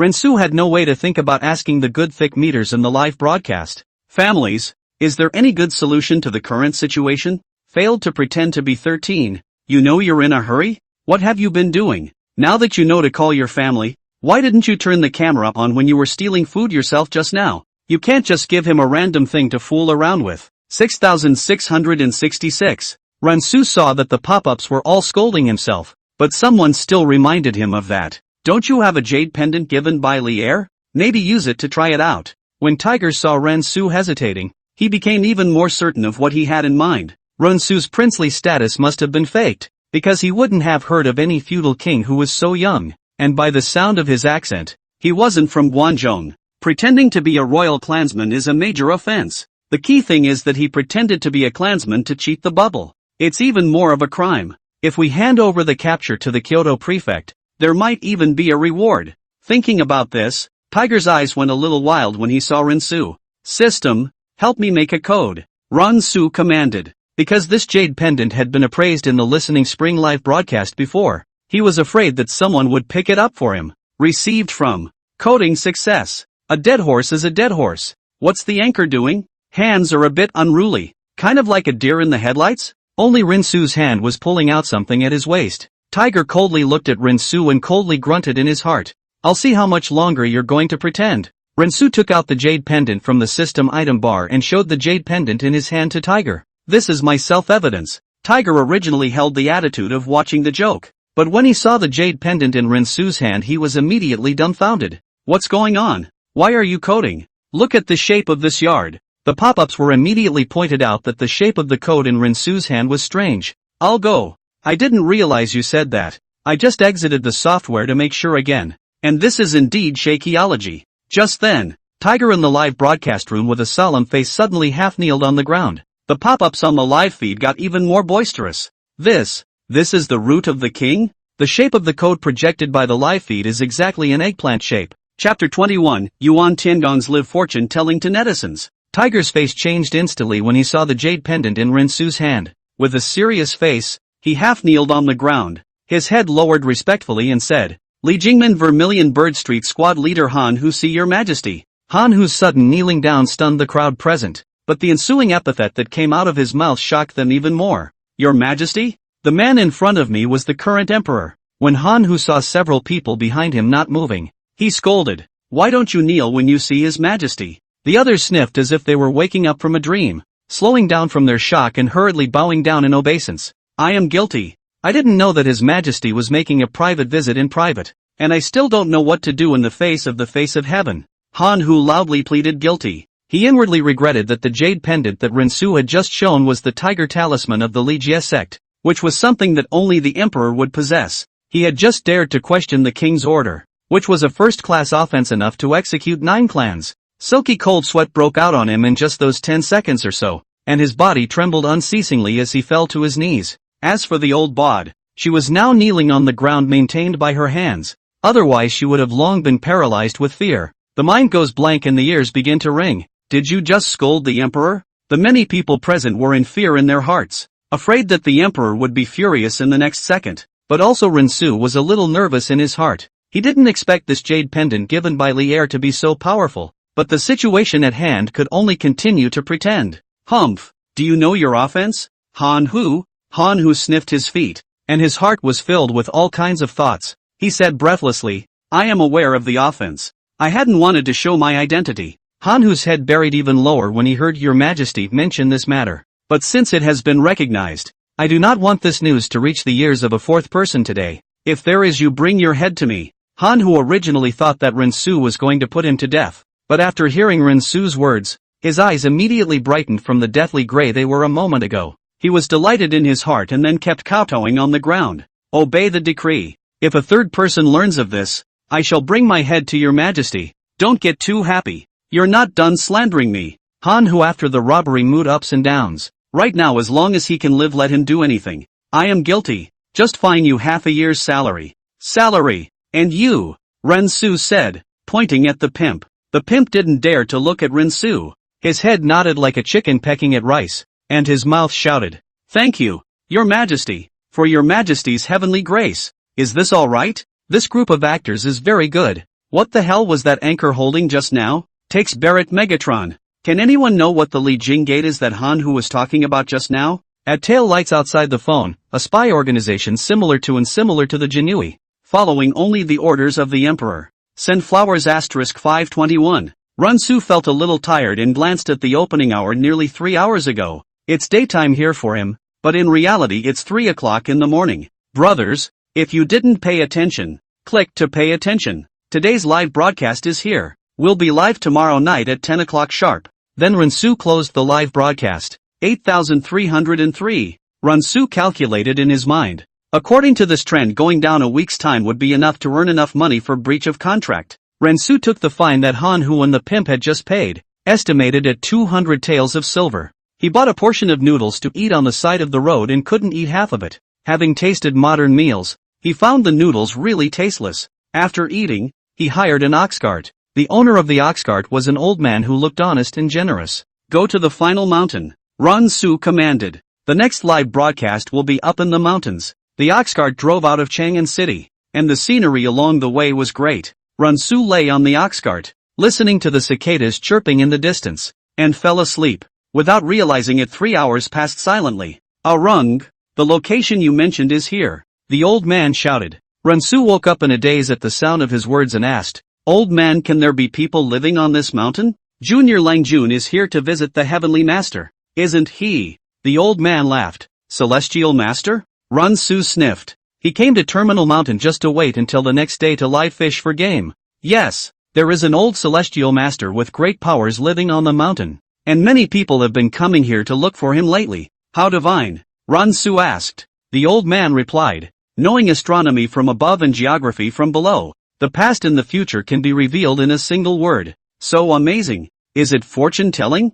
You could say that. Ren Su was instantly interested as he asked, what is that person called? The old man's memory wasn't very good, and he thought for a while before slowly saying, I've heard others call him Tianchi Yuan. Yuan Tianchi? Could it be? A name suddenly came to his mind. Weighing the bones and fortune-telling Yuan Tiangang. He changed his mind and decided not to. The cost of the Ren Su fight gave the old man 3 taels of silver, and scared the other party did not dare to accept it. It's not unusual to give someone a penny for showing you the way, but if you're a hoity-toity person they won't give you a penny. The purchasing power of 3 taels of silver is equivalent to about $10,000 in modern times, which could be half a year's income for an ordinary person. Ren Su says he's not short of money and will come back to him if and when he goes down. After the old man thanked him repeatedly, he said that every day at the ungodly hour, he would wait for Ren Su here for an hour. However, that Yuan Tianchi's whereabouts are uncertain, so you can only depend on your own chance to find him. The old man reminded Ren Su before he left. Chance? Ren Su was overly confident in his luck. After sleeping enough in the afternoon, Ren Su was very energetic at this moment. He picked up a wooden stick from the ground and started his own hiking journey. Master Yuan Tiangang, Comrade Yuan Tiangang, where are you? Ren Su walking and shouting to find this chance. Midway also met a few men dressed in expensive, behind a few servants with heavy gifts. Seems to be looking for the whereabouts of Master Yuan. Until the moment of dusk, Ren Su did not find Yuan Tiangang. Thirsty and tired. If only someone could help me, shout. Ren Su thought in his mind. Suddenly, he remembered that the last time he exchanged things, it seemed that there was still a batch of things that hadn't been exchanged out that had been left inside the system. He opened it up, and sure enough there was a big motorized horn sitting there silently. Ren Su took it out and recorded his voice, turning up the loudspeaker to maximum decibels. Master Yuan Tiangang, where are you? Master Yuan Tiangang,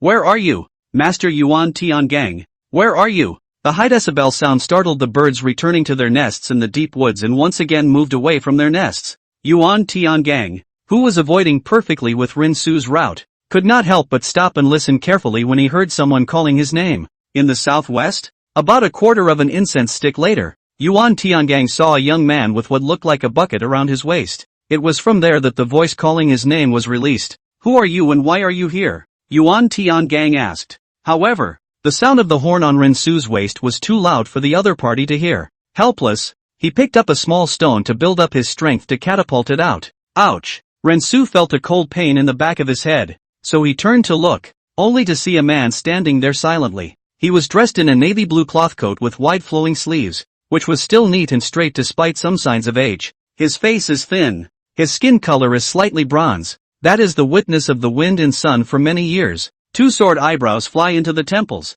A pair of eyes under the eyebrows deep and serene, like 2 pools of clear lake water. Occasionally flashed a trace of imperceptible wisdom light. Nubizi? Looking at the other person's clothes, he kind of looks like the Nubizi Taoist priest in the park. Yuan Tiangong's face darkened when he heard Ren Su address him. Why do you disparage me when we may have a grudge? Ren Su snorted and explained. Master, you heard wrong. Yuan Tiangang snorted coldly. His own eyes were watching the 6 roads and ears were listening to the 4 directions. How could he hear wrong? You haven't answered my question yet? Chapter 22, Linking Up. To be counted as an emotional problem? I've come by order of His Majesty to enlist you to do something. Ren Su turned off the loudspeaker at his waist. Then he took out a fine jade pendant and said, This is the token of His Majesty's side. Yuan Tiangang saw that the jade pendant was indeed like an imperial object. First made a bow and said with some slight apologies. The poor Taoist did not know that the angel was in front of him, so he recklessly bumped into the angel. The emperor's emissary is the face of the emperor. If you make things difficult for the angel each other back to the palace to say 2 bad words about you, your career is also basically over. Ren Su smiled and waved his hand in an easygoing manner. Master doesn't have to be like this. I don't care about these details. Yuan Tiangang told his fortune the year before that his purple chi was in Chang'an, the capital. So he set off from his hometown of Izhou to travel to Chang'an in the clouds, and now he stays in the vicinity of Zhongnan Mountain to live a life of idleness. Doctors cannot heal themselves. The same is true of physiognomy. You can count but cannot be accurate to a certain point in time, otherwise it will be broken life and bad luck. He was surprised that this day had come so early in advance, having thought that it would take another 5 years or so for it to arrive. I wonder how the angel is addressed. Ren Su. At that moment a few rather mournful wolf howls came from the mountains. Knowing that this was not a place to talk, Yuan Tiangang said, "Now that it is getting late, the angel might as well stay at the poor man's house tonight?" "Okay." Ren Su agreed. He was worried that he had no place to stay at night, and now Yuan Tiangang's invitation was naturally readily accepted. Arriving after about 20 minutes, Ren Su raised his eyes and, as expected, 3 small thatched huts stood there quietly. The thatched hut looks simple, but has its own kind of rustic flavor. The thatched grass outside the house was neatly organized, and on top of it was a layer of green tiles. Outside the house, a layer of fence made of bamboo surrounded in a staggered manner. On the fence, there were occasionally some unknown vines entwined, and on those vines there were small and exquisite flowers, colorful. There are also small bamboo forests on both sides, ringing, seemingly whispering and singing. There was also a stone table on the side of the bamboo forest, and the two of them were a little tired from climbing all the way up the mountain, so they sat down on the chair together. Stone table is painted on the surface of the gossip map. Gossip map inside there are similar to the compass arrangement of things. Every other place there are different shapes of pebbles placed on it like in the column formation. Yuan Tiangang pulled up his long and pushed all these things underneath, organizing a clean and tidy table. "I'm sorry to hear that." Then he made a pot of tea and poured a cup for Ren Su and himself respectively. The wind kept blowing in the mountains, and the two just sat there quietly drinking tea. After a moment, Yuan Tiangang couldn't help but speak. "Dare I ask the angel, what does His Majesty seek out the straw man for?" His tone was not lowly. He did not lower his voice and flatter Ren Su just because he was a messenger of the Son of Heaven.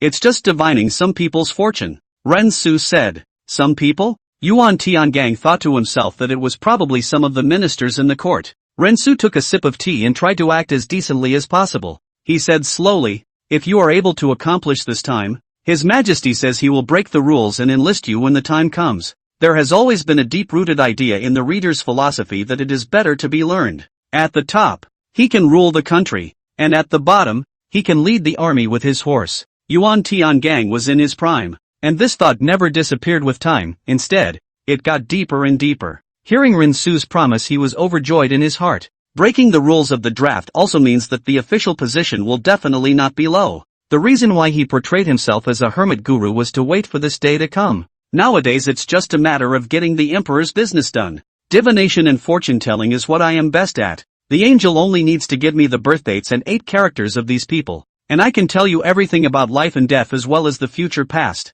Yuan Tiangong's face was filled with confidence. He has been immersed in this academic discipline for too many years, astronomy and geography. He is confident that the world can exceed his not out of a handful of numbers. For Yuan Tiangong's learning, Ren Su is very curious. This kind of esoteric prediction seems like getting your life script. "I'll only give you the birth date at 10 o'clock tomorrow morning." Yuan Tiangang froze at his words and asked, "What hour is 10 o'clock? "It's the 6th hour. Day 2. It's that amazing?" Yuan Tiangang wore an unbelievable expression on his face. Ren Su had just given him instructions on the do's and don'ts of connecting to the microphone, and explained a lot more terms, just like what was meant by live streaming and what was a pop-up screen. This made Yuan Tiangang, who had lived half a lifetime, feel like he was listening to a novel. "Can I still lie to you?" Ren Su said. "Just need to change the viewing privileges of the live stream. Yuan Tiangang can also appear in the camera." The reason for explaining it to him was to give the other person a head start. 10 o'clock in the morning.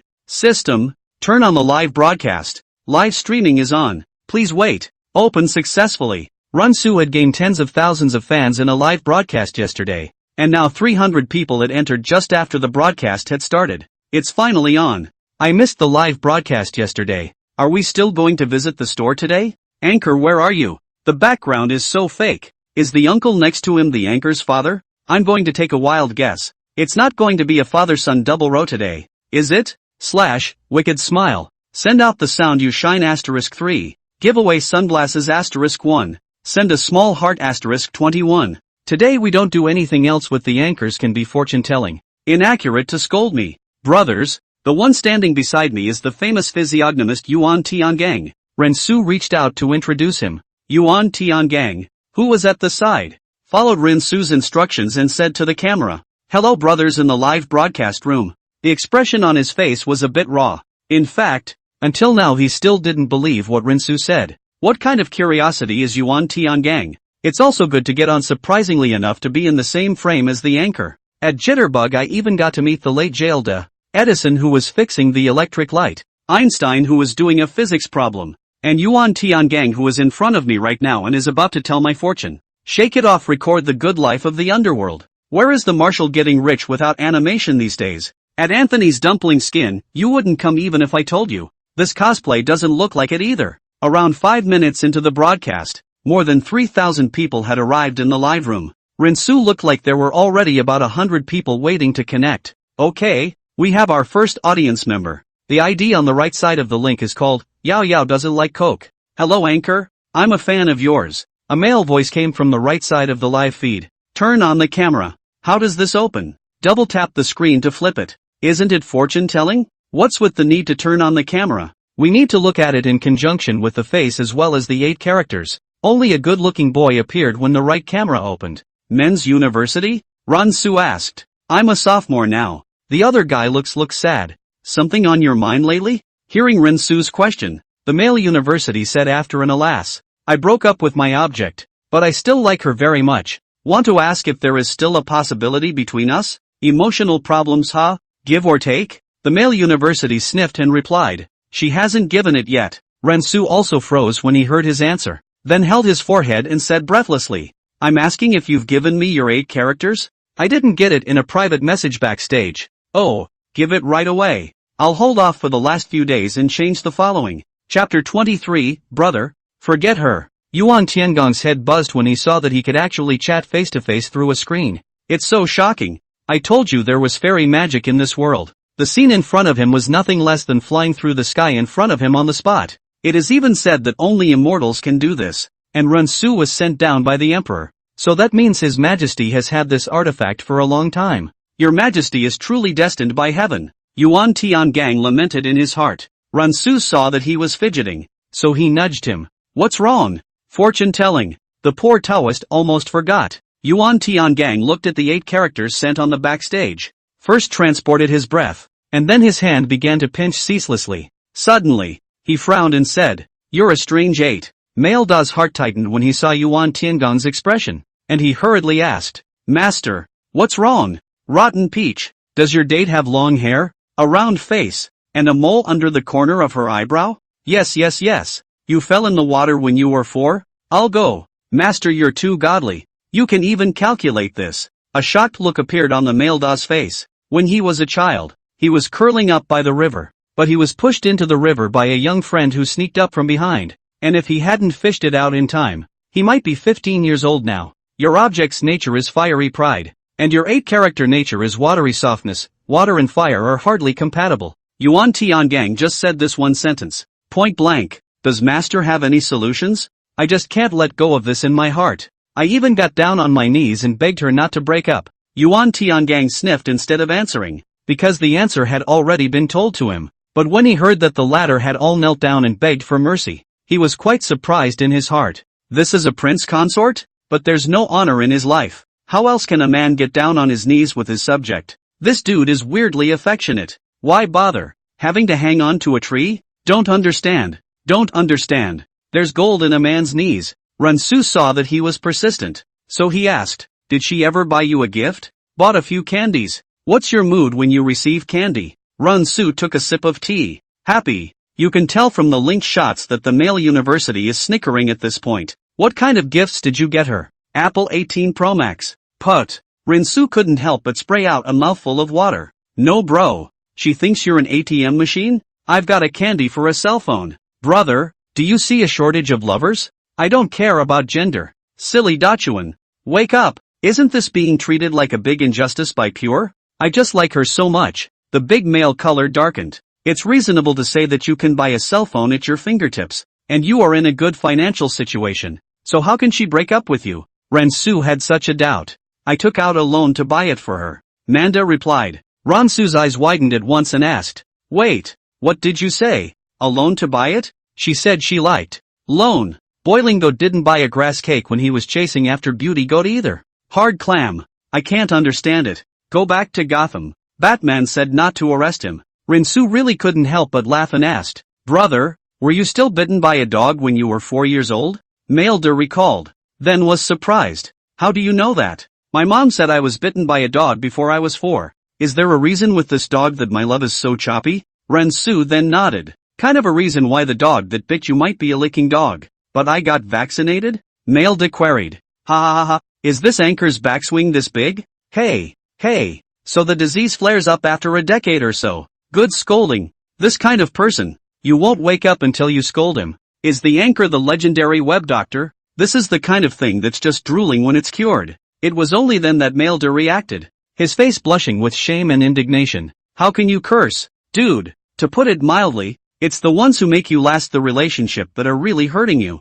You're just a fan of mine to persuade you that way. Have you ever thought? She took the cell phone you bought and turned around and made a video with another man? She took the cell phone you bought and sent babies to other men. She even gave you a note as a spare tire. She's even in someone else's arms right now. The man heard Rinsu's question word for word storm. The latter was speechless for a long time. He sighed sadly. Yeah, can he not know? Only all the time he was deceiving himself. And when the other man gave the slightest favor, he went over like a dog to lick it. Harm. It's time to end this relationship. It's long overdue, bro. Forget her. She doesn't deserve what you deserve. Moreover, just now Master Yuan and I said that in the future you will meet a girl who cherishes you very much. Really? The male university's mood was no longer as low as it had been a moment ago. Yes, Chinese people don't lie to Chinese people, Ren Su said. Anyway, Yuan Tiangang is from the Tang dynasty. Yuan Tiangang on the side looked at Ren Su with dry eyes. How did he manage to open his mouth without blushing?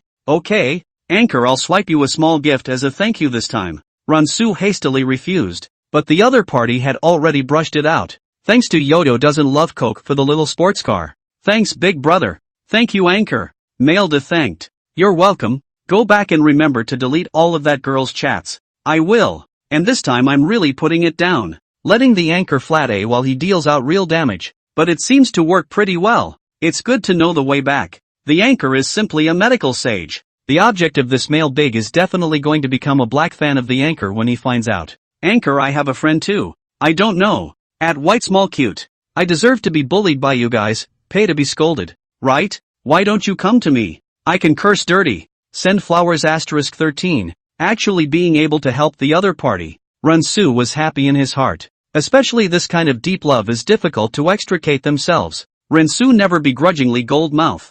Well, we have the next heavenly ordained. A person with the ID Quad A blossoms requests to be linked. After Ren Su accepts, only a haggard-looking boy with heavy dark circles under his eyes appears in the right camera. I'm going. Why does this dude feel like he's going to die suddenly? He looks so weak? Scared me. Why does it look like a zombie? Hello, Anchor. Hello, have you sent the 8s yet? Sent. Check it out. Chapter 24, You're Under a Spell. No wonder the pop-up said that the other party looked like a zombie. Even Ren Su's feeling at the first sight of him wanted to sacrifice his black donkey hooves. Dude, are you in a theater? The face is painted with makeup, right? Ren Su asked with an odd expression. That's what my face looks like. Is it sick? Ren Su asked curiously. It was reasonable that a normal person's face should not be so white. Moreover, his cheekbones were prominent, his eyes were deep-set, and his eyes were lifeless. Ahem. It's something that happened recently that caused me to not rest well, the man said in a weak tone. It was only then that Ren Su noticed the pitch-black blackness behind him, with only the light from his cell phone shining on his face. Dude, are you out here? Suddenly, the camera in the booth began to shake, and a click was heard. The other person's cell phone fell to the ground. It was a shocking sight. I think a figure appeared in the shot he just took. I call you Feng Fu. Don't scare me at night. I think I saw it too. I've lost all my sleepiness. Back off. Dude, don't put it in my phone. Shouldn't be messing with the winner's script, right? Legend has it that dogs can see things that people can't. Dude, are you okay? Ren Su asked softly. After a dozen seconds or so, there was finally a sound and a light came on in the middle of the room. Sorry, just tripped while walking around the house. No injuries, right? Ren Su asked with concern. It's okay now. So what are you trying to count? At this time, Ren Su suddenly felt someone pulling on his clothes. He turned around and saw that Yuan Tiangang was gently shaking his head at him. This made Rinsu a bit puzzled, and without waiting for him to ask, he only heard Yuan Tiangang slowly say, he should be trying to calculate how long he has left to live. Yes, I just wanted to ask how much longer I can live.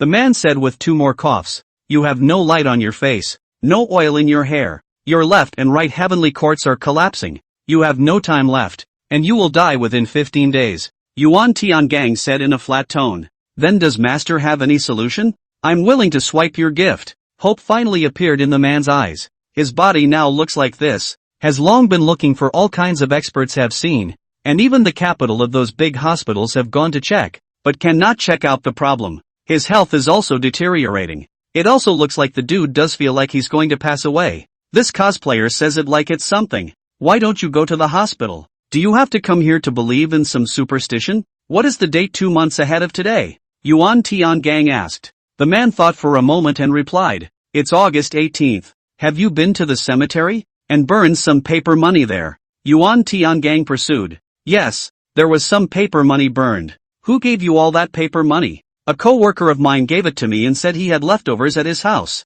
so he brought it to me. You're on bad terms? No, it's been fine. Only recently I was going to be promoted to the authority and he was drinking with me then to celebrate the event. Yuan Tiangang nodded slightly at his words. Master, what is wrong with me? The man asked anxiously. Due to physical reasons, the man was often overwhelmed at work. He also messed up a major project entrusted to him by his boss, and he was eventually fired from the company. Not only that, but his girlfriend left him. All he can think about now is changing all that. If only he could go back to his normal life. You've been under a spell, Yuan Tiangang said indifferently. The paper money he gave you would have been taken from someone else's charcoal pot and recreated into paper money for you. It's called a yin ticket. The person who was supposed to enjoy this paper money was cut off in the middle by you. Nature will come to earth to trouble you. Ha! The man was filled with surprise. He wasn't the only one who was surprised. And the broadcast room was quickly taken over by the topic. Is there really such a thing as a spell? Why not?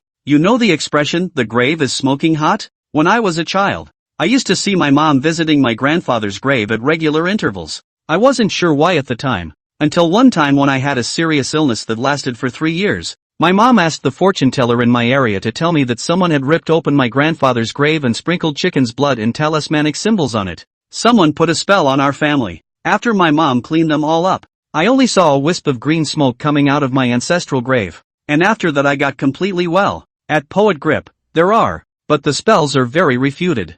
They are usually used to harm people, and the only people who can know about them now are some old people. Just now I heard August 18th. Isn't that the Chinese New Year's Day? What's wrong with this holiday? It also has the name of Ghost Festival. Don't discuss it. It's too high-human. Is there really a ghost in the world? The man immediately reacted after hearing Yuan Tiangang's words. You mean I'm under the spell of that friend? That's right. I remembered. He took over that program of mine after I got sick and then now made it to the head of the corporate department. I didn't expect to be backstabbed by a brother. The white clean man's face was filled with anger, but that emotion of his was hardly reflected at all in his weak, ghastly face. Immediately, as if grasping for a lifesaver, he asked, what should I do, master, to get rid of it? Unring the bell, Yuan Tiangang said. He didn't want to get his hands on this kind of karma. It wouldn't be beneficial to his cultivation. I know. Airplane effects then appear on the live stream. Seeing this, Ransu hurriedly thanked.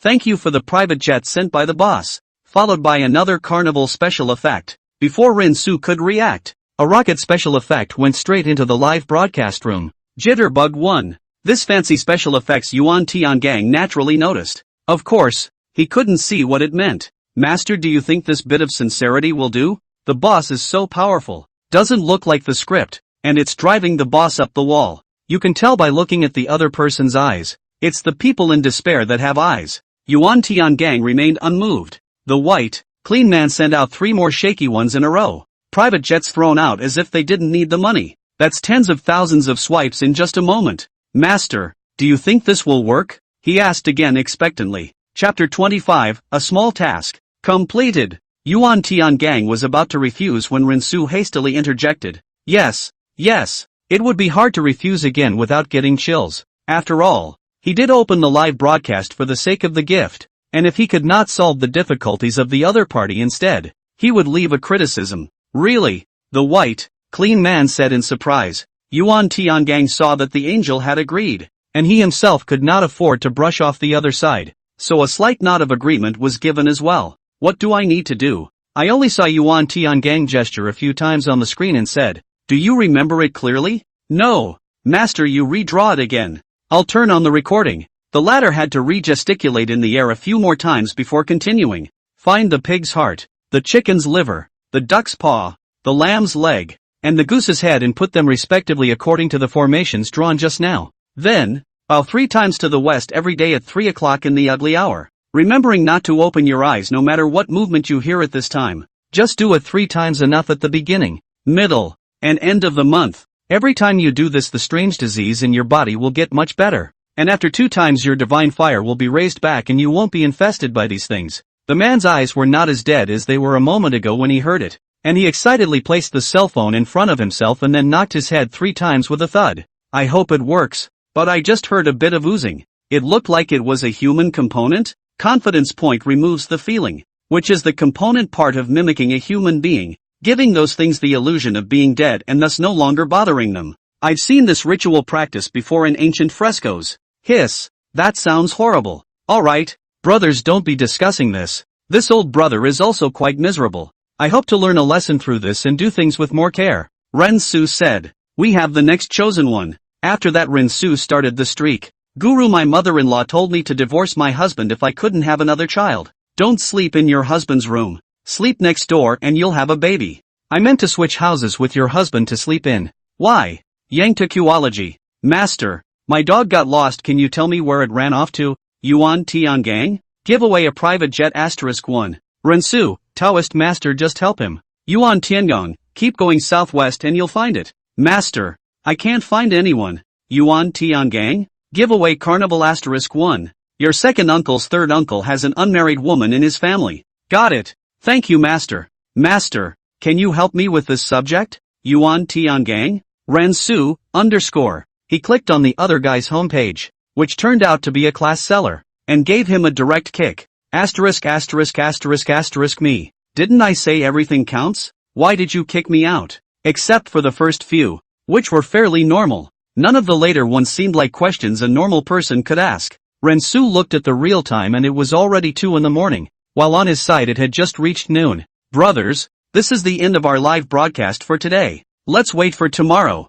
Rensu had the system shut down the live stream. This gift of 40,000 is complete, and the increase of 10,000 fans is complete. If it weren't for Yuan Tiangong's help this time, it's estimated that it would take half a month to earn it back. I'm really thankful to Master this time. Rensu thanked from the bottom of his heart. The angel is polite. It's also an honor for the straw man to work for His Majesty. Yuan Tiangang clasped his fists and returned the greeting. Rensu nodded. He could see the feeling of I want to progress too much on Yuan Tiangang's expression. Then please ask the angel to speak favorably before His Majesty when he returns to the palace. I will definitely recommend more useful talents in front of His Majesty. Rensu promised him. The sun was shining high at this time. It is now noon, so stay at my place and have your meal. Yuan Tiangang invited. Good. Rensu agreed. But by the time it was in his mouth, Rensu regretted it. A bowl of noodles and a clear broth. Not even as good as his school cafeteria,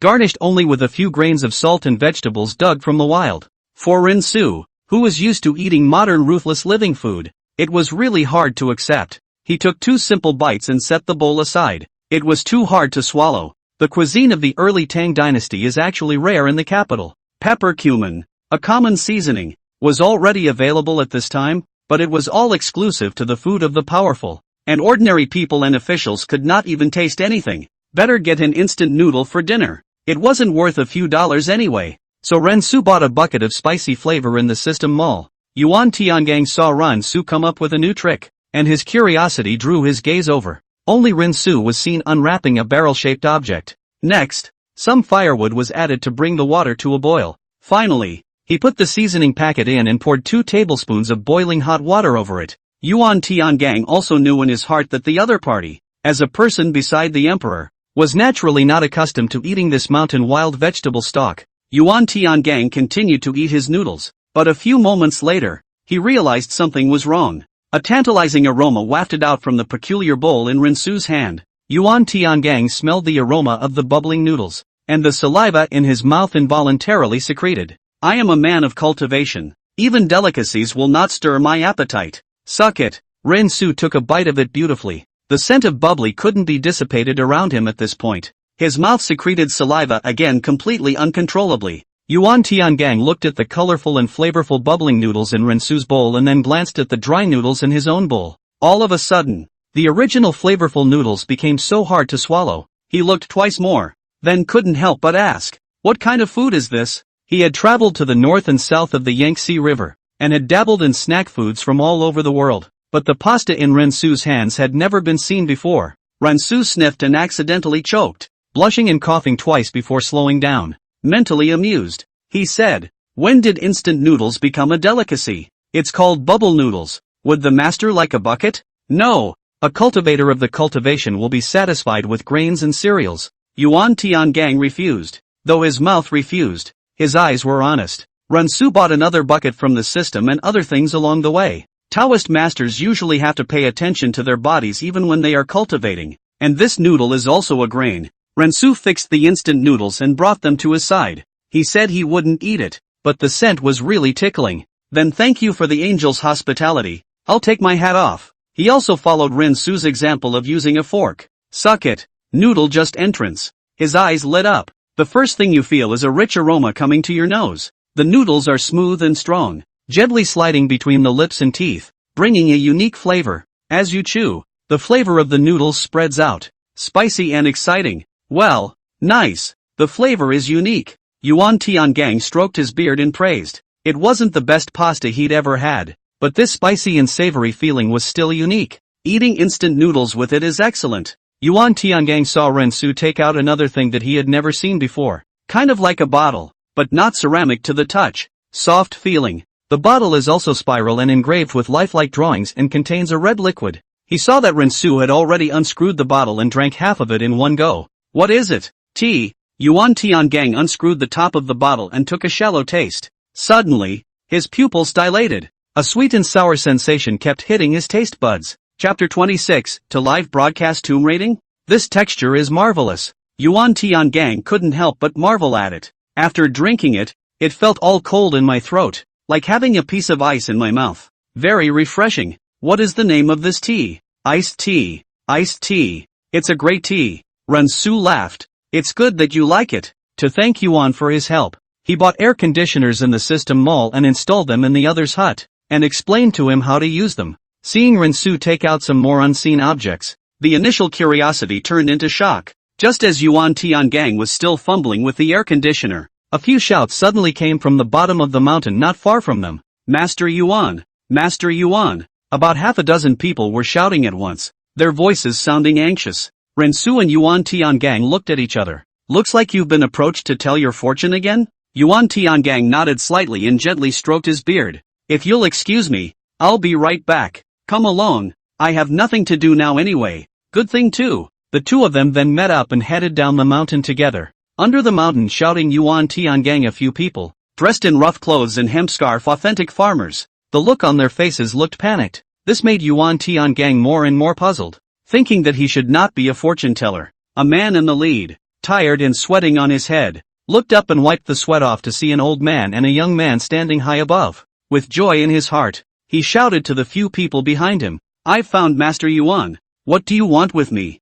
Yuan Tiangang asked. "Master, can you save my waifu?" The burly, dark man's eyes reddened and he knelt down in front of Yuan Tiangang and begged, "Quickly please rise.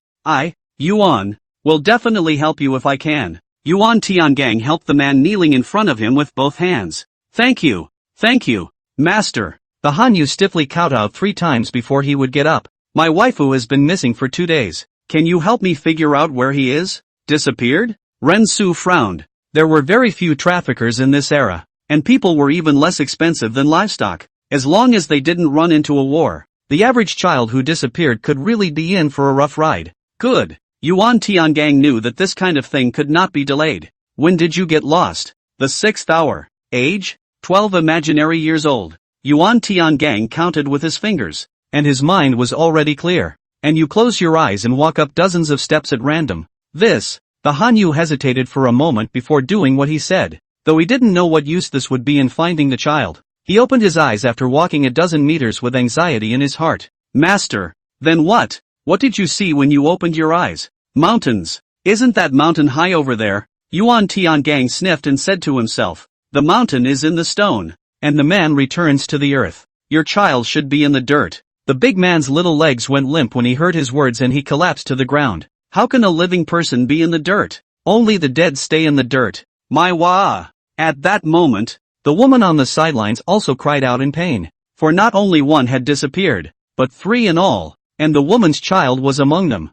I mean trapped in the dirt. Not dead at the moment, Yuan Tiangang said reassuringly. When Rinsu saw Yuan Tiangang's method of finding people, it felt a bit like the plum blossom E number. This strange art is actually just a variant of Zhou divination, although plum blossom E Zhou only appeared in the Song dynasty. Have you gone looking west of the village? Looked all over and found nothing. Are there any potholes or anything in that direction? The Hanyu was asked this by Yuan Tiangang and began to ponder with his brows locked. Suddenly, someone said something. I remember a few months ago when a few outsiders came to the village, saying that they were going to the mountains to look for herbs, but that was the only way down the mountain, and after not coming out for a long time, then some villagers found a few holes in the mountain. It was rumored at the time that those outsiders were grave robbers and were left inside the tomb by the owner. The location is just 10 miles from your village, Yuan Tiangang said. The woman who had started to wail at the beginning also remembered something at that moment and stopped sobbing. I warned my wee man before. It must have been his curiosity to go to that tomb. Your own child is spoiled and unusually naughty, and the more you don't let him do something the more he'll do it. Well, that's where it is then. Yuan Tiangang was convinced. Just now he had redivined his fortune to make sure he hadn't made any mistakes. The villagers' faces were a bit ugly after hearing Yuan Tiangang's affirmation. Digging up the graves of the dead. For this group of simple and honest townspeople, it is surely to be condemned by heaven in the future, and their old age will not be guaranteed. There was also the point that previous grave robbers had died in there, and it was likely that their group, who didn't even know any specialized skills, would die in there as well. But even if it means death, we must get the children out. So he bid farewell to Yuan Tiangang and traveled to the tomb in the mountain. Ransu sighed slightly in his heart. Let's hope it's all a safe reunion. Next, a beep suddenly sounded in his head. Ransu was happy in his heart that he was finally going back. You have a temporary assignment to complete. He opened the system panel with a slight blink of an eye. Sure enough, there's an unread message. Temporary mission, enter the ancient tomb that the villagers said to be live for 1 hour, and connect with Listening Spring to identify the treasures in the ancient tomb. Ransu even felt like he had misread the message, so rewatched it again. Isn't this pushing me into the Yellow River? Though it's true that the imperial sword of future generations can't control the Tang dynasty,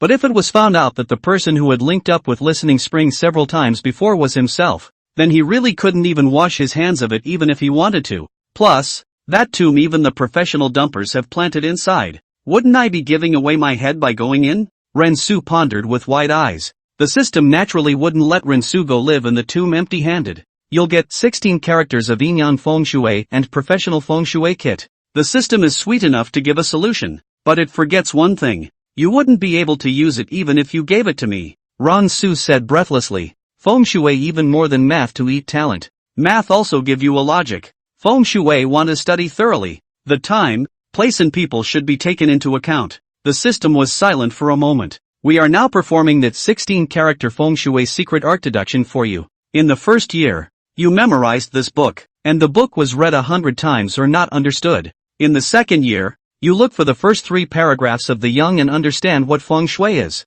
In the 50th year, you understood the contents of the first volume. When Rinsu heard this, he was incredulous in his heart. It can't be. My talent is this bad? The 16-character Feng Shui secret art had a total of 16 volumes of content, and it took the system 50 years of deduction for him to learn the contents of the first volume. The system continued to push on for several hours. In the 250th year, you learned the contents of Book 8. Deduction complete. That's only half of it. The remaining 8 volumes have failed to reach the threshold of learning due to your limited talent. Okay, I'm the one who talked too much. Half a piece would be enough. A huge amount of knowledge flooded into his mind. Chapter 27, I have the little brother's stance. Open broadcast. This huge amount of knowledge was like an ocean. and Rensu almost drowned in it. Good on. It was just a few seconds of double take, followed by a return to normal. What about danger in the cave? Rensu had to bring this up again. Mainly this was his first time pouring. In case he really encountered 100 or 1,000-year-old level dumpling, it would be too late to regret then. The system gave Rensu an option that was hard to refuse. Will deduce the small brother stance for you, please accept or not? After Rensu heard the system's answer, his heart burst with surprise, and the corners of his eyes smiled into crescent moons. Is the little brother you're talking about Zhang Qiling? Though the mind leans toward being him, preventing the system from giving a delivery boy or an Indian boy. Yes, accepted. If there is a segment for grave robbing, then small brother is the king segment. With his stance, plus the 16-character feng shui secret technique, entering the tomb is like being in your own home. Projections in progress. For the first year, you underwent perceptual training, listening blindfolded to the sounds of everything around you. In the second year, you further learn about perceptual training, walking, eating, and doing things blindfolded. In the 50th year, you perceive the perfection of the training exercise. In the first 100 years, your hairy finger was practiced to perfection. Successful deduction. It was only a matter of minutes before Rensu felt a huge change in his body. Yuan Tiangang was standing on the side, and he suddenly looked at Rensu. What's wrong? Rensu noticed the look in his eyes. Yuan Tiangang, it's okay. Debt-free. Rensu prepares to say goodbye to Yuan Tiangang. Master, I'll be going back first. Yuan Tiangang, it's midday and it's hot. Why don't you wait until it's cooler and I'll send the angel away? Rensu knew that this was the other party's polite intention, so he refused. No more trouble. Now if we leave just enough to get back to the palace before dark. Yuan Tiangang, good thing too. Rensu had just taken 2 steps when he stopped where he was. He suddenly remembered something. If he left like this, he wouldn't see him again in the future if he didn't have a quest from the system. Such a figure close to a living god. Rensu naturally wanted to make friends. He bought the same system out cell phone as Li in the system and gave it to Yuan Tiangang as a gift. What is this? Yuan Tiangang asked. Rensu returned. It's something that connects. Even if you explain the cell phone, the network and so on, the other party does not understand. So just explain how to use it briefly and succinctly. I would never dare to accept such a valuable thing. According to what Rensu had said, the plain board in front of him, as long as he wrote on it with a pen, Rensu could receive it immediately. Keep in mind that the ancient method of communication was exclusively horse-drawn carriages plus letters. If you want to contact your best friend who is thousands of miles away, you won't receive a reply at all without 2 or 3 months. That's a good indication of how valuable this thing is. Rensu doesn't feel expensive. Yuan Tiangang can buy 10 of them with the money Yuan Tiangang earned from helping him with the continuous wheat. His Majesty is also contacted with this item, which is worthless compared to your abilities. Yuan Tiangang immediately hesitated, then cupped his fists and said, "Many thanks," but he turned and walked into the house, pulling a slightly tattered book out of it. This is a book I have written in recent years, and I am too penniless to take a gift to the angels. Rensu knew that this was a humane thing to do, so he took it. His eyes shifted to the cover of the book, where a small line was written, Humanity Kamikin Fu. This is when it appears on the system panel. Human Lunar Turtle Annals Fugue, the world's most accomplished physiognomy. Yuan Tiangong's favorite work. Lost in modern times. Lost? Rensu was surprised in his heart. He knew that the book Yuan Tiangang could take out was definitely not a mortal product, but he didn't expect that it had been lost in the original world. Moreover, what Rensu has in his hands is the original work of the loan book. Then its value is even more difficult to estimate. At that moment, a gust of wind blew. Yuan Tiangang stood quietly, his robes fluttering in the wind, hunting and clattering. The bundled-up hair also fluttered with the wind. Unrestrained, his stance was as upright as a pine, and his extraordinary temperament was revealed, just like an immortal who descended to the earth. Rensu felt a little out of place in the scene. Then I'll leave first. Take care. Yuan Tiangang watched Rensu leave. After a few moments, he went inside and began to study the board that Rensu had given him. He saw a line at the top of the screen. Renshu Appliance Repair Backstage Service Group. Curious, he clicked in to see that there were only 2 avatar-like figurines. Group Leader, Rensu. Administrator, Li Shimen. Rensu he certainly knows, but this Li Shimen? Suddenly, a tremor ran through him. Li Shimen? This is not His Majesty today. Li Shimen was concentrating on approving the folders, and the sound of melodious piano playing kept coming out from the flat panel on the side. He was recently surprised to find that by gently tapping on the note-like pattern on the screen, a lot of pleasant music can be played. Pipa, flute. The music was nothing less than that of the musicians in the palace, and there were even some marvelous melodies he had never heard before, such as the sound of the piano, which he was now listening to. What kind of marvelous thing is this piano? The sound that comes out from playing it sounds truly refreshing. Lier did not mince words in his praise. The eunuch at the side carefully changed the cool tea for Lier, and when he heard the word piano, he made a mental note. His Majesty likes to listen to the piano. Suddenly, the tablet flickered, and Lier raised his eyes to look at it, only to see a message appear on it. Yuan Tiangang requests to add you as a friend. Early the next morning, Rensu then checked the equipment: Luoyang shovel, gold touching talisman, black donkey's hooves, candles, compass, all clear to go. He picked up the compass. Seek the dragon and divide the goal to see the winding mountain. A heavy rap is a heavy off. If the door is closed, there are 8 dangers. Not out of the yin-yang bagua shape. Right here. His eyes were glazed over as he stared at a certain spot in the mountains. By the time he got here of and found the robber's hole, it was 10 o'clock in the morning. System, go on air. Chapter 28, The Ghost Hits the Wall. System, go on air. As Rensu's voice fell, the system projected everything he saw into the live broadcast. And this time, the title of the live broadcast is, Come in and learn science trivia from the open jail players. In 3 minutes, 5,000 people flooded into Rensu's live room. Anchor not telling fortunes today? I was going to ask you to help me see if I could pass subject 3.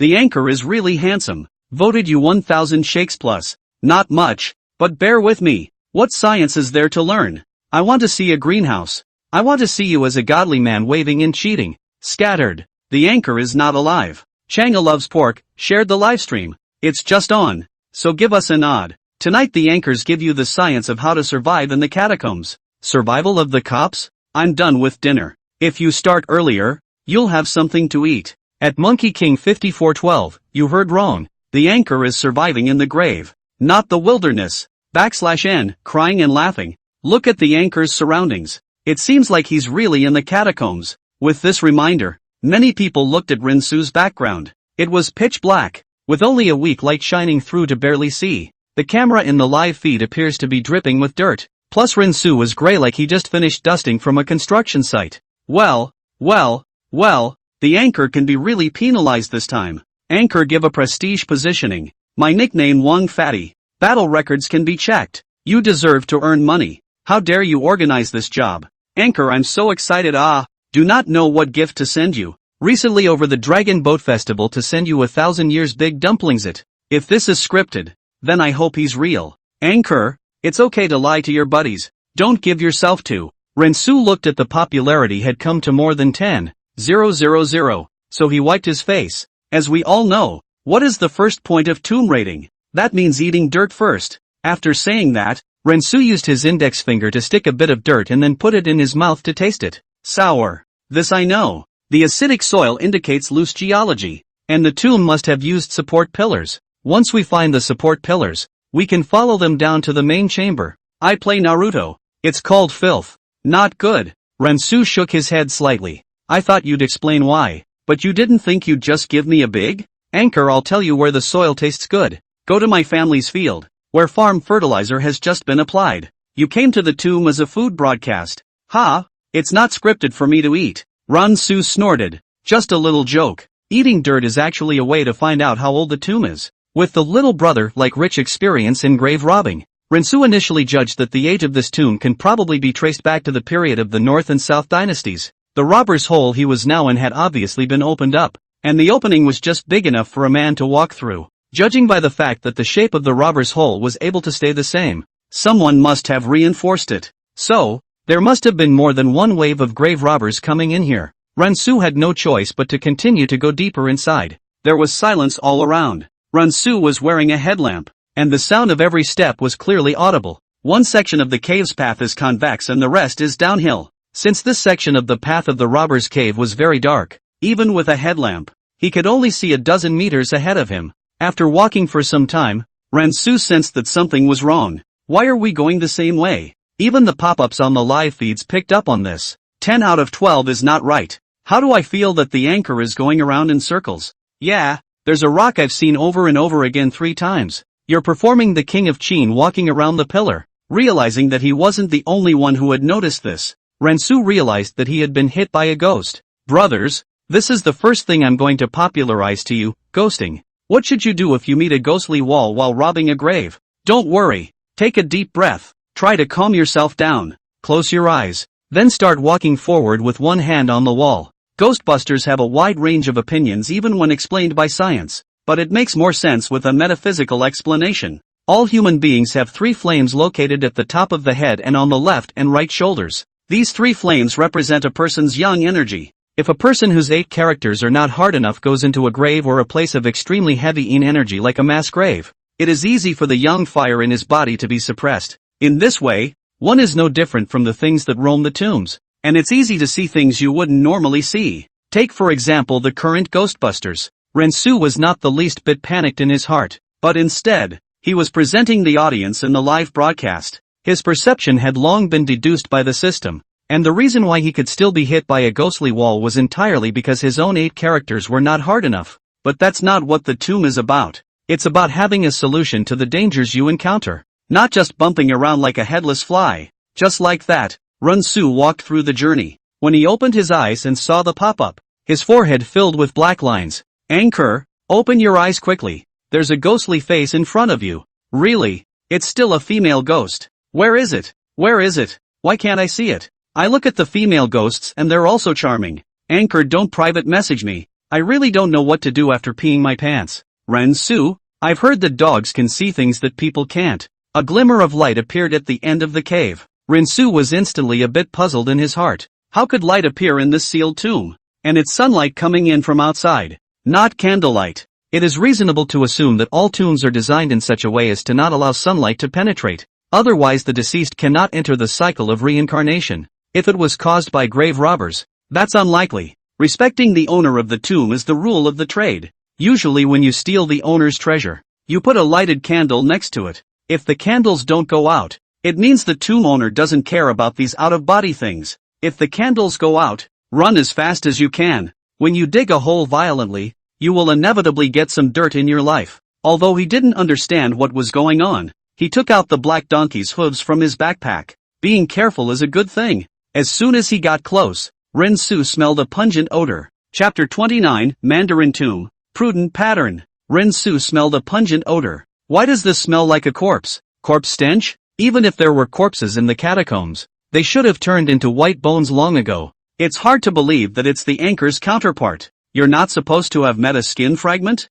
Don't show me. I'm having a late-night snack for fear of throwing up in the toilet. Rensu had to take out the mask from his backpack and put it on his face to approach slowly. Only one person was really lying there quietly, dressed in black. Rensu hurriedly asked the system to code, so as to save the live broadcast from being blocked. He held back his nausea and held the black donkey's hoof in his hand. Dead people are not scary. What is scary is the sudden swindle. He used a Luoyang shovel to peel back the outside ground clothes, and when he saw the scene inside, he was sickened beyond measure. I have spent my life walking on thin ice, accumulating virtues and doing good deeds, only to suffer such retribution. It wasn't even a person. It was a bunch of hairy dead rats. The black clothes on the outside are the fur on their bodies, but I don't know what the situation is, but after they die, they even form a human shape. That's what gave Rensu the illusion that there was a corpse here. He raked away the piles of dead rats, only to see a human bone. Then he looked around again. There was a lot of rubble here. Rensu guessed that the grave robber died here, and then the rats hiding in the darkness came out to eat the hard-won food. System, give me a flamethrower. Rensu gasped. It needs to be the military kind. He tossed aside the loyalist shovel, the military flamethrower loaded with oxygen, and pressed the trigger on the musket. Snort! A ball of flame erupted in a straight line. Even the air was scorched with a sound. He hated rats, especially ones that gathered in packs like this. Must be thwarted. Brothers, I accidentally met the dumplings just now, and now I'm using my magic weapon to overpower it. How come it's coded at a critical time? I want to see it. Not the anchor. You call the flamethrower in your hand a phallic weapon? I've seen Maoshan's peachwood sword. Longhu Mountain's Fuli. Which mountain's dharma is this from? Anchor? Ask if you don't understand. Is the anchor blowing up the tomb? Rensu, I know you don't understand, but I'm an innovator, and I'm not like those old codgers with their black asses hooves. It's a new era. and grave-robbing gear has to evolve with the times. Like this high-pressure Zhurong fire-breathing gun in my hand, specializing in all kinds of big dumplings in tombs. What you said seems to have a few points. You said you were going to be a tomb raider, and you're here as a mage? Technology is what makes a nation, and I think the anchors are doing the right thing. Rensu burned for a sustained period of 5 minutes before he put down his flamethrower and saw the land in front of him that had become charred black. The original swarms of rats were burned to ashes, and the original stench in the air was lost to the flames. Rensu's face gradually slowed down. Cool. Brothers, you should all have learned this wave of practical science, right? Handong Province, a police station. At this moment, a middle-aged man was standing in the office with an angry face. Did you find it? Who the hell is this guy? How dare you live broadcast tomb raiding? Contact the backstage personnel of Shake It Off and tell them not to block the live broadcast room. We want to check his IP address. It's because from the moment Rensu appeared in the chamber on the opening broadcast,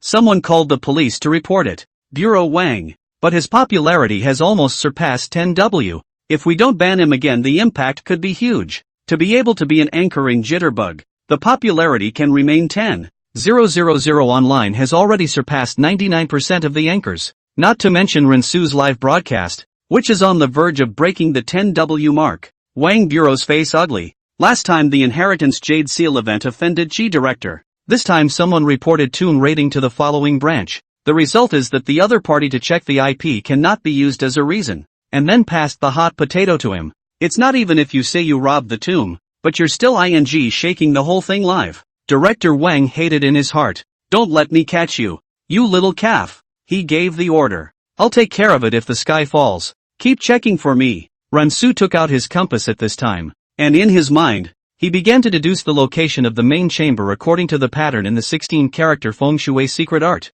Rensu walked while popularizing. The pattern of this chamber is known as Shin in Feng Shui. Those who possessed such a chamber pattern as Shin were usually those who had a certain status at that time to arrange it. It's like an overturned crossbow, tight on the outside but open on the inside. The distance I just traveled, as well as the place where I eliminated the dumplings, are all part of the arrow body. In the case of an unusual main chamber, there is usually only one, but this pattern has two main chambers, usually with the male and female owners having their own chambers. Of course, it has another name, messy ducks. The anchor knows so much. It's so copious. Feel like growing a brain. What's all this with Anchor, you might as well give me a barbecue zombie show. The anchor knows so much. Since it's called the Tomb of the Mandarin Ducks, why aren't they buried together? Giving away flowers *99. Rensu roughly glanced at the pop-up, then explained, because the wife of this tomb owner is not the main wife, but a side room. This can only occur if the original spouse dies first and can only be buried first.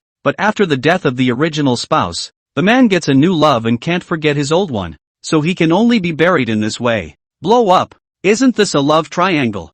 I said such a familiar plot, so it's all left over from the old ancestors game. Jag off. Is there a jitterbug number for the owner of this tomb? At Gao Cold Goddess, what the hell? You're going to cyber violate this guy. \n, stifling laughter. Rensu saw this pop-up, also smiled, and then walked to the end of the arrow. This is the centerpiece of the entire tomb. In the 16-character Feng Shui technique, the most dangerous place is at the heart of the chaotic Mandarin Duck's string. The strings are the two paths in front of Rensu. This tomb scares the inverted most. The main chamber has valuable treasures, but it's a dead end. The way of life can be lived, but without any treasures. It's 2 for 2. Guys. Chapter 30, why can't his live room be blocked? Guys, it's 2 for 2. Anchor, don't choose the path of death. If you do die, who will I watch at night? Choose the path of life. My Epet can't just die a hasty death. Aren't you an innovator? If you open up a dead end, it's a live end. It's just a script. If you really choose the dead end, I'll give you a shakeology one. You don't dare to take the dead end road. You don't have the guts to rob a grave. Rensu looked at the live broadcast, still quite a lot of small black people. His heart slightly smiled. Even if they do not say, he must go this way, because only a dead end can have a treasure. The second half of this system quest is about Lianmai identifying a treasure in an ancient tomb. Brothers, if there's a real accident, tell my mother I'm not a coward. Chien, Can, and Burgundy, Jun, Sun, Li, Tue, Kuan. All things under the sky and the way of nature are inseparable from these 8 words. Rensu deduced the life and death paths of the 2 chambers in a moment's effort. The right side is a dead end. The entrances to the left and right chambers were identical. and without some basic knowledge of feng shui, it would be hard to tell any difference from them. Like lovebirds, you can't tell the male from the female at a glance. When Rinsu came from the Arrow Road, he was facing east. It is known as Tuijin in Yang Mansion studies and is the place of great openings and killings. The right side of Duijin is called Kuan-tu, is the burial place of the woman. The woman is soft, pregnant road on behalf of all things is born. On the left is Qianjin, the six white Wu-chu, the place where men are buried. By common sense, this right side should be a living road, but according to Rinsu's deduction, he favored a dead end. This is the beauty of the prudent pattern, which is a double entendre. If you are not prudent, you will become a mourner. To be able to single out one of the 16 characters of the secret art of feng shui to speak of it is proof of its ferocity. Rinsu walked to the two-high stone door. There are strange runes painted on the door. The lower right side of the door is also a white shi character made of line paint. There is also a small line on the lower left side of the door. Zhang, married at Ohio time in the month of Ein in the year Zhou. He leaned close to the stone door with his ear and tapped it with his finger. Can't hear any echoes. This stone door is pretty thick. Rensu felt around the door a little more and quickly found the key place to open this door. The stone door just looks secure. Can you open it? Don't play dumb. I saw the keys in your hand. Don't disgrace us innovators. Just go straight to C4. And now for the brothers' grave robbing trivia. If you meet such a stone door in grave robbing, you must first draw a circle on the door, and then place both fingers in the circle. Break! Only Rinsu let out a loud cry, and his two fingers were directly inserted into the stone door. Two fingers hooked onto the switch of the stone door, then twisted hard. Boom! The stone door slowly opened automatically. I stabbed it. What's going on? How did the door open? I was watching the circle carefully. The stone door is made of tofu, isn't it? Just letting the finger go in watery? Good hand. If the anchor would come to me to apply for the job as an ear picker, then I certainly wouldn't have hired them either. I'm guessing you silently shouted open sesame in your mind? Is this the legendary hairpin finger? 6666666. Ransu slightly retreated a few steps back. Once the stone door was opened, it might touch some mechanism inside to send out hidden arrows. After the stone door opened, it was pitch black inside the chamber and nothing could be seen. He shone his headlamp inside, which made it partially visible. In the center of the house there was a big black coffin lying there quietly. Rensu raised his foot and wanted to go in. A ghastly wind blew to make him stop his footsteps. Machine front. It was a warning to him. However, Rensu did not hesitate. He took a step in, and the room suddenly brightened up, only to see the candles in the crypt from Rensu's left-hand side light up one by one. Although this tomb chamber had lights now, Rensu felt it was better to have no lights at all. The candle was in a very strange location. A normal candle would be placed in the middle of the room at the very least, which is about a person's height. The candles in this chamber, however, were placed nearly next to each other on the floor, and the length of the candles varied. This also resulted in the chamber only having light up to the coffin part of the chamber. The top of the chamber was still pitch black, and it was as if someone was watching your every move above your head.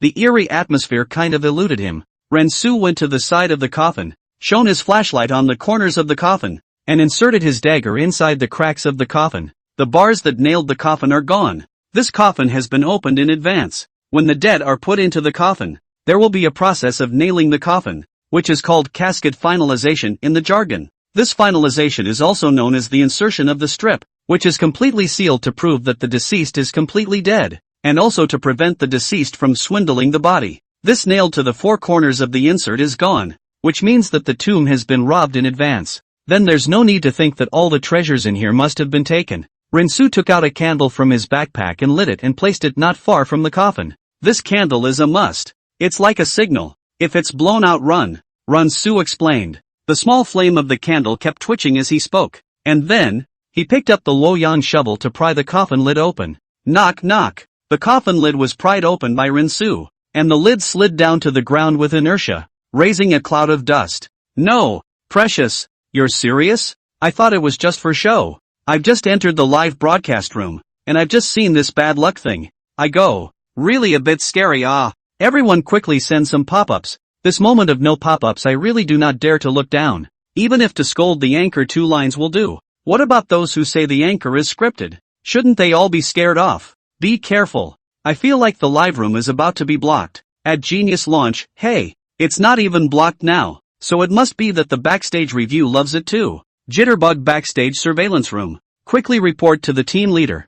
Why can't the live room with live number 541211458 be blocked? He kept hitting the button to terminate the live feed, but it continued. We've been contacted by the police department over here and told to seal it off quickly. The backstage crew had been glued to the screen in front of them, certainly not to see what was being broadcast. Rather, the number of people in Rinsu's live room had broken through to 10W+. Ding ding ding. The audit leader's cell phone rings. Hello? I'm good my ass. I told you to block the live broadcast. Why are the people in here still broadcasting? Bureau Wang furiously questioned. So if there's footage in the coffin that violates the rules, can you backstage afford to do that? Just then, only the camera of the live broadcast began to slowly shift. The coffin thing also appears in the screen. Note, because it's a first-person view, the live broadcast can't see Rinsu's face, and his voice is processed, so there's no way to search for Rinsu from that aspect. Chapter 31, Corpse Ladybird. As the camera of the live broadcast shifted to the inside of the coffin,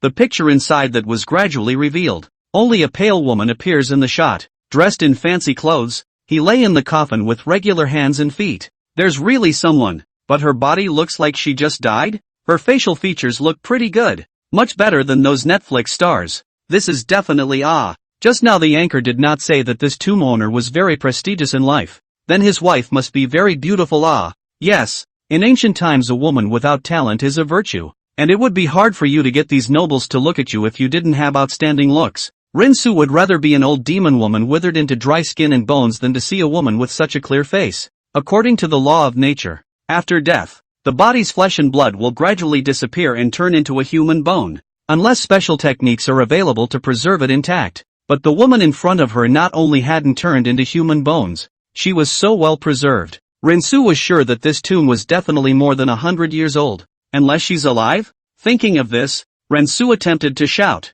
"Big sister smash! Sleeping is not allowed here." As if worried that his voice was too low, he paused and raised it again. "Big sister smash?" Still silent as ever. Rinsu shines the light on her neck, and the lack of any beating proves that she is indeed dead. Why is that? He placed his hand against the other man's face, and there was no coldness, and it was normal body temperature. He was shocked. Could it be that he had really just died not long ago? Opening her eyelids again, the pupils in her eyes were not lax. Within a few minutes after death, the pupils begin to dilate and can be clearly distinguished from those of a living person. It's simply alive. This thought appeared in Rinsu's mind. When he didn't pay attention to the woman's mouth, he noticed something was different. The mouth's a bit protruding, and upon closer inspection it can be seen to be a bit at odds with her three-dimensional features. Like having something in your mouth? This makes Rinsu's heart curious up. Legend has it that the Qing dynasty Emperor Qianlong died with a jade cicada in his mouth, and Empress Dowager Cixi died with a night pearl. This is called rations in feng shui, where the dead person's mouth is stuffed with food so that he will not go hungry with an empty mouth on his way to hell. He lifted the woman's lips slightly with the back of his knife. Only a crystal clear jade was in his mouth, and the jade not only didn't reflect under the headlamp, it let the light right through. "It's a good piece of jade," Rinsu secretly said. "I'm offended." He pried the jade open with his dagger, which was a bit of work due to the woman's small mouth. According to the rules, grave robbing can take the treasures in the chamber, but you can't destroy someone's corpse. He carefully propped the mouth open with his knife and took the jade out. Just as was about to take the dagger out of his mouth, suddenly, the woman's mouth suddenly closed and directly bit Rinsu's dagger. Rinsu was shocked. Trying to pull the knife out, he realized that the woman's bite was abnormally tight, but his strength was several times higher than a normal person's. Whoosh! 2 small black balls suddenly shot out of the woman's eyeballs. How fast the speed was! It came to him almost instantly. Rinsu's face changed, and in a flash of lightning he subconsciously used his hair-mound finger to clip these 2 small black balls. His hairy finger was lengthened by the system using steel finger cuffs, because the original finger length was already set and could not grow any further. The little brother deduction. Although his talent in the former is a world of difference, but can be deduced to a few resemblances also enough. Rinsu fixed his eyes and saw that it was not a black ball. It was completely 2 ladybugs with black smoke. They smelled unusually bad, like they smelled like a dry toilet had been burned in a fire. Scared me. What is this thing? It looks like a little bug? What's with the anchor's fingers being so long? It's called the Fashu finger. A grave robbing stunt of the Fashu Lieutenant General under Boss Chow. But the anchor will be a bit of a referee. With a little bit of both the Haircock's Lieutenant and the touch of Gold's abilities, both the Fashu Zhonglong General and the Golden Guardians are part of Cao Cao's tomb robbing army. Among them, The Fashu Zonlangang is one level higher than the Mujinshan, is the leader of the Mujinshan, and possesses a unique Fashu heavenly seal, also known as the Fashu seal.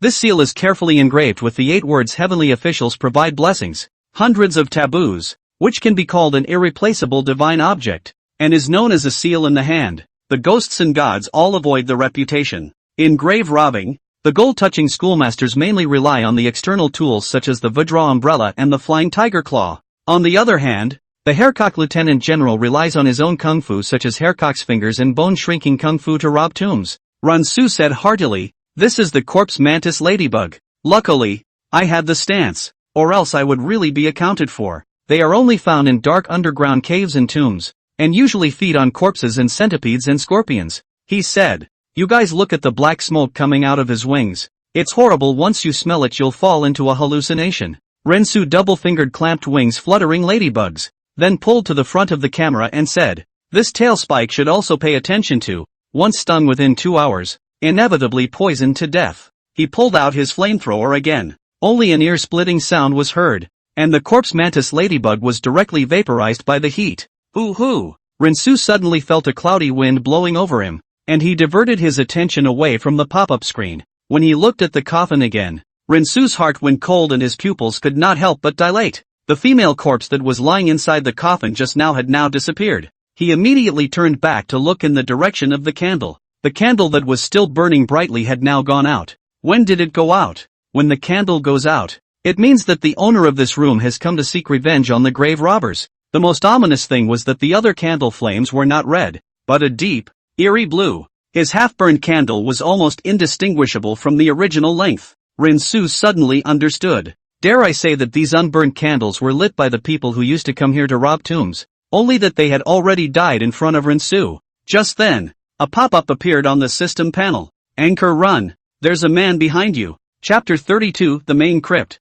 Lian Mai's treasure appraisal. Rensu suddenly felt a chill on the back of his neck. Immediately, he threw the black donkey hooves that were put aside to the back, only to hear a mournful scream. He immediately pulled away to prevent being possessed by something dirty. What worried him the most still came. Meeting a ghost inside a crypt is not a good sign. He clutched the gold-touching talisman in his hand. It had the effect of restraining ghosts and evil spirits. Sure enough, when Rensu took out the gold-touching talisman, the coolness behind him stopped appearing. The ghostly fires in the room set off the place in a deep and horrible way, as if they had mistakenly entered the hell. Gobble, gobble, gobble. Just then, the sound of gongs and drums came from nowhere. This sound Rensu felt a little familiar. It seems to be the 3 o'clock in the middle of the night. Be careful of the fire and candles. In the theater, the sound of the gong. But it was daytime when he entered the tomb, not the middle of the night. Just as he was wondering, several bodies suddenly fell from above inside the chamber.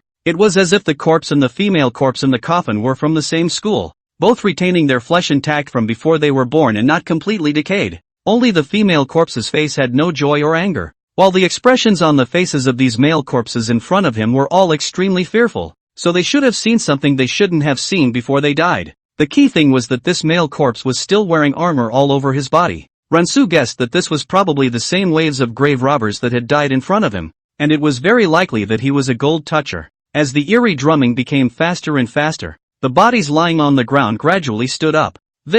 Ransu rushed out in an arrow step and swung his Luoyang shovel at the face of one of them. Bang! His strength was so great that a tingling vibration came from the Luoyang shovel. The corpse's head was knocked off, but the body could still continue to move, lunging towards Ransu's side. Ransu dodged out of the way in a hurry. It's so exciting. It's like watching a movie. Nope. It's like Resident Evil. But Iron Tai, you remember. This is Shake Shack. And all I can say is that you're being slightly more gentle with your methods. Impossible. Absolutely impossible. How can this big dumpling continue to walk around with its head gone? Yeah. As you know from zombies, a zombie can't keep going if its head falls off. And this zombie looks like he's never played the game. I'm not talking about you guys. The anchor is in danger and you're still chatting? Hurry up and deduct 6 to cheer up the anchor. 6,666. 6,666. Although Ransu has a little brother of the body, to deal with some small graves is still no problem. Like the aristocratic level of the chaotic tomb is completely overestimated. Without little brother, that all the blood of the unicorn simply cannot suppress these walking ghosts and monsters. Good thing I'm an innovator. Rensu took out his own high-pressure Zhurong fire-breathing gun again at this time. Snort! A spray of hot oxygen fire came out, their armor blocking some of the flames. But, instead of being thwarted, these corpses are more difficult to haunt. The point is that it's not just one person. It's 5. 5 against 1. Advantage to me. Rensu's gaze was firmly fixed on the several people who were pouncing on him, and his figure flickered, dodging the several people's harsh attacks like a nimble ghost. Not daring to pause for a moment, he busily reached into the backpack behind him and took out all the last few blackest hooves. Quickly, he rushed towards the 4 remaining bodies, not hesitating to hang these blackest hooves on them. But although this black donkey's hoof can suppress evil, it is only temporary. Rensu hurriedly came to the female corpse, then placed the gold-touching talisman on her forehead. At once, the original rapid drumming began to gradually become calmer until it was silent. Although this gold-touching talisman doesn't have the same miraculous effect as the Fakia seal, it can shock for a while. He moved the body of the woman's corpse and shone his flashlight inside but didn't see a single treasure. There are no organs underneath the corpse either. Other than these clothes being more valuable, there are no other treasures. It doesn't make sense that there are no treasures in the dead-end path, unless it's not the main chamber. Rensu thought quickly in his mind. That also meant that there must be another chamber exactly like the one in front of us. Then where could the main crypt be? Rensu secretly pondered. He glanced around, surrounded by tight stone walls, but found nothing at all. He shone his flashlight upwards and could only see darkness. Rensu noticed the blue fire candle next to his feet. The fire wasn't very warm, yet it still consumed the candle's oil. Suddenly, a thought popped into his head. Would he be able to see clearly if he held this candle? There was nothing he could do for a while anyway, so Rensu picked up a candle and stood on top of the coffin to raise it higher.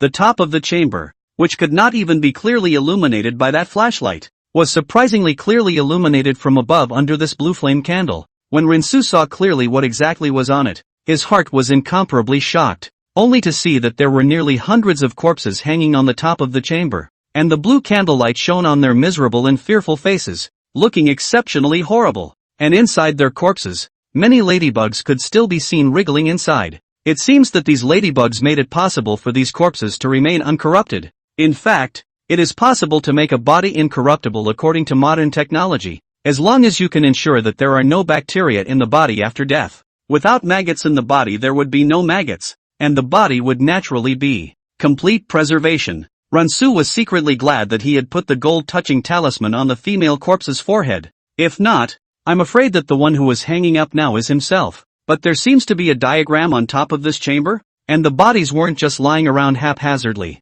Rensu frowned, and it took him a while to see what was going on. What a hide! Here's a diagram of the entire chamber's construction. Rensu sighed in admiration in his heart. It seems that the craftsman who built the burial chamber back then deliberately kept a hand in it. In ancient societies, artisans were at the bottom of the social ladder. When they built tombs for nobles, they were often left as companions forever in order to avoid the inner workings of the tomb being leaked out. Rensu looked up to the top of the room and found that the drawings on it were skillfully hidden in accordance with the method of gossip. His mind was instantly much more settled, for he already knew how to seek out the actual main chamber. He was seen slowly crouching down and carefully probing for something underneath the coffin. Suddenly, a look of delight appeared on his face. The mechanism to open the main chamber had been found by him, accompanied by a rumbling sound. The place in front of the coffin that originally appeared to be a tight wall was now slowly parting like a door. Rensu hurriedly held the gold-touching talisman in his hand, while his figure flashed and quickly flashed inside the real main chamber. As soon as he went in, he only saw dozens of bodies fall down again in the original chamber, and the woman in the coffin even sat up suddenly. She slowly turned around and looked in the direction where Rensu was, her mouth stiffly open as if she was searching for her jade. Seeing this, Rensu hurriedly pulled the mechanism that closed the gate, and the thick stone gate rumbled once again before closing completely. Chapter 33 Very open door, but not much use. After the stone door closed completely, Rensu secretly let out a sigh of relief. Rensu knew that this female corpse was the source of the trouble, but he couldn't melt her with a flamethrower. There is a saying in the rules of grave robbing: take wealth without greed, light a fire without burning the lead. Grave robbing does not involve fancy footwork or skillful craftsmanship. It is a technique that uses violence to steal wealth. You can't just take all the stuff in one fell swoop, or you'll piss off the owner of the tomb.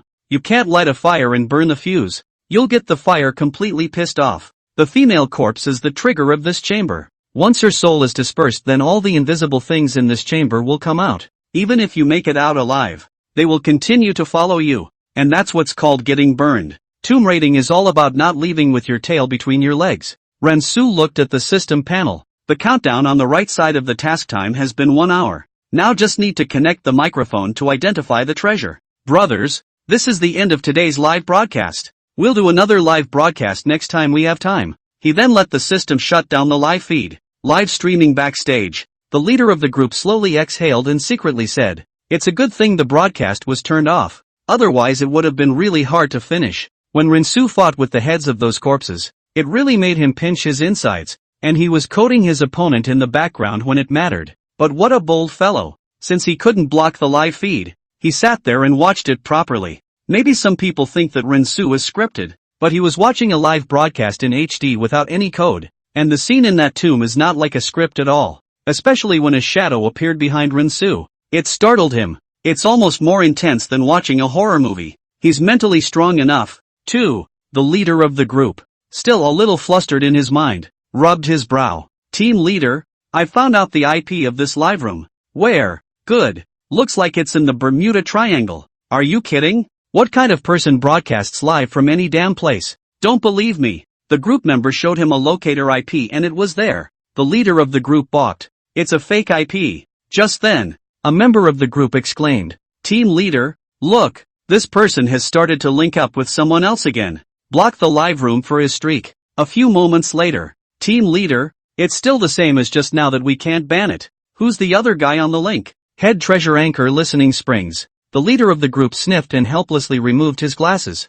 Knowing there was nothing more he could do, he moved a stool in the lounge and brought a bucket of popcorn, then sat down in front of the big screen and started watching it. Then choose to accept it and don't embarrass yourself. This. Looking at the leader of the group who had swung for the fences, the group was seeing this for the first time. An hour of live broadcasting had allowed him to increase his fans by 30,000 and his anchor profession proficiency had increased by 10%. System, what can this professional proficiency do if it reaches 100%? Is it possible that it's just to become an anchor? This is the doubt in Rinsu's mind. When the anchor is not just need 2 steps. The first step is to turn on the cell phone live stream, and the second step will be to call out to the family. You can broadcast live in all worlds after your occupational proficiency reaches 100. Like what? Any anime, movie and novel world can be streamed live. So it is. Ransu nodded secretly. He then shifted his gaze from the panel and looked into the chamber. The main chamber was built almost identically to the side chamber just now, except that there were a few more stone carvings in the chamber. He plunged his dagger into the corners of the coffin again, but this time it was hindered by the fact that the inserts were still there. This chamber has not been burglarized. The people who came here to rob the tomb were probably left in the side room. Speaking of which, Rensu had gotten a few lucky breaks. If it wasn't for the corpse on top of the chamber, he wouldn't have been able to discover the secrets above. The lid of the coffin was heavy and could not be lifted without 2 adults. Rensu pulled out the nail coffin's insertion strip, then found an angle to push it open with force. Knock! The lid of the coffin was only pushed open a small part by Rensu, revealing a lot of gold and silver treasures as well as various utensils. Rensu smiled. Alright, start linking up. Forensics Live. Hearing Springs looked at the right screen rather breathlessly. The treasure holder just couldn't help himself. Ha ha, is Quan opening this door? Dude, not that I'm talking about you.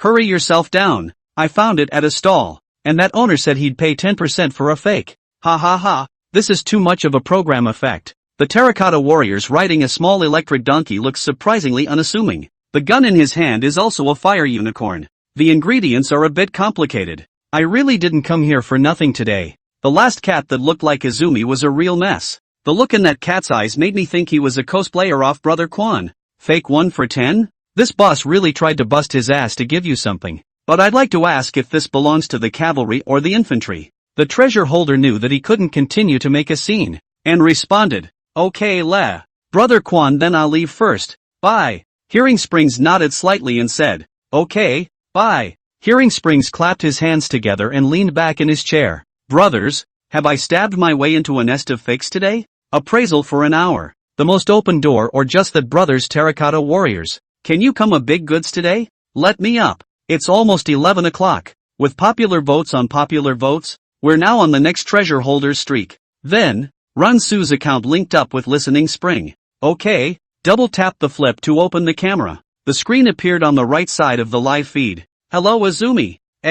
Hello brother. Hearing Springs glanced at something in the picture. He clasped his hands to his chest and said easily, "This is a copper coin from the Northern Dynasty, isn't it? Eastern or Western way?" After Rin-Su heard the other party's question, he replied, "It seems to be Western way." Hearing Springs, "Turn it over and look at it." Rin-Su put the coin in his hand and turned it over. On it were written 4 big words in a crooked manner. Listening Spring, "It is indeed Western way. It says 9th year of Daiton." Rin-Su is almost illiterate in front of this kind of ancient coins. The characters on it he only knows a big. The rest of them are not even counted as traditional Chinese characters. Very open door. But this copper is just too old to be of much use. Enough for 2 buckets of noodles. Things like copper plates and paper money are generally cheaper the older they are. Things are precious. This kind of copper plate once found have found a few sacks. Unlike Yuan Datu, this kind of copper plate issued very few, because he himself hadn't been emperor for a few years. Chapter 34, Take out your papers. You believe me now, don't you? How much do you have here? And if it's a lot maybe you can pass it on. Rin-Su curiously looked at it. About a few dozen. This kind of copper plate placed in the tomb is estimated to be symbolic. Not much. Rin-Su then took out another piece of jade from the coffin. What about this? The jade crystal is green and has a natural color. Listening to the spring, seeing that it was a piece of jade, he looked at it for an extra 10 seconds or so. It's a fine piece of Hutian jade, but the color just looks a bit off. Sorry Azumi. It's dusty. Rin-Su blew the dust off of it. The jade had stayed in the tomb for 200 or 300 years, naturally accumulating a layer of dust on it. Listen to Quan, how long have you kept this jade? Why is there still dust on it? It stands to reason that things like jade are generally not likely to stick to dust. It's been a while. Rin-Su was wiping the jade clean with a rag, the flashlight shining on it glistening. Listening to the spring, he frowned and asked, "Brother, is it so dark there? Where are you?" The crypt is supposed to be a dark place, and you have to use the light of a flashlight to identify the treasure here. So, there's no way around it. I'm indoors. Is that so? Hearing Springs questioned. Then show me your surroundings. Rin-Su paused in his tone and replied, "I'm a bit inconvenienced." Inconvenient? But Hearing Springs wasn't going to let him off the hook and asked again, "Where are you from?" Rin-Su, Chinese. Which province? Mom gave birth. Hearing Springs, dude, that's not fun for you. Then, Rin-Su put the flashlight aside and said, "Brother Quan, wait for a while, I'll light a candle first." Hearing Springs raised an eyebrow and moved his face closer to the camera. What lighting candles? There are rules of the trade. A candle must be lit. This cannot be changed. I'll light the candles. Is this big brother robbing graves on sight? Look at the dirt under his feet, it's not like he's at home. The possibility of being in a grave chamber is very high. So it's not really a lie, it's indoors. Just now they were saying that they didn't have any big goods. But this time it's not coming. And it's directly on the spot wholesale. This big brother is probably going to be Quan's benefactor. Knowing that he's recently in the promotion stage, he's specially come to give a big gift. You just asked me if I opened the door. So you opened the door to this chamber long ago. Listening to the spring incredulously said, "Not big brother, you so greedy want to eat the public meal. The rest of the life without worry. Listen to my advice, hurry to leave here." Rin-Su knew that Listening Spring would say that. So he explained, "Brother Quan, you've got it wrong, I'm official and have a business license." Listening to Quan's words, the expression on his face slowed down slightly. Hearing the words official and business license, he probably guessed what the other party meant. It can only be an archaeologist. He immediately changed his expression and laughed. Big brother turned out to be an archaeologist. You didn't tell me earlier, I thought you were here to rob tombs. Lighting candles isn't enough light, is it? Next time I should bring 2 extra lamps. The crypts can be dangerous at times. Rin-Su's heart warmed at his words, not realizing that the other party cared about him so much. Rin-Su empathized. Yes, the tomb is indeed dangerous sometimes. Brother Quan, can this jade be worth a car? Listening to Quan huffed. This jade also has a bit of an advantage in terms of age and quality. Replacing a 718 is no problem at all. Rin-Su thought in his mind. The same jade, how come there is such a big difference between it and the one Lier is carrying? One piece is only able to replace one. The other is able to replace thousands. Then Rin-Su took out a peculiar shape of the gourd. What about this? Hearing Springs looked at it. Then said, "Turn it over. It's very open. It's called an incense gourd dish, it's specialized for incense." He explained. The ancients liked to put dried ingredients with some scent in it, and then that little dish underneath was used to light a fire to smoke the incense. That gourd opening up there is the exit for the scent. Ransu gave a thumbs up and complimented. Brother Quan is really knowledgeable. Average. Listening Springs understated. You look at his mouth.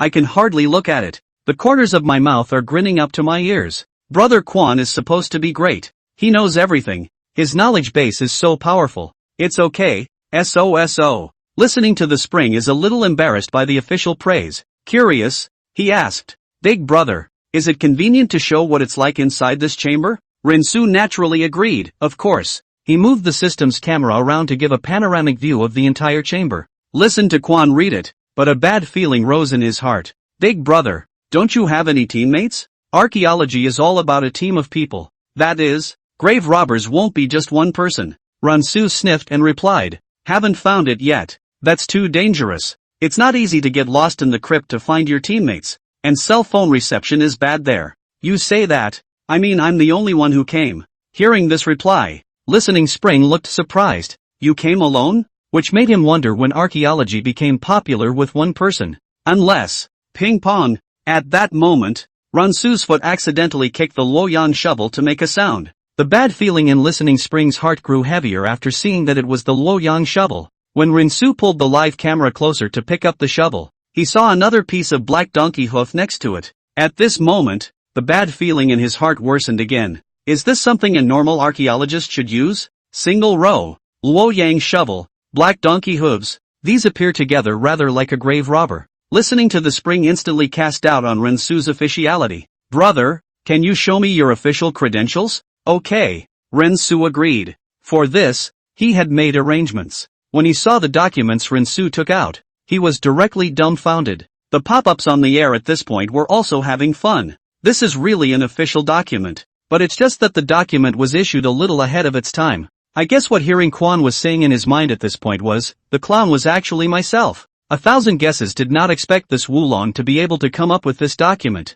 Ha ha ha. I really can't live to laugh. I only saw a small blue book in Rinsu's hand, on which he wrote, Documentation, Grave Robbery License. Name, Rinsu. Unit, Touchstone. Props, Gold Touching Talisman. Black Donkey's Hooves. Brother Quan. Do you believe me this time? Chapter 35. How can this be considered grave robbing? The smile on Listening Spring's face froze to a halt visible to the naked eye and said, Big brother, you're not an archaeologist, are you? No. So I thought you said you were official and had a license? Ransu leaned his credentials toward the camera again and said, Yeah, isn't that right? Look at this and the official stamp. You're listening to the Spring breathlessly. He put his hands on his head and thought about all the times he had seen things in his life. How come I've never heard of grave robbing with papers? He hated it. Man, that's outrageous. Who awarded it to you? Hearing Spring sniffs and brings his face closer to the camera for a closer look. Turn it over and look at it. Ransu turned the back of his papers over.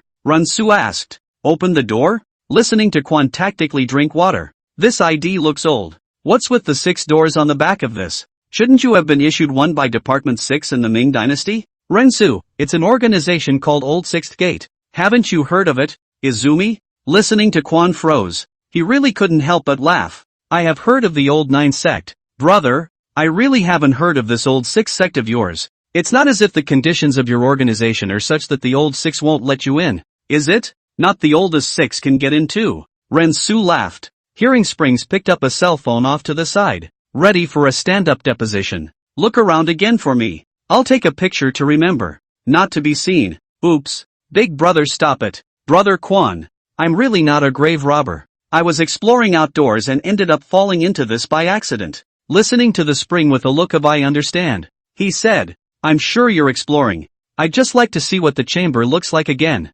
Ransu was helpless, knowing that the other party would not be able to continue this treasure appraisal without taking 2 photos. But he doesn't matter. Even if Rinsu gave him the location, deep in the mountains and wilderness waiting for Uncle Hat to come here, he has long run away. What's more, they couldn't find themselves, so they didn't have to worry at all. He also understands the Listening Spring. Tomb Raiders in the world of the Genie Way can be casually named. He then gave the camera a little surround. Just a few clicks over there, and it's considered deposition complete. Listening to Quan's slightly relieved tone, he said, Brother, if you are a grave robber, then I advise you to turn yourself in. If it is really exploring accidentally fell into this tomb inside it, That also dry sit and wait for Uncle Hat to save you on good. However, Rensu's fans soon smelled the odor and came to listen to the spring live room. I don't think so. How come the jailbird came to listen to Kwan's mic? I wondered why the show went off so fast tonight. But it turns out he's looking for brother Kwan to appraise his baby. At the Bard of Tibet, he just said that he was exploring and accidentally stepped into a robber's hole to get into this tomb.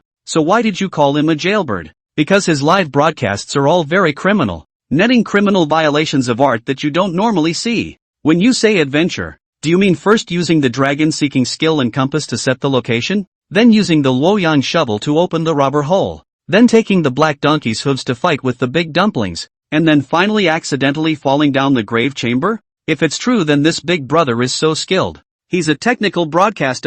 Do not care how Rensu said how heaven and earth. There are great Confucian defense for him. Rensu simply pretended not to see it and aimed the camera at one of the bronzes again. Izumi, then are these still red? Listening to the spring with a slight huff on his face, he exclaimed, "Man, you really hurt my feelings. I originally thought you were in archaeology and these could be authenticated for you, but now that I know you're a backslider, I'm not in the mood to look at these treasures." This left Rensu a bit helpless and could only explain, "Kwan, what would you say is considered inverted?" Hearing Springs, "I think you know this better than I do." Rensu defended himself, "I enter inside the tomb, but I don't take anything from here. Brother Kwan, do you think this is considered a backward fight? Even if Uncle Hat comes, at best he'll say I'm trespassing.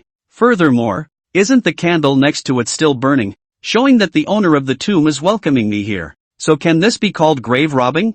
I'm actually here as a guest." Listening to the spring sniffed and touched his head. His throat wriggled twice, surprisingly speechless. It seems to make a few sense, although the chamber has long been unoccupied. So as long as he doesn't take anything from it, it doesn't constitute grave robbing, right? Ha ha, this big brother is unbeatable. If he were in our village, he'd be able to fight with his tongue. Police, well, go ahead, I'm taking notes. It's another boat new version. Hearing Springs asked about something else. "Brother, tell me the truth. Do you belong to the south or the north? Tomb raiding is also a small jianghu, and where there is a jianghu, there are naturally sects." Rensu didn't answer him directly. Instead, he directed the camera of the live broadcast towards the Luoyang shovel. Hearing Springs nodded gently and said, "Okay, I know. The two of them were playing fanfic, but they were in a hurry to get to the viewers of the live broadcast. What's the meaning of this? I can't understand what it means." Listening to the spring is verifying whether he is a pourer or not, and the language of that shot just now shows that the other party is a connoisseur, or at the very least, a veteran of deep penetrating pouring. Lian Mai's elder brother belongs to the inverted bucket North School, habitually as Luoyang shovel as a tool. They rely on the dragon seekers to find the tomb, generally only pour large ancient tombs. The southern school of grave robbers do not rely on tools. They specialize in the use of look, smell, ask, cut 4 methods. It is the 4 methods of finding burials through knowledge of feng shui, identification of smells, questioning the locals, and judging by the soil layers. Some people in the pop-up screen explained these situations. After all, most of the people who come here to watch the live broadcast is just to watch a program. How would they know the complexities of the tomb raiding business? In the business of grave robbing, in fact, there is rarely any pure north and south school. Most of the inverted both. The north school of Luoyang shovel and the south school of feng shui mixed use is the safest. If there had to be a north-south faction, it would have to be by region. The Yushan region belongs to the northern faction, while southern Hunan and northern Hunan belong to the southern faction. Listening to Quan suddenly realized that he was a treasure connoisseur, and that meddling in grave robbing was a bit out of bounds, so he changed the subject. "Something to turn over and look at." Ren then turned the baby in his hand over. Hearing Springs stared for a dozen seconds or so, then let out a soft suspicion. "The thing is very open door. This bronze mirror is rightly from the northern and southern dynasties period in terms of craftsmanship, but it looks a bit new, and at first glance it would make people think it's a fake. How is it new?" Suddenly, he remembered something. He is now in the Tang dynasty, a mere 200 years after the North and South dynasties, but for later generations, that was nearly 1,800 years ago. In the eyes of a true treasure expert, 100 or 200 years of things are not as bad as new ones. Chapter 36. The candle went out again. I don't know if Rinsu's bowl **** worked, or if Listening Spring was thinking about seeing more of the treasures in the ancient tomb. The two of them surprisingly began to connoisseur the treasure in silence. "Wait a minute, take this mace out and look at it." After Rinsu's camera swept past, Hearing Spring called for a halt in a hurry. The treasures inside the coffin were overwhelming, and listening Spring only asked Rinsu to bring out this sword. Bro, don't show the mace front. Rinsu took the sword in his hand, almost didn't flash to his wrist. This sword is thick and heavy, only two hands at the same time to make strength to pick up. To know, Rinsu's physical quality had gone through the system's deduction and evolution. The strength of his one hand could be comparable to 2 or 3 adults, not to mention the strength of these two hands. That's what brought the mace up just slightly. Listening to Quan, seeing that Rinsu was able to pick it up, gave him a thumbs up in front of the camera. Big brother, you are a bit strong. Why does this weapon look like a big burning stick? It doesn't look too heavy, and he's still struggling so hard to pick it up with his two hands. Is Quan supposed to be saying the opposite? The mace is really the first time I've seen it.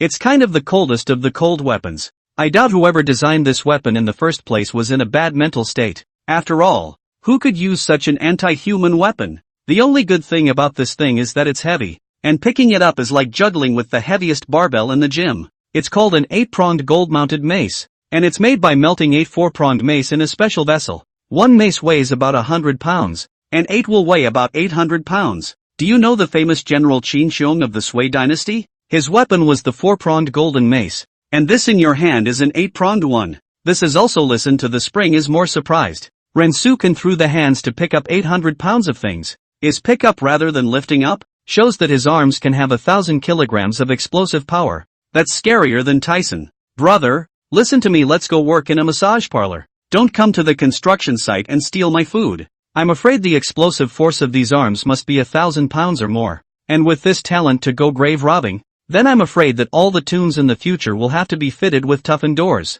The top 3 heaviest weapons I can remember are Yuan Chengdu's phoenix-winged gold-plated quill, weighing 320 caddies, Westphalian King Li Yuanba's ringing drum, the golden hammer of the town urn, weighing 800 caddies, and Qin Wuwang Yingdong's jackhammer. You give this mace up, take a flashlight and shine it from the body of the mace to the blade. See if you can get any color? Listening to the Spring laughed. Rinsu put up this long mace that came to his chest. There are 3 red scratches, but once the light is removed from this angle, you won't see the 3 red scratches anymore. Listening to Quan's face changed a little when he heard that it was 3 scratches, and said, this person must have been a murderous general or a princely figure in his lifetime, because there were so few people who used the mace. There was a saying that every mark on the body of the mace meant that the person had killed 50,000 people, and 3 marks meant 150,000 people. The red scratches are all from living human bones. It's a bit overblown, but it's true that this mace has killed a lot of people. Suddenly, listen to Quan shout, brother, why does this candle of yours seem to be about to go out? Rinsu's heart tightened and he hurriedly turned his head to look, only to see that the candle seemed like a remnant in the wind that was about to go out at any moment. Rinsu's fingers quickly pinched and projected with the 16-character feng shui secret technique. His face became quite ugly. Brother Quan, it's no good. This trigram shows 3 yin lines and 1 yang line. This made even listening Spring a little confused. The trigrams he knew slightly, but he didn't understand the change of yin and yang that Rinsu was talking about. No bro, what do you mean by that? Rinsu briefly explained with listening Spring and said, just now I divined and counted how many people were in this chamber, and then the yin lines appeared. Listening to the Spring with a slight understanding, he said, you mean there shouldn't be yin lines, only yang lines, because you're the only one in this room. 3 yin lines. That also means there are 3. The audience in the live broadcast room was also stunned by this sudden scene. I'll go. You two can't be intentionally lying to us for the sake of a whole show effect. As a fan of the right side of the chain of cell broadcasting, I can give you affirmation. Cell broadcasting to play is real. The less courageous will leave the live room as soon as possible. With pop-ups like this, the popularity of the live broadcast room directly dropped by 20,000. Listening Spring had the presence of mind to kick Rinsu off the streak, only to realize that he couldn't kick it off at all. What's going on? Hoo-hoo! An eerie gust of wind blew steeply through the chamber, as if it carried the chill from hell. Immediately after that, the female corpse that was lying quietly in the side room before turned out to be like a ghost and flashed behind Rinsu again. Although it was only a moment of 0 seconds, it was still caught by the sharp-eyed Listening Spring. His face changed drastically, yet in an instant, he immediately forced himself to put on a cheeky demeanor. This was just to give the live viewers the false impression that this whole thing was just a program effect, not wanting to cause unnecessary panic, but in reality, he still harbored a few moments of recognition for Rinsu in his heart. from Rensu's performance after entering this chamber. That calm and collected demeanor as well as the way he handled all the small details. He was able to notice that the other party must have some real skills. So this candle going out is definitely not a coincidence. He knew only too well whether there was such a dirty thing in the world or not. So, not being able to kick Rensu out in time now really made him feel a little disoriented. He hurriedly picked up another cell phone and anxiously contacted the backstage personnel. But the message he received was that they were unable to shut down the live broadcast either. What a houseful. If you can't turn off the live stream, it's very likely that many viewers will be able to see that filth. And then the impact of this incident will be too great. Since the path of shutting down the live stream didn't work, we had to find another way to do it. And we definitely couldn't let these things show up in the live stream. He hurriedly said to Rensu, "Brother, hurry up and go next to that mace just now. I seem to have misread something." Rensu only remembered when he was reminded by hearing Spring like this. Yeah, what could be more effective than the mace in suppressing these invisible things?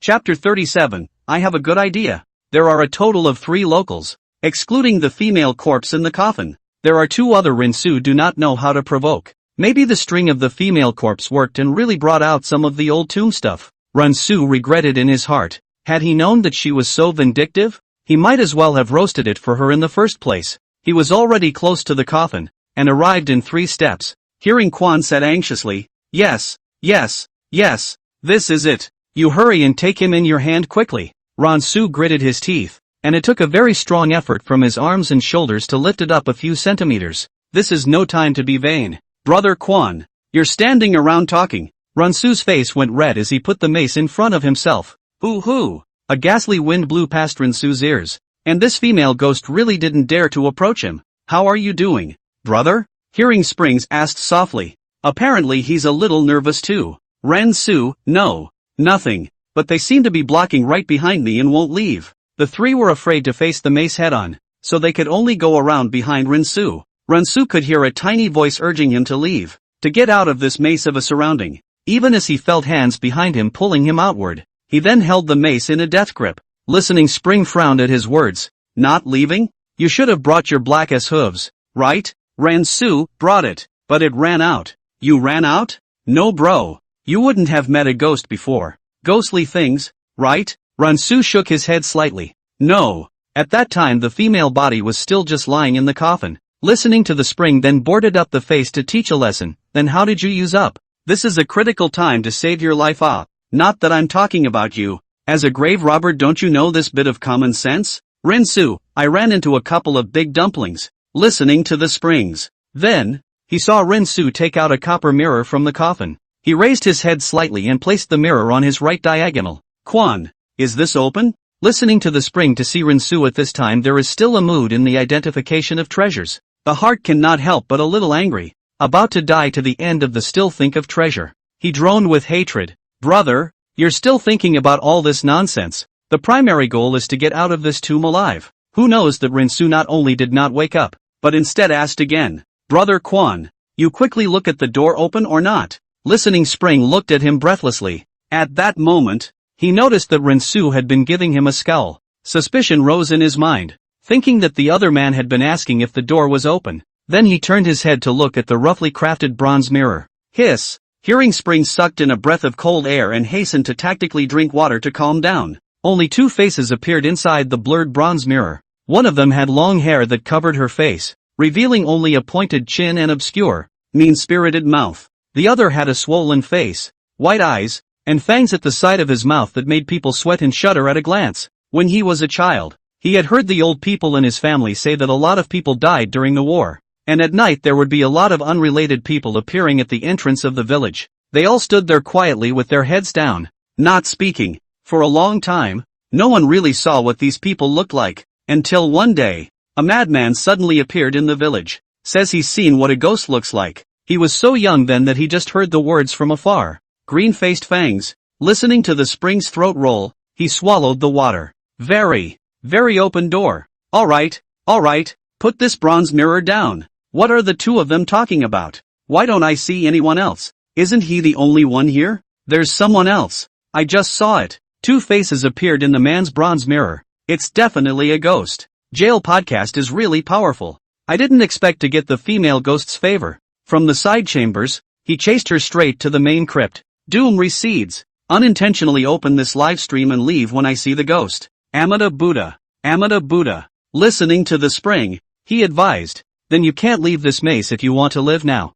Rensu naturally knew the situation at hand. But if it's always around me, then it can't stay here forever, can it? Listening to Quan give a suggestion. Brother, if you take their stuff just put it back. Maybe they'll go away on their own. Rensu thought for a moment and said, Brother Quan, I'll be honest with you. It was just one more look at her. Listen to the spring, then it could be gluttony for your body. Rensu, if you want to leave this tomb, you must take the mace. Wouldn't that be proper live grave robbing? Rensu suddenly thought of something and brightened up. Actually, I still have an idea. What? Rensu trailed off. That's using urine to exorcise ghosts. Isn't that only for children? Child in ancient times refers to children under the age of 10. The urine of boys is called child urine. The book recorded child urine is innate to Yang. No. In fact, as long as a man is adult and unbroken, there is a trace of Yang energy left in his urine that can be used as an exorcism. Maybe you can do it. Rensu's face showed a little hesitation. Brother Quan, I actually had a girlfriend. Hearing spring, really? I don't believe it. Rensu knows that at this time there must be people who know themselves in the live broadcast room. Live spilling water, that is still a good idea. If there are 2 more that can slice and dice, send them out as a famous scene. Or count on it. I think there are other ways to get out of this. He originally thought that only the side chambers would be the most dangerous. Who knew that the female corpse had secretly chased her to the main chamber? Listening to the spring live room usually has 400, 000 to 500, 000 people watching it. This moment rashly buy something from the system will definitely make people suspicious. Rensu called out the system in his mind. Can you temporarily turn off the continuous camera? It's okay. Then turn off the linked shots. Suddenly, Rensu's live camera shook a few times and then ran out of images, leaving only pitch black. What's going on here? This Big Brother's side of the screen how no longer. Is not the signal is not good. Do not drop the chain at critical times. On the contrary, Big Brother's signal is good. If it's a bad signal from a connected phone, it's going to appear as a back avatar. But his screen is dimly lit, so the phone should have fallen on the floor. It can't be that he's in some kind of danger. Anyone who knows his location can now report it to Uncle Hat for rescue. Chapter 38, This is the Night Ghost. Rensu's temporary disappearance caused Listening Spring's face to change. Brother, are you still there? No answer. He called out softly again. Brother? This situation was the first time he had encountered it in his live broadcasting career, and at the moment he just couldn't even turn off the broadcast if he wanted to. He could only hope that Rensu would be okay. Well, a few moments later, the camera reappears again on the right, and the image of the catacombs reappears. Listening to the spring came to life and asked, Are you alright? Rensu, I'm fine. What just happened? Rensu made up a random excuse and said, I accidentally tripped just now. Hearing springs, okay, bro, I need to make sure you're not top now? Ever since Rensu had linked up with him, he hadn't seen so many bizarre things in his life. Especially the 2 strange faces in the bronze mirror made him inwardly have a basic judgment about this tomb, a murderous tomb. It won't be Izumi. Rensu immediately reacted to why he asked, afraid that he thought he was possessed by a ghost. Listening to Quan with a bit of suspicion in her eyes, I'll ask you a few questions to test it out. Rensu said helplessly. Then ask. Hearing springs, what movie is Optimus Prime from? Rensu, Transformers. This classic Cars movie is a household name. Hearing springs nodded slightly. When Optimus Prime's child is born in the country, does it go on the license plate number or the ID number? Rensu was stunned thinking that he had misheard. That's the kind of question a carbon-based creature can come up with. With some uncertainty, he replied, I think it's the upper ID number. Just as he was still reminiscing about the answer he had just given, he heard Quan laugh softly. Dude, just kidding. I see you're a little nervous to lighten the mood. Are those things around you still around? Rensu nodded slightly before he pulled out a section of peachwood stick from his backpack. There are no special mahogany swords in the system mall, but there are artifacts made of mahogany. Listening to Quan, seeing that it was a red wooden stick, she was surprised and said, Where did you get this wooden stick from? Judging by the color it should be made of mahogany, right? It's mahogany. I found it when I tripped earlier. Listening to Quan excitedly shouted, Peachwood is a divine weapon to drive away evil spirits. You are so lucky. The sky is the limit. According to the ancient book, peach wood for the ghosts fear peach also. Mahogany has always been the most feared thing by ghosts and evil spirits. and they tend to avoid it. However, Rensu was not as elated as hearing spring. Although it is true that mahogany can drive away evil spirits, but whether or not it is effective in dealing with the three things behind him is another story. In Taoism, mahogany occupies an irreplaceable key position in the matter of exorcism. In contrast to Taoist priests, inverts often do not carry peach swords when they enter a tomb. They have never been seen preparing mahogany, either in tomb raiding novels or in related movies. This is due to the fact that in the tomb, once you encounter ghosts and large dumplings that want to take your life, the peachwood sword often does not work. Those ghosts that linger for 100 years, or even 1,000 years without entering the cycle of reincarnation, can't be suppressed by just a small peachwood sword. Another thing is that instead of carrying a bulky mahogany sword, a Type 95 submachine gun would be a better way to create a sense of security. Hoo-hoo! As soon as Rensu stepped out of the mace's range, he immediately felt two streams of cloudy winds coming at him. One blew on his chest, while the other blew on the top of his head. The feeling of chest tightness and suffocation hit him instantly, making it difficult for him to react for a moment. He stifled a grunt and quickly swung the mahogany stick in his hand up toward the air with vigor. Bounce! The blows coming from Rensu's wooden stick felt like they were hitting a physical object. This made his heart happy. It works! Just then, his flashlight accidentally fell at his feet. The faint light from that flashlight hit him diagonally in the side. Who would not have thought? It is this seemingly insignificant low light. But let the few with Rensu entangled in the things clearly presented in the lens. They were green-faced and fierce, and their figures were as erratic as ghosts. The live stream was in an uproar. When were these two? How to fight with the anchor? Not right. How can anyone fly straight up? God Eagle Brother can fly, but he's not as outrageous as these two people in front of him, right? I'm a physics student, and I can see that they obviously don't feel weightless. Upstairs, the two big idiots. They are ghosts. I just said I saw two ghostly faces on the mirror, and you guys are still spraying me. I'm a law student, and this kind of thing is so serious that it has to be reported to a special department to be solved.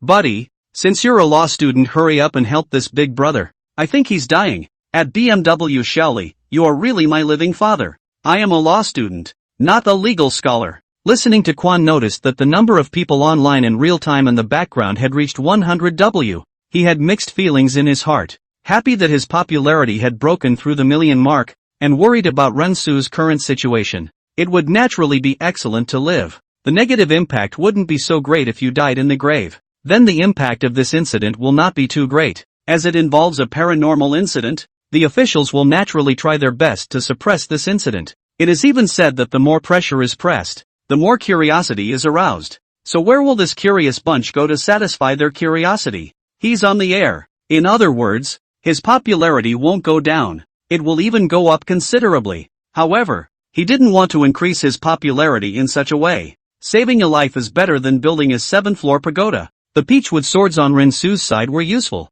but not much. A little anxiety began to creep into his mind. The female corpse that scares him the most has disappeared again at this time. Who can know when she will suddenly shady hand? While he was thinking, the female corpse unknowingly appeared behind Rensu. The hair covering her cheeks stood upside down. Her cheeks festered and her eyes were red. The nails on his hands were as long as sharp knives. She hides her hatred so that Rensu is unaware of it. He didn't notice, but the live feed could see it clearly. Listening to Quan seeing the appearance of this female corpse, he was so scared that his hair stood on end and goosebumps rose all over the place. This is a severe ghost. He quickly warned, "Brother, watch your back." Rensu's face changed when he heard this, dropping the peachwood stick in his hand and taking out the gold-touching talisman. As soon as the gold-touching talisman came out, the two ghosts that were haunting him immediately scattered as if they had met their natural enemies. Chapter 39. The touch of gold talisman has the innate ability to restrain evil spirits. After Rensu took it out, the ghosts that haunted him immediately receded.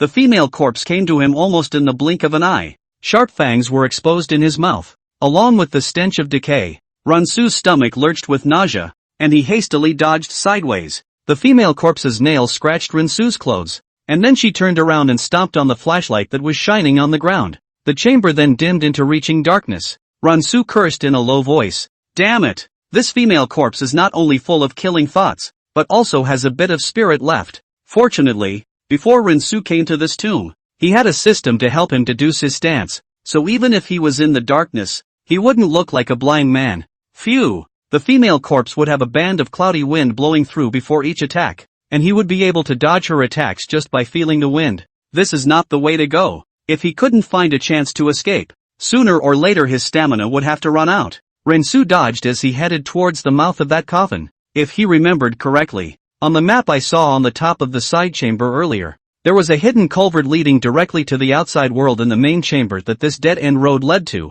Now, if we find the mechanism of the dark passage, it is possible to get out from here. I had just been entangled by this female corpse and the two ghosts, and only now did I think of this matter. He clutched the touching talisman in his hand and felt the flow of the Yin wind's wind direction. This female corpse seems to have a heavier Yin wind, Rensu thought in his heart, because she was the only one who had that fishy smell lingering after a sneak attack. Phew. Phew. No odor, still not a female body. The opponent seemed to be very stable and would not attack until Rensu was relaxed. At this point, seeing that there was no light on Rensu's side, but the camera was still shaking violently, listening Spring asked, "What's your situation now?" Rensu, "It's okay." Hearing Spring, "Where is this tomb located?" "Thanks, Quan. But, I don't need it," Rensu finally bellowed. He knew that Hearing Spring was trying to help him, and as long as he told the location of the tomb, whether it was the police or fellow inverts who wanted to go and make a buck, Rensu listened to the Spring to speak this moment.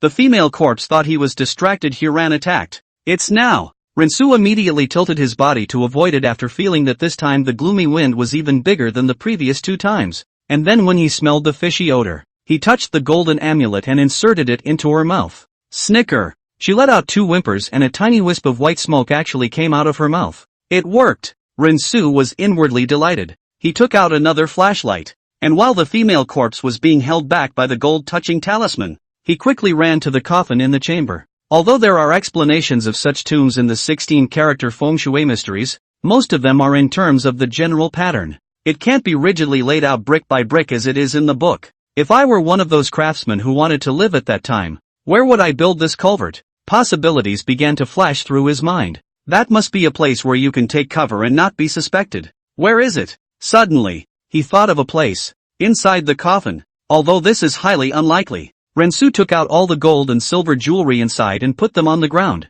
Soon, the treasure that filled half the coffin was stripped from him. Rensu frowned. Not here? Because the coffin was no different from normal. He was disappointed at the moment and sat down somewhat wearily inside the coffin. This was not sitting down, but once I sat down, I realized something was wrong. Again, uncertainly, he tapped his finger on the wood of the coffin next to him, which was not made of one kind of wood. In accordance with the strict rituals of martyrdom, the coffins were all made out of the same wood. If pine is pine throughout, if heather is heather throughout, it has to be heather. It is impossible to say that the body of the coffin is pine and the bottom is heather. And right now let this coffin be the case. As an artisan, Rensu didn't believe they even had this common sense, so there was nothing wrong with his guess. There must be something wrong with the bottom of the coffin. He brought the Luoyang shovel over, found the center of the bottom coffin, and smashed it hard. Only a few minutes had passed before the bottom coffin was smashed open, revealing a pitch-black hole. Found it,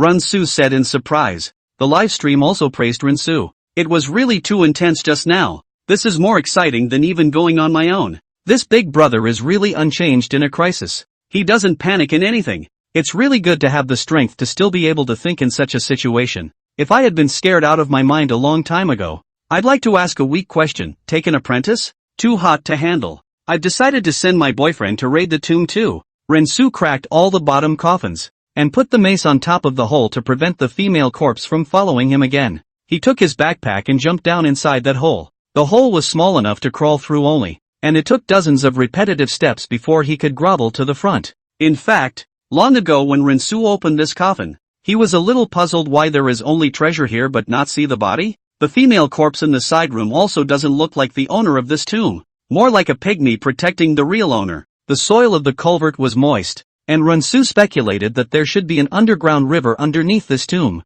He was shocked as he pressed himself against the wall, for the lower part of this wall was full of human bones. He hit the light on the wall, which had a lot of words written in charcoal gray. Rensu pointed and asked, "Brother Quan, do you recognize these words?" Hearing Springs lifted his glasses with his hand and said, "Come closer." Rensu pulled the camera closer. And since the flashlight wasn't enough light, he had to go from line to line to get him to look at it. Hear the Spring say, "It's like someone left words behind." Rensu asked, "What does it mean?" Looking at these human bones, Rensu worried in his heart that there would be danger in front of him, and if he could know what the words on this wall meant, it might be helpful for him to leave this place. It says, they've been trapped here for a long time, and the guards outside have been guarding the tomb and refusing to leave. There were 20 of them, all of them artisans with their families in tow, but the king at the time wanted them to be buried with him. They purposely left it open when they built the tomb, hiding the secret passage right under the coffin, and they intended to escape from the place with the treasure in the coffin.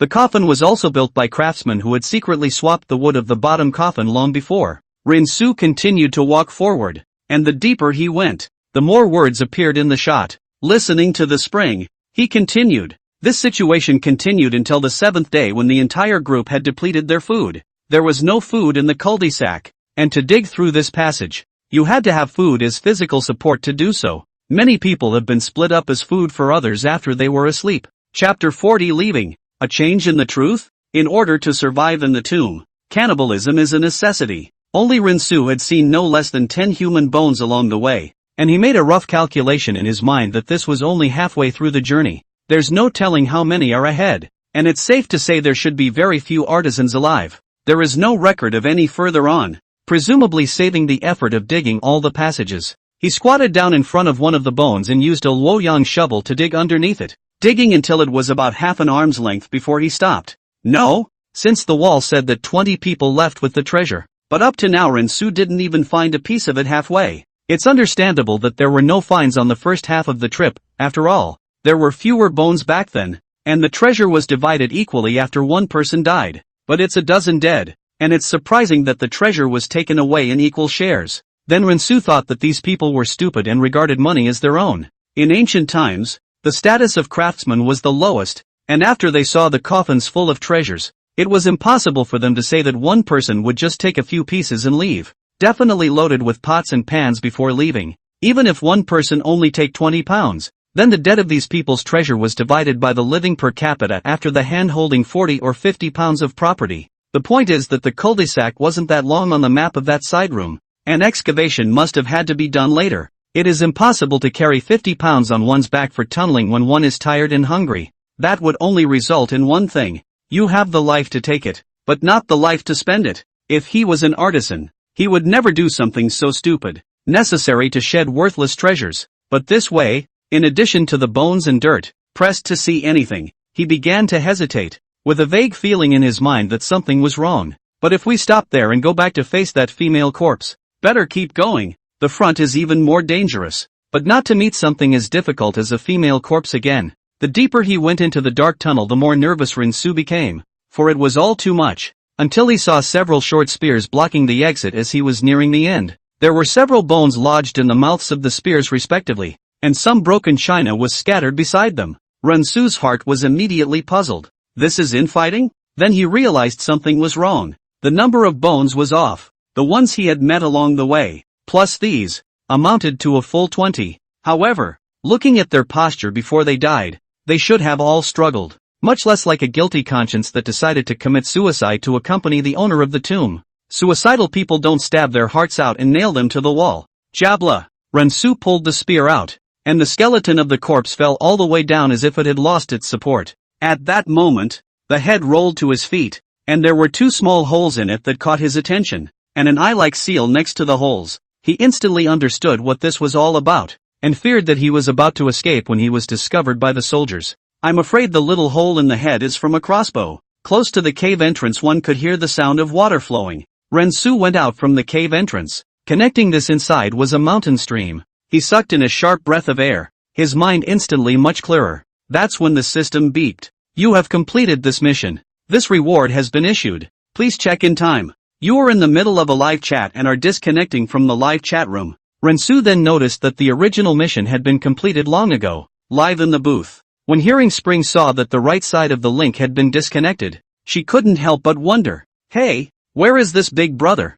How did it suddenly break? Rensu washed his face by the stream and looked back at this mountain stream. Tomb raiding is indeed a dangerous thing. The slightest mistake will end up with no bones left, but the so-called rich and powerful, as long as you get it once you will never worry about money in your life. He stepped out of the mountain stream noting that the creek on one side was flowing westward, and wherever the river passed there were bound to be homes. Suddenly, he heard someone speaking not far away, and just when he thought he was hallucinating, a line of people appeared in his field of vision. 3 kids and 6 middle-aged men. Among them, there are several middle-aged men Rensu has seen. It is the original child lost to seek help Yuan Tiangang. A few people. Children walk with their heads down, afraid of being blamed by their own parents. At that moment, Rensu noticed that one of the children was fiddling with something in his hands. Fixing his eyes, he was holding none other than an exquisite piece of jade, and then he looked into the hands of the others, carrying many treasures in their hands. He was suddenly shocked in his heart. If his previous guess was incorrect, then how did those people in the ancient tomb die? Maybe not from a mountain stream? Rensu wanted to go up and ask. In the next moment, he disappeared into thin air. The electronic clock hanging on the wall showed 0 o'clock in the morning. Looking at the familiar scene in front of him, he was back in the real world. Rensu sighed lightly. I didn't expect to end up not being able to figure out what's going on. Just when he thinks he knows the truth comes crashing down. Rensu opened his cell phone and there was a message from the landlord on it. It's time to pay this month's rent. Rensu used WeChat along with the rent for the first few months. The landlord was usually good to him, and Rensu had been taken care of by him a lot when he lived here. He opened Jitterbug and the listening spring on his follow list was already off the air. Then, tap into the live stream of the blog account again. Listening Springs usually uses the small number for chatting after the big one goes off the air. Today's live broadcast is really exciting. I've seen live broadcasts of abandoned hospitals in the middle of nowhere, and I've seen live broadcasts of real grave robbing, but it's nothing compared to today's. I was afraid to look at it when I saw the midway point, especially after the ghostly face appeared in that bronze mirror. If you add a little background music, it can even be made into a horror movie. That Big Brother's Jitterbug number I still follow, but it just doesn't work. Unlike other grave robbers who always post fake videos that make people curious to draw in traffic. Just when the pop-up discussion, an ID Su Rindongsheng entered the live broadcast room, Rensu swiped straight to Jitterbug 1. This made the mouthful of Listening Spring, who was eating, almost spurt out, and before he could thank them, 2 more carnivals were swiped out. Thank you Mr. Asahi for sending Shake 1. Thank you Mr. Asahi for the carnival. Boss, please don't swipe gifts in the public service broadcasting room. Which Mr. Asahi? Is it Mr. Asahi? The crowd thought that was the end of it when Rensu just happened to withdraw $1 million into his Shake Shack account. And after, Jitterbug 1. Carnival. Jitterbug 1. Carnival. Chapter 41 Invitation to the Auction. Rensu had brushed for a full 10 minutes, and gifts worth $500,000 were brushed out just like that. Hearing Springs was shocking. For a moment he thought it was a brush with small beer, but looking at the screen full of special effects gifts, it's clear that it's not. Big brother, that's enough. Enough. No need to brush it. Listening to the Springs rice is not even eaten to put it aside. Though his expression was stern and serious, the corners of his mouth rose at an angle that was harder to press than a gun. Boss, don't brush. This is a public service broadcasting room. If you want to do a good deed to come please go to the orphanage. Birth boss. You quickly put my family Azumi wanna laugh cannot laugh. Are almost suffocating internal injuries. Want to listen to Azumi's mouth pressure course? Aren't you the one who deserves it? Rensu's commission from his last mission was more than 200 million, or thanks to the help of Listening Springs treasure appraisal. Otherwise he would probably still owe the system money. Coupled with the help he had given himself during this grave robbing, it was logical and reasonable to repay the other party. Instead of giving gifts, give gifts. Rensu's cell phone gift has been pressed not goat hand. Originally the other side of a chat live room 20, 000 to 30, 000 people. The results of this wave of gifts brushed down directly pushed the flow to 100, 000 people. Until Rensu's Jitterbug reminded him that he can no longer brush gifts, saying that it involves money laundering and other illegal acts, and temporarily limit his reward function. Only then did Rensu stop swiping gifts. He popped up and typed, "Thanks for the help today Quan." "Oh, you're the big brother from today, aren't you? Oops, I actually did a small favor, and it was your own skill that allowed you to escape." Listening Spring laughed slightly. He wasn't praising Rensu because he swiped a gift, but he didn't help as much as he should have. If Rensu's hands weren't good enough and he didn't have some real skill, even if he was shown where the exit was, it would still be hard to escape death. The most crucial point was that this was a full live broadcast, and Rensu was the one who had the chance to take a few treasures from the ancient tomb. But Rensu didn't do that. This gave him a point of favor with Rensu compared to other grave robbers. Of course, there's one more thing. Where are the bad thoughts of those who know what's good for them? I wasn't paying attention just now, and this is really the big brother I've been following. I thought that those who go grave robbing are short of money, but now I think he's just doing it purely as a hobby. And this big brother didn't have unclean hands and feet when he left the chamber. Izumi, just laugh, and later on, big brother will apply for an underage refund and be honest. Tell you what, big brother, I'll follow you and we'll have a good chat after the broadcast. Listen to Quan said. Rensu's skills are considered to be among the best in the grave robbing world, and dealing with such a person will definitely increase his knowledge. Yes, Rensu received thousands of followers in the background alone. Rensu then left the live broadcast. One night passed. Rensu was up before dawn the next day, because he got a message on his text message. Dear Mr. Lin, hello, we have decided to invite you to participate in our auction in 3 days. At that time, we would also like to invite you to visit the auction that we are organizing. Location, Harbor City. Invited by Harbor City Auction. Mr. Lin Jun is his pseudonym. An auction? Rensu found it a bit interesting. It was probably because the last time I linked up with Hearing Spring, I took out a lot of things to open the door, so that this group of antique circles had noticed. Not sure how I got his contact info though. It's fine if you don't buy or sell, as long as they manage to invite you. It's a bonus to be here for an auction, because in their eyes, since Rinsu's family has so many things, it is collecting everyone. In the future, these antiques will definitely be inherited by Rinsu, as long as the relationship is good now to leave a good impression in his mind. Then in the future, when he wanted to auction something, he would inevitably contact the Harbor City auction first. This actually amounts to advanced layout. Hong Kong City Rinsu has not been there. As for the auction that is only seen on the movie, it's okay to go for a long trip. Then the next step is to get a mobility scooter first. There are still quite a few car dealerships in Yangzhou, but most of them sell used cars, and the places that sell new cars take a while to find. Porsche Fours. The store has 3 floors in total. The first floor is a car show with a simple yet expensive decor. Rinsu considered for a while before going in. Porsche is on the sporty side, Bentley is on the business side. He opened the door and walked in, and there were already 4 people picking out cars. A couple and 2 other men in suits. Rensu secretly said that he did not prepare a decent set of clothes, wearing a cheap casual clothes and went in. Just opened the door and had 3 or 4 sales looking over. They first roughly passed a glance at the aura and attire on Rensu, but they all pressed on, because there are usually too many people who come here just to try and not buy. They say dry every time their mouths are dry and the other person is happy with the car. Everything was going well, but it turned out that when it came time to pay at the end of the day, they said they didn't have the money and that they were there to test drive the car, not to buy it. I'll buy this one later when I'm rich. They didn't even have to guess. This sentence was Rinsu's closing statement. No one received Rinsu, and it was actually a bit awkward for a while. The couple standing behind Rinsu laughed contemptuously at Rinsu's embarrassed appearance. At this point, there was a saleswoman in a blue suit who smiled and walked up to Rinsu. She asked in a soft voice, "Hello, sir, may I ask if you are here to see or buy a car?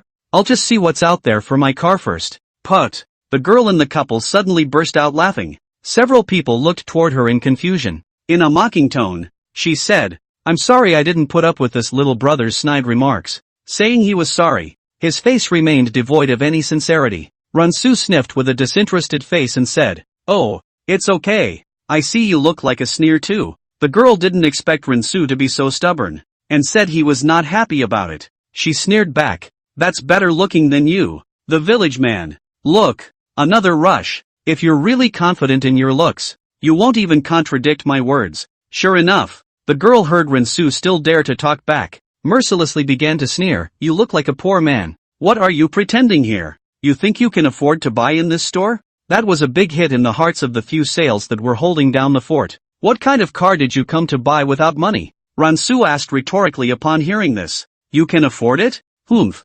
Definitely. My boyfriend and I bought it together." "You paid for it?" The girl said proudly. "It's not out, but it's mine and the baby's joint property. Asterisk asterisk asterisk asterisk. What do you call it here if you didn't pay for it?" "You." The girl didn't expect Rinsu to be so unqualified. The boy, seeing his girlfriend's defeat, rushed to help. "So what? I bought it for her." Chapter 42. Live at 8 in the morning. Come in and learn how to punch a man in the face. No, the guy in this couple put his arm around the girl next to him like he had won a battle. Rinsu held his forehead speechless. How to go out of the door or people send face to fight? Never mind. Open up the air for exposure. This likes to find presents, and he's sure to satisfy it well. 8 a.m. live, come in and learn to pretend to be X in the face with the anchors. It just opened and 2 or 3,000 people came in. Today's broadcast starts so early. This is in a 4S store, right? Sell broadcast. You're so nice. I just got breakfast and I saw you on the air. I told you not to give gifts to young Wook.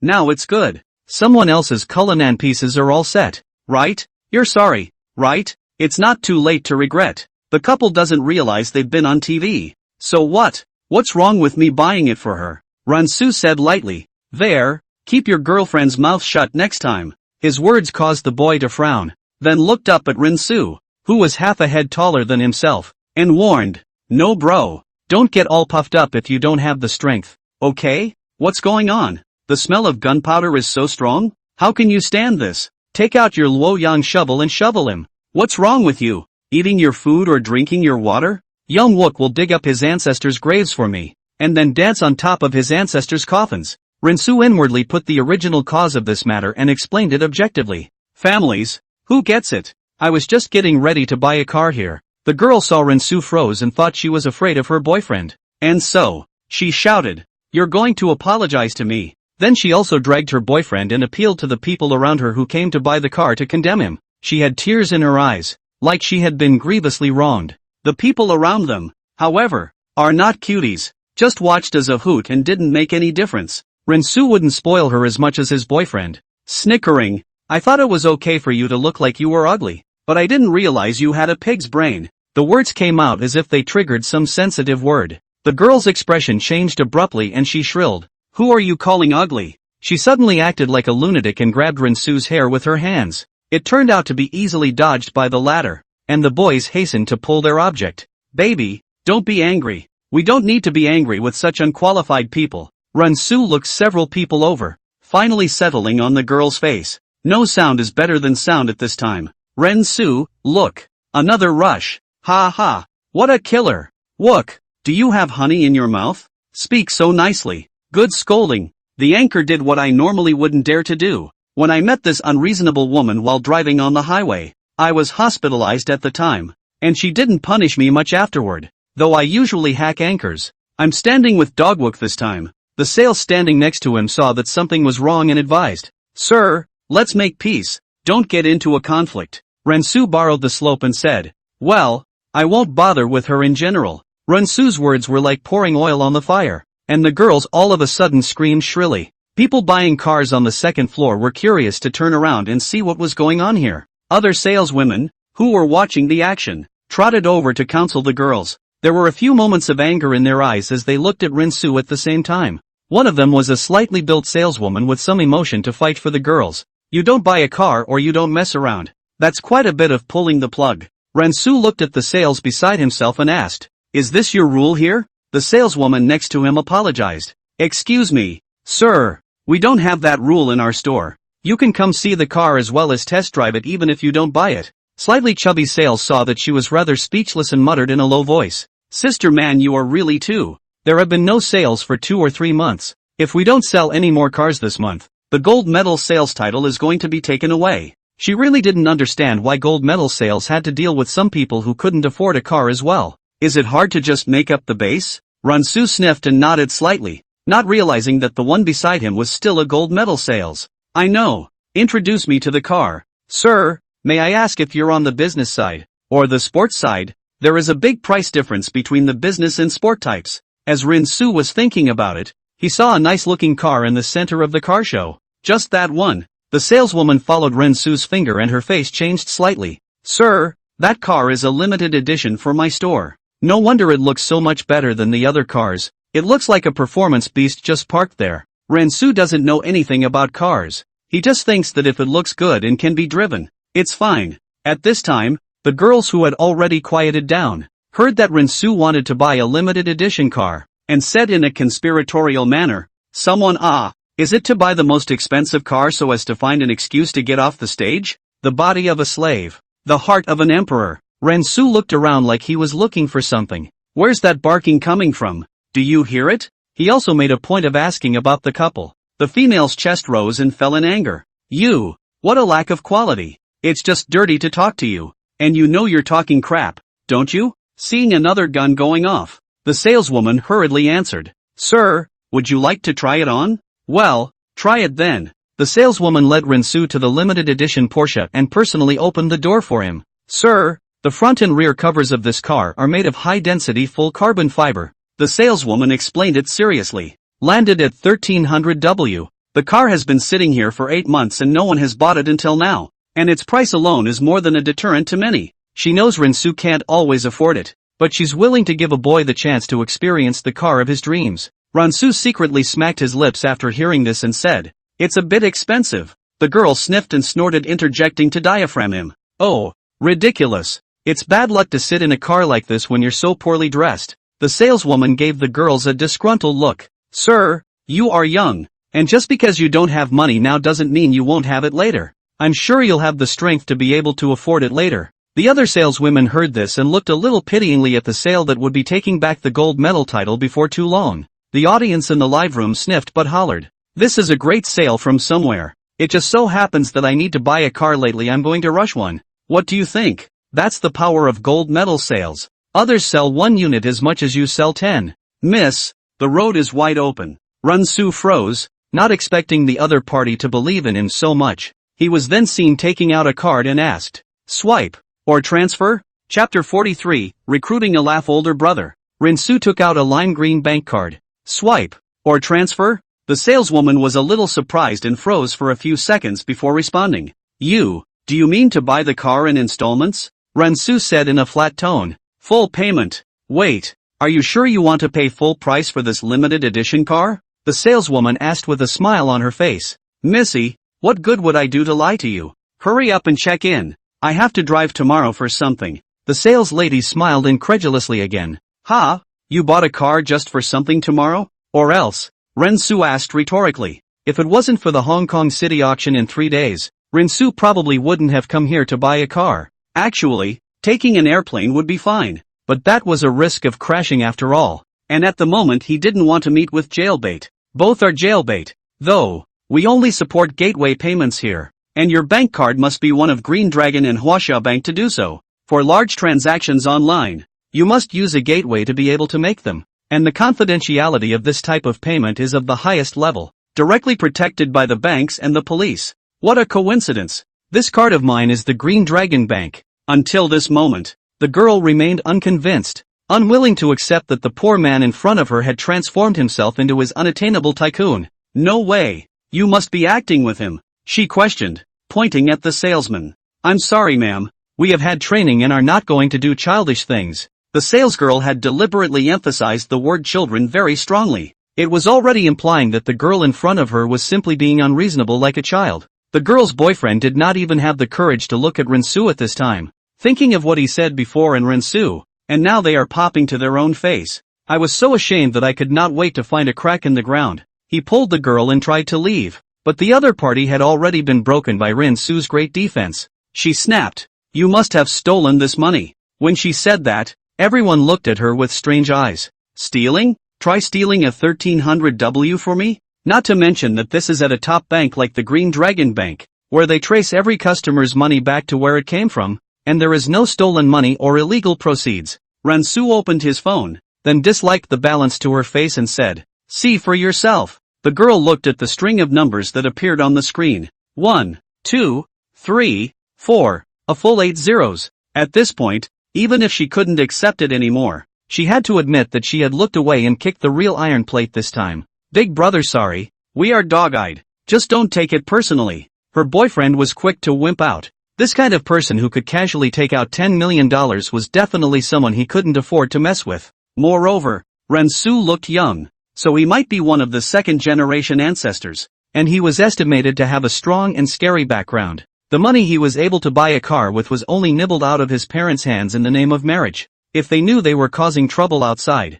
they would have to shed their skin when they returned. Rinsu sniffed and the corner of his mouth lifted slightly. So what? Not so much. Not so great. The two of them looked like wolves with their tails between their legs, leaving the place in ashes. "Mr. Su, are you done? It's my turn to have a good time with a new body. This birth turns out to have long been a rich second generation. I say, how it is possible to set up the pieces so quickly. Ha ha, the expressions of the couple at the end are really funny. I'll give you the MVP of this board. Young Wook." Rensu glanced at the pop-ups in the live broadcast, and since the couple had left, he was ready to close the broadcast. Brothers, this is the end of today's morning broadcast. It's off the air for the next 2 days. What's that? Morning erections? Say it clearly and we'll go on the air. If you have a morning erection, I'm a high roller. Rensu looked at the sales lady holding a stack of papers in her hand. She first pulls out the contract for Rensu, who readily signs it, while later fingerprinting the document.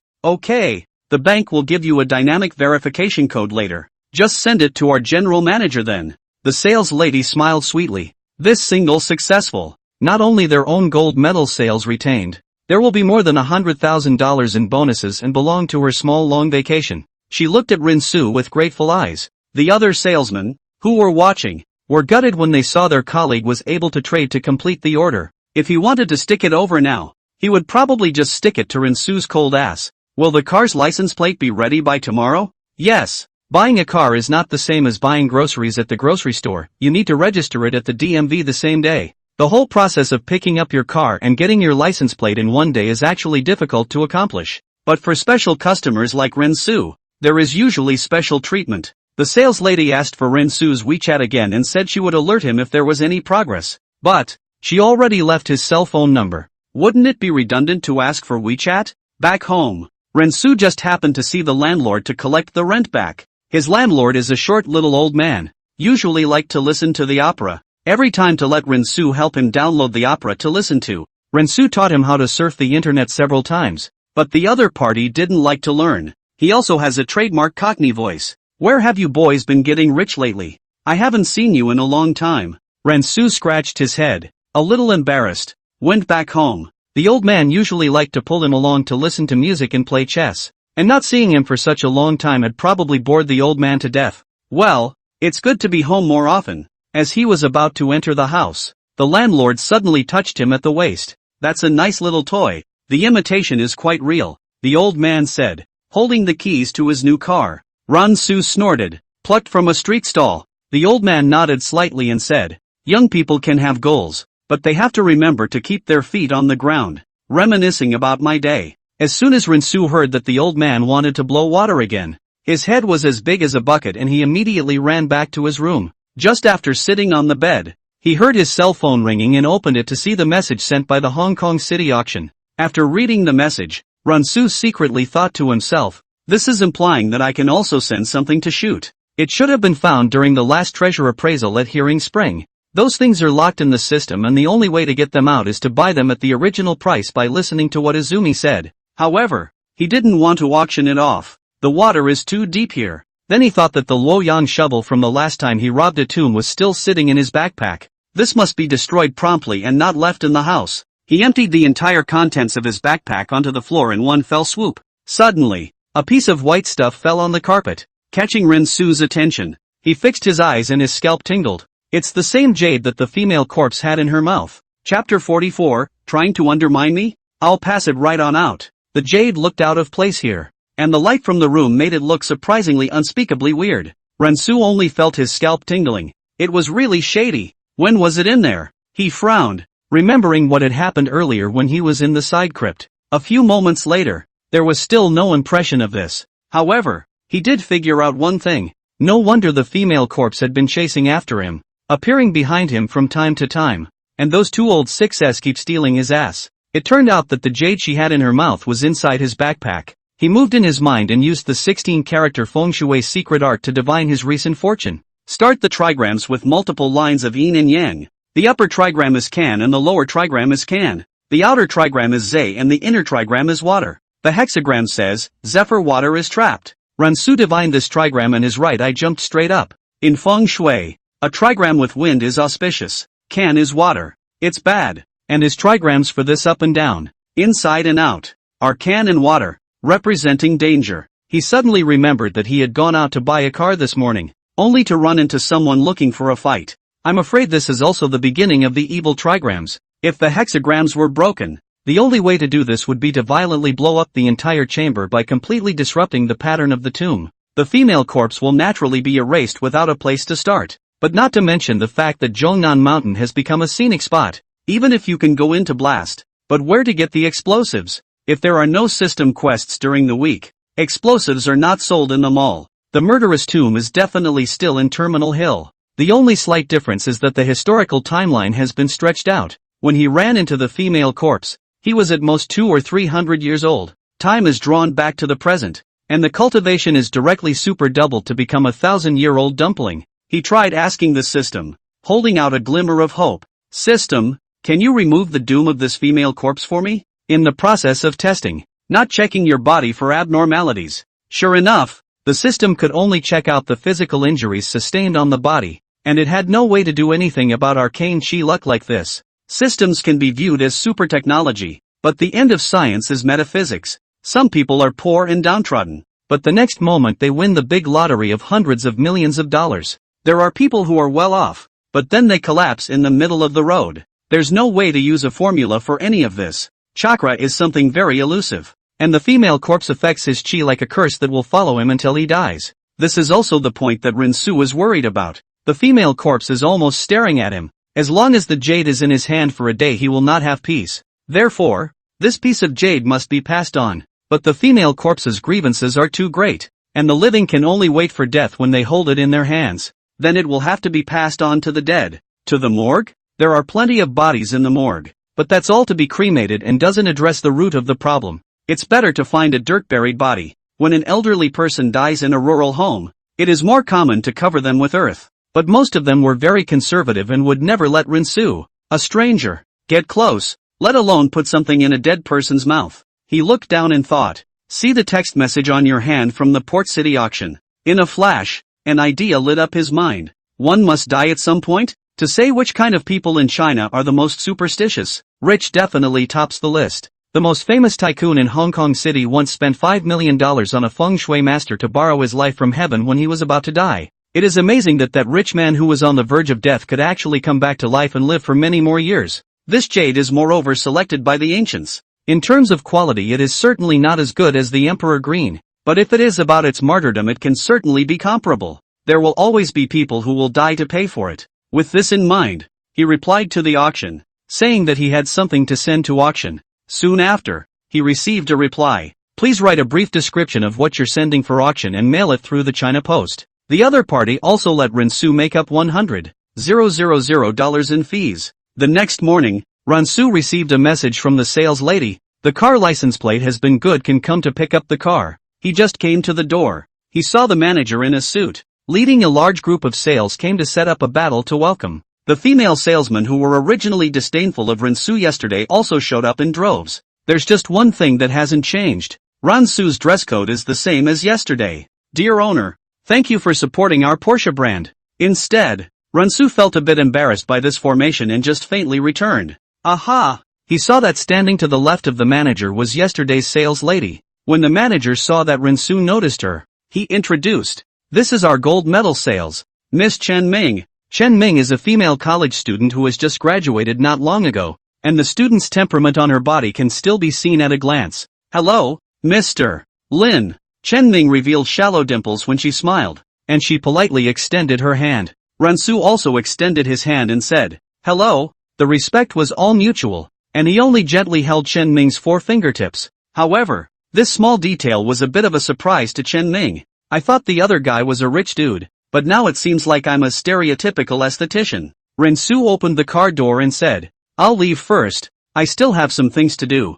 I wish you a safe and prosperous journey. Rinsu smiled at the words and then opened the drive. Boom boom. The engine made a sound like muffled thunder. The car disappeared from sight in a few moments. The manager sighed softly at first, and his eyes put away his smile, revealing a few moments of envy. How is this not your own youth? When he saw Chen Ming also looking away, he teased, fancy him? Chen Ming didn't avoid it and said frankly, not about liking, just a little good feeling. The manager froze, not expecting her to just admit it. Come to think of it, Rinsu is good-looking, young, rich in gold, and springy. If he had met an equivalent rich woman when he was younger, he probably would have had trouble resisting. Then, he remembered something and said with difficulty, Little Chen, I can't grant your small long vacation for now. Chen Ming was puzzled. Why? The manager explained. Here's the thing. A lot of people called yesterday to come in and buy a car. Now Chen Ming is even more puzzled. Just buy a car.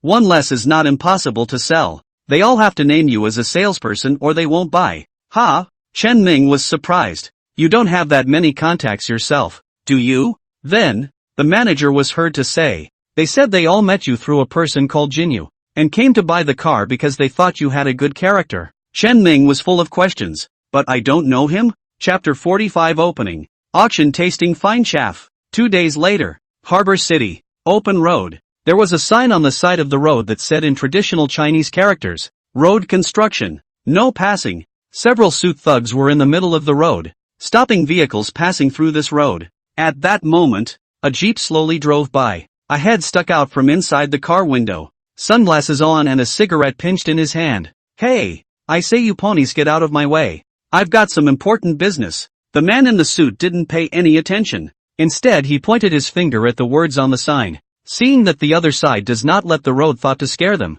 Step on the gas, want to crash. One of the men in suits advanced instead of retreating, his eyes cold, and signaled with his hand for the jeep to stop. However, it didn't help. He pulled something from his pocket and held it against his chest at the shirt to reveal it. Jab! After the owner of the car saw the shape of the thing that was there, he immediately slammed on the brakes and stopped a few meters away from the man in the suit. Rinsu was just in time to see the man in the suit flash his dick as the jeep started up. It's a gun. He was puzzled in his mind. But guns were expressly forbidden in the harbor city. I didn't expect to meet this kind of thing just after arriving here. Is it possible that it's a robbery? What bad luck! Just after the jeep stopped, a couple of men in suits came to the window and talked before giving the jeep owner a pass. By the time Rinsu drove up to them, he was undoubtedly stopped line. One of them came to Rinsu's car window and asked, "Sir, do you have an invitation?" Rinsu was a bit confused and asked, "What invitation?" "I'm sorry then, the road is under repair and you can't pass right now.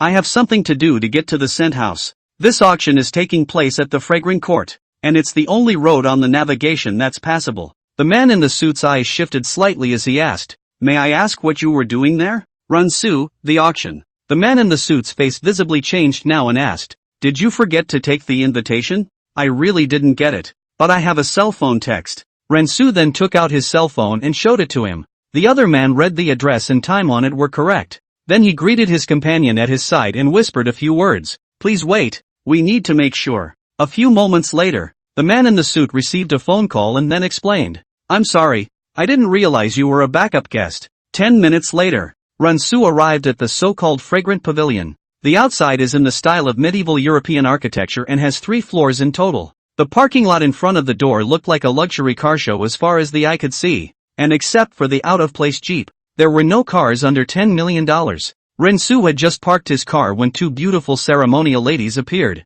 As if they knew Rinsu, they came to him, solemnly carrying a set of nameplates. "Mr. Lin, this is your tablet. Please go to the pavilion and do as the number on the nameplate says." Rinsu was a bit uncomfortable with the grandeur, so he took the nameplate into his hands. "One more thing to remind you, this is a private auction. It is not allowed to take any equipment for filming or recording. The auction is fully monitored backstage. I hope you understand that." No wonder there was a road closure. So this was a private auction. However, the energy behind this host was powerful enough to block off a road in the harbor city. "Yes." Rinsu glanced at the number on the nameplate, 0588. 10 rows, 5 columns, 88th. The ceremonial lady leads the way, which involves passing through layers of Chinese door curtains. The door curtain strings are covered with precious agate. Rinsu noticed that every time he passed by, an infrared light would light up above him. The walls on both sides were lined with famous paintings, both Eastern and Western. In all,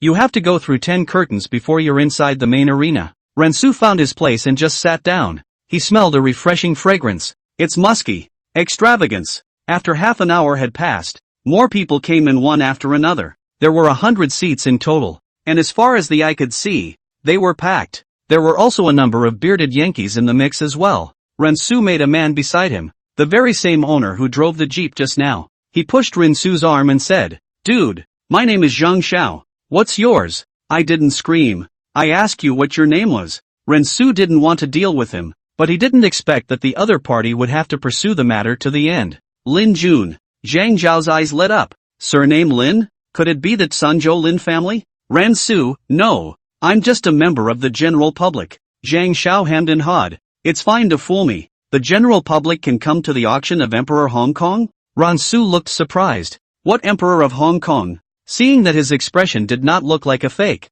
Zhang Xiao said, "It's literally the same thing. My grandfather was somewhat of a friend of Emperor Minato, so he let me come here to see the world." Rinsu instantly became interested, originally thinking that this was just an ordinary auction. He then inquired, "This is my first time here. Can you tell me what's being sold at this auction?" Zhang Xiao was already good at moving around, so he said, "Me too, but I heard from my family that there are a lot of things in here, and I can even see lost things here. Know about the last time the Jade Seal of Passage was found? I heard it was found here, and it took pressure from the top to spit it out. That bull ***** legacy is totally an official casting call." Ransu's face darkened at his words. He could not know how the Jade Seal of Transmission came to be. "You've become an actor yourself?" However, before he came here, he purposely asked the system to disguise him in order to prevent him from being recognized. Just as Zhang Xiao was about to continue, he saw the lights on the stage suddenly light up. The moderator walked out slowly. "Thank you all for coming. We will now begin the auction of our first item." Zhang Xiao hastily terminated the topic and looked at the stage with an expectant face. Rensu was also attracted over by the host's voice. The first treasure, an accessory of a vassal king during the spring and autumn and warring states periods, is called the Swan. Starting bid 2000 W. Raise the bidding by no less than $2 million, and the bidding will now begin. A murmur of whispers was heard from the stage as soon as the host's words left his mouth. Zhang Xiao looked a bit excited and said to Rinsu, "Look at this sword. It's in excellent condition. The inscriptions on it are all still there. And it's also the sword of a vassal king." There was also a large projection next to the presenter, with the sword's likeness and the details of the carving presented one to one. Zhang Xiao marveled. "This is actually out of luck? Looks like I really came to the right place this time." Xiang, meaning auspicious. The so-called out of the mascot is that the first item is a good one. Rinsu didn't expect this to just come up as an inscribed weapon, although he promised Miss Manners that he couldn't videotape or record. He didn't say he couldn't broadcast it live. System, go on air. All come in. The anchor takes you to savor the fine chaff. Chapter 46, Jade at the auction. All come in. The anchor takes you to savor the fine chaff. Rinsu was positioned just in the center and could only project a panoramic view of the stage. No one seated around the perimeter was in the picture. Where is this live broadcast? Youngwook, your lens should be wiped. The face on the podium is a bit blurry. It looks like it's at an auction. And the host is dual translating between Mandarin and English. Is it the camera? Why do I feel like this auction is so small? It should be a lower level auction. It's good that the anchor is kinder than my subject, and gives me a live report when he goes to any place. One after another, viewers came into the live room. At this point, the host's crisp voice rang out. "Spring and Autumn Vassal Sword, Swan. Now start bidding. Starting bidding price 2000 W. The increase shall not be less than 100 W." The projection of the Zhuge sword then appeared on the camera of the live broadcast. There's an inscription on the sword? That's illegal. Did the auction do it on purpose or by accident? She just said the reserve price is 2000 W. Is that 20 million Zimbabwean? Or 20 million shaky prophecy coins? Is this an auction I can watch? This is the first time I've sat so far back in shakeology. Find out more about yourself. Have you been working hard to earn money lately? As the host's voice fell, after a murmur of whispers from the stage, someone held up a sign. 7165 first call, 2500 W. Is there anything above that? 1845 first call, 3000 W. 6533 first call, 3500 W. 7165 second call for 5000 W. 6533 second call for 7000 W. This auction in order to bidding fair. Each person's opportunity to call the price is limited. When the number of people involved in a large number of each person only 3 opportunities. Only when the final 2 are decided can there be unlimited bidding, with the highest bidder ultimately winning. The price soared all the way to 200 million before the bidding finally stopped. Rensu couldn't help but be staggered in his heart. The first item could be bid up to hundreds of millions of dollars. What heavenly price could it be lifted to if it came to the later bidding? The little bit of money he had on him, putting it here would only serve to set the mood. However, this is a vassal sword with inscriptions. Will the price be a bit too low? The inscribed instruments are of great research value, which can restore the historical record of their having disappeared. That's why the top is cracking down on its folk circulation. And if you find it and don't turn it in, it's a felony. It's a lifetime in the bureau. Hearing Rinsu's self-talk, Zhang Xiao said from the side, "This sword might go a little higher when put up for auction on a normal day, but not by much. It is said to be a vassal king's matching sword, but in fact, it is just dipped in the light of the inscription. Why? Ran Su asked. Zhang Xiao looked at Ming Jian and replied. The presenter did not say the title of the vassal king, a king who may have been on the throne for just 2 days and then gone, and the inscription on this does not record its name. If the king of this sword was called Qi Huan Gong or Go Jian, then it could definitely put the finale. You can still read inscriptions? Zhang Xiao nodded his head slightly and considered it as acquiescence. Ran Su was surprised in his heart. This auction was truly a crouching tiger and hidden dragon. He did recognize Zhang Zhao's statement. If it was really a somewhat famous vassal king, this sword could only appear in foreign auctions. The second item in the collection is from the famous European painting The Battle to Stop Gotham, with a starting bid of 1500 W. The third collections were auctioned off one after the other, and almost all of them sold for more than $100 million. The audience in the live broadcast room had seen this level of auction for the first time, and they were buzzing about it. Is this a drama or not? Money seems to be just a statistic here. Can Young Wook have a sense of involvement? What gifts can make you call the shots? He can call, but the only thing he can't do is call the price. These are not the same as in the novels. How come we don't see the flamboyant overlord? Instead they are all ordinary people calling for prices? This is the real auction. The real big boys don't show up. They just call in the bids over the phone. This auctioneer is good at everything but his ears. I've called out 3 times to the screen, but he just ignores me. Just like that. Until the 7th collection when something appeared that made Ran Su unexpectedly feel surprised. The next item in the collection, a 1,000-year-old jade. It came from a certain tomb, and when a person puts this jade in his mouth after death, his soul will not perish and his body will not decay for 1,000 years. When the projection of the jade was released, Ran Su's face changed. It was the very same piece of jade that he had given to the auction.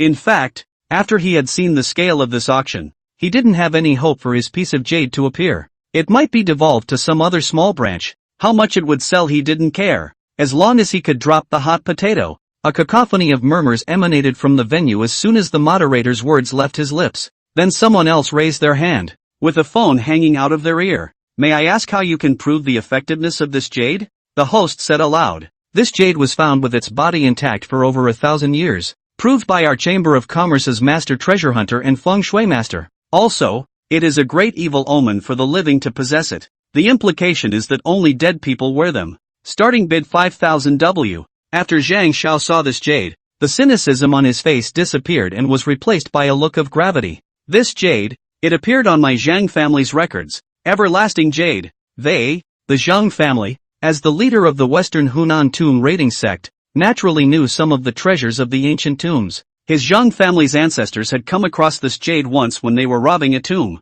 5 people went and only one ended up surviving. When he came back, he refused to say anything no matter what he was asked, and died in his house a month later. The most important thing is that the method of death is extremely tragic. He used a knife to tear open his scalp, and then used the knife to scrape clean the flesh and blood, exposing the skull. By the time the family found out, they were unconscious. What is strange to the Zhang family is that there is an eye on the top of his head that he carved with a knife. After some time, the male members of the Zhang family died one after another in this way. As a last resort, the Zhang family dug up the house of the man who fled back in the night before finding the jade in a remote place. The Zhang family knew it was cursed. They went to the tomb in the night, exchanged the jade back, and brought a lot of treasures to send in to seek protection. Since then, their Xiangxi Zhang family has been able to continue their legacy. Chapter 47 Brother Lin. I have a big tomb here. Since then, their Xiangxi Zhang family has been able to continue their legacy, and in order to prevent future generations from being tainted with such karma,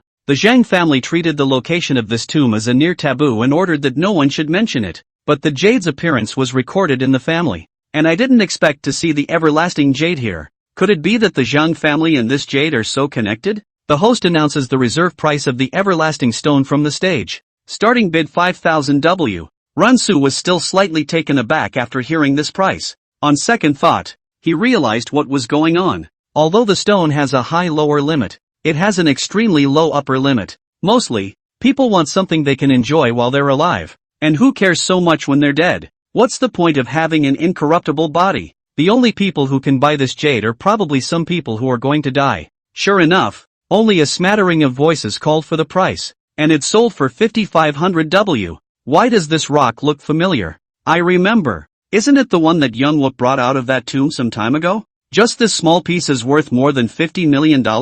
Brother Su, are you still accepting students? It doesn't matter if it's money or not, but I'm a natural learner. This sea of learning is endless. Turning back is the shore. Isn't the sea of bitterness endless? Are you counseling or discouraging? At this time, Zhang Xiao, who was beside him, did not move and left the venue. Soon, merchandise was auctioned off piece by piece, and it was finally the turn of the grand finale. Rensu's heart couldn't help but look forward to it a little bit. The current auction of life renewal and life extension can be called the most expensive. Some of the elixirs that appeared in it, Rensu even felt unreal. Return to life grass was auctioned to 700 million high price. It can be dead people fishing out. In the living for several years, only the premise of using it cannot be about to die of old age. It must be a near-death caused by a natural or man-made disaster for the rejuvenation herb to be effective. It's called heaven is not meant to be. If a person who dies of old age wants to live a few more years, he or she has to borrow a life. Legend has it that Zhuge Liang, when he was critically ill, used the 7-star lamp to lend his life to the sky. Except that in the end, the main lamp went out, resulting in a failure to lend his life. This auction then throws out such an opportunity, but instead of borrowing from the heavens,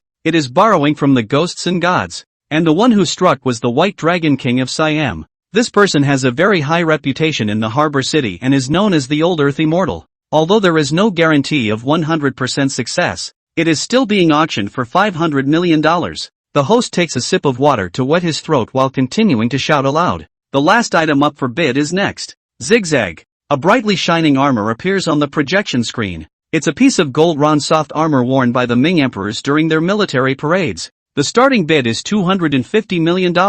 The moderator announced the reserve price and the room erupted. This is considered the most expensive starting price so far, and the final price of other items, some of which are not even comparable to the base price of this armor in front of me. As long as it's tied to the emperor, the value is immeasurable. The bidding will now begin. As the host's voice dropped, many people picked up their cell phones and started asking their bosses. 0588 first call. 300 million. This is the first time Rensu raised his hand to bid. Everyone looked at Rensu's position, which caused the latter to be embarrassed. It was a temporary live quest that had popped up asking him to participate in the bidding, as the new quest that was about to be enacted would be related to this armor. It didn't pop up sooner. It didn't pop up later. It popped up right at this time. The live broadcast room immediately boiled up when it saw Rensu call for a price. What's wrong with my eyes? Did Young Wook's hand just raise this sign?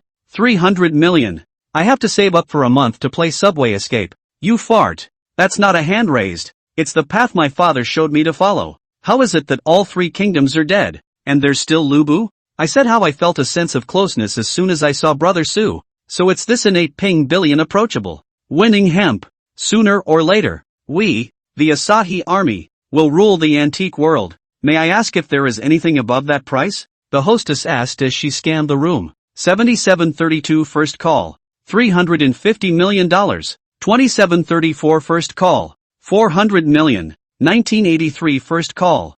$450 million.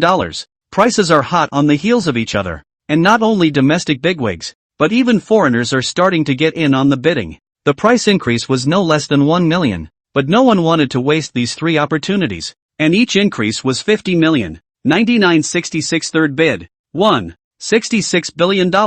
At this point, the auction was already silent. This price is already out of the budget of many behind-the-scenes owners. Is there a higher price? Bilingual translation by the moderator. With a hammer, Emperor Ming's armor, which eventually sold for $1.56 billion. Rensu could only marvel at the financial power of the final winner. The $1.6 billion isn't for you to pay for total assets. It's liquidity. Those who can make it this far, you can just go straight to the Chinese rich list and find them one by one. When the show dispersed, Rensu received news of the auction just after he turned off the broadcast. It said it would take 10% of the transaction amount and the remainder would be returned to his card. Rensu's trip here was not so unproductive that the jade was finally out of his hands. It's passed on, but it's still a good idea to be a little careful. After the auction dispersed, this road leading to the fragrant pavilion was passable again. Rensu started the engine and was about to leave when a jeep ended up stopping in front of him. Zhang Xiao slowly stepped out of the car and came to his window with sunglasses. He knocked on the window, which Rensu reluctantly opened even though he didn't want to dwell on it much. Zhang Xiao skillfully handed Rensu a huazi.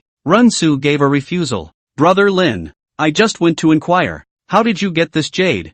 Su's face was unperturbed, but his heart still thumped. What jade? It's from the auction. I don't know. What sect are you from? Qin Pai. Qin? Zhang Xiao frowned, having never really heard of it. I'm a bit of a straight talker, so let's give it to you plainly. Can we work together for once? I have a large tomb that is rumored to contain the other side flower. You've seen the value of the rejuvenation herb this time, right? 500 million. A whole 500 million. The price of the Peishan flower can definitely exceed it. Zhang Xiao looked at Su with a light in his eyes. Now that the family elders did not allow the younger generation to go to the inverted bucket. Instead, they were all told to study. And Zhang Xiao's head was just spinning when he heard about studying. He followed his father to learn more than 10 years of inverted bucket. And now rumor has it that there is a big tomb in Yunnan. But he alone has a single power. He just left the field as to call his grandfather to say that he has seen the everlasting stone. In the name of prevention, so that his grandfather to call the Hong Kong on the emperor to ask for information about this everlasting stone to send auction. That's when I realized it was Su who did it. After saying that, Zhang Xiao would then stuff a packet of huazi to Su. I'm not interested. If you want to go, you go yourself, don't drag me to my death. Su refused without hesitation. He also knows what the other side of the flower is, rumored to be a divine weapon that bridges the worlds of yin and yang, with the effect of bringing the dead back to life. Su stepped on the gas and took off down the road, only to hear Zhang Xiao standing on the front of the jeep and shouting, "You're the first one to survive with the everlasting stone, and you can't get involved with my Zhang family in this life. It won't be long before you come to me, and then we'll see how I love on you." Chapter 48. 10 years old Chinese medicine doctor, specializing in difficulties and miscellaneous diseases. Zhang Zhao's invitation Su was not interested at all. Cao Cao, the Grand Master of grave robbers, set up the Golden Guards to make money off the dead and use it to feed his army. So even before his death, he was unable to fulfill his wish for great unification, while his descendants either died young or died at an early age. Grave robbing damages in virtue and depreciates young life. The ferocity of the tomb alone already made Su not want to go back. The flowers on the other side of the river, as Zhang Xiao calls them, grow at the intersection of yin and yang, and are usually found only in ancient tombs, and once it appears, it's bound to be treacherous, and the slightest mishap will result in an impermanent claim to life. As for having the effect of bringing the dead back to life, it had only appeared in some ancient books. It took him a day to drive from Port City to Yangzhou. When I got home, I fell asleep, and when I woke up again, I was awakened by the ringing of my cell phone. It's all about money transfers from the Green Dragon Bank and private messages from Jitterbug asking when he's going to be on the air. There was a conspiratorial remark that he was the official ape of Shakeology, broadcasting one off the other, and now he can't even do his morning broadcasts, and that he should send him some important patches. One of the other messages Chen Ming sent him was an emoticon. "Chen Ming, what are you doing?"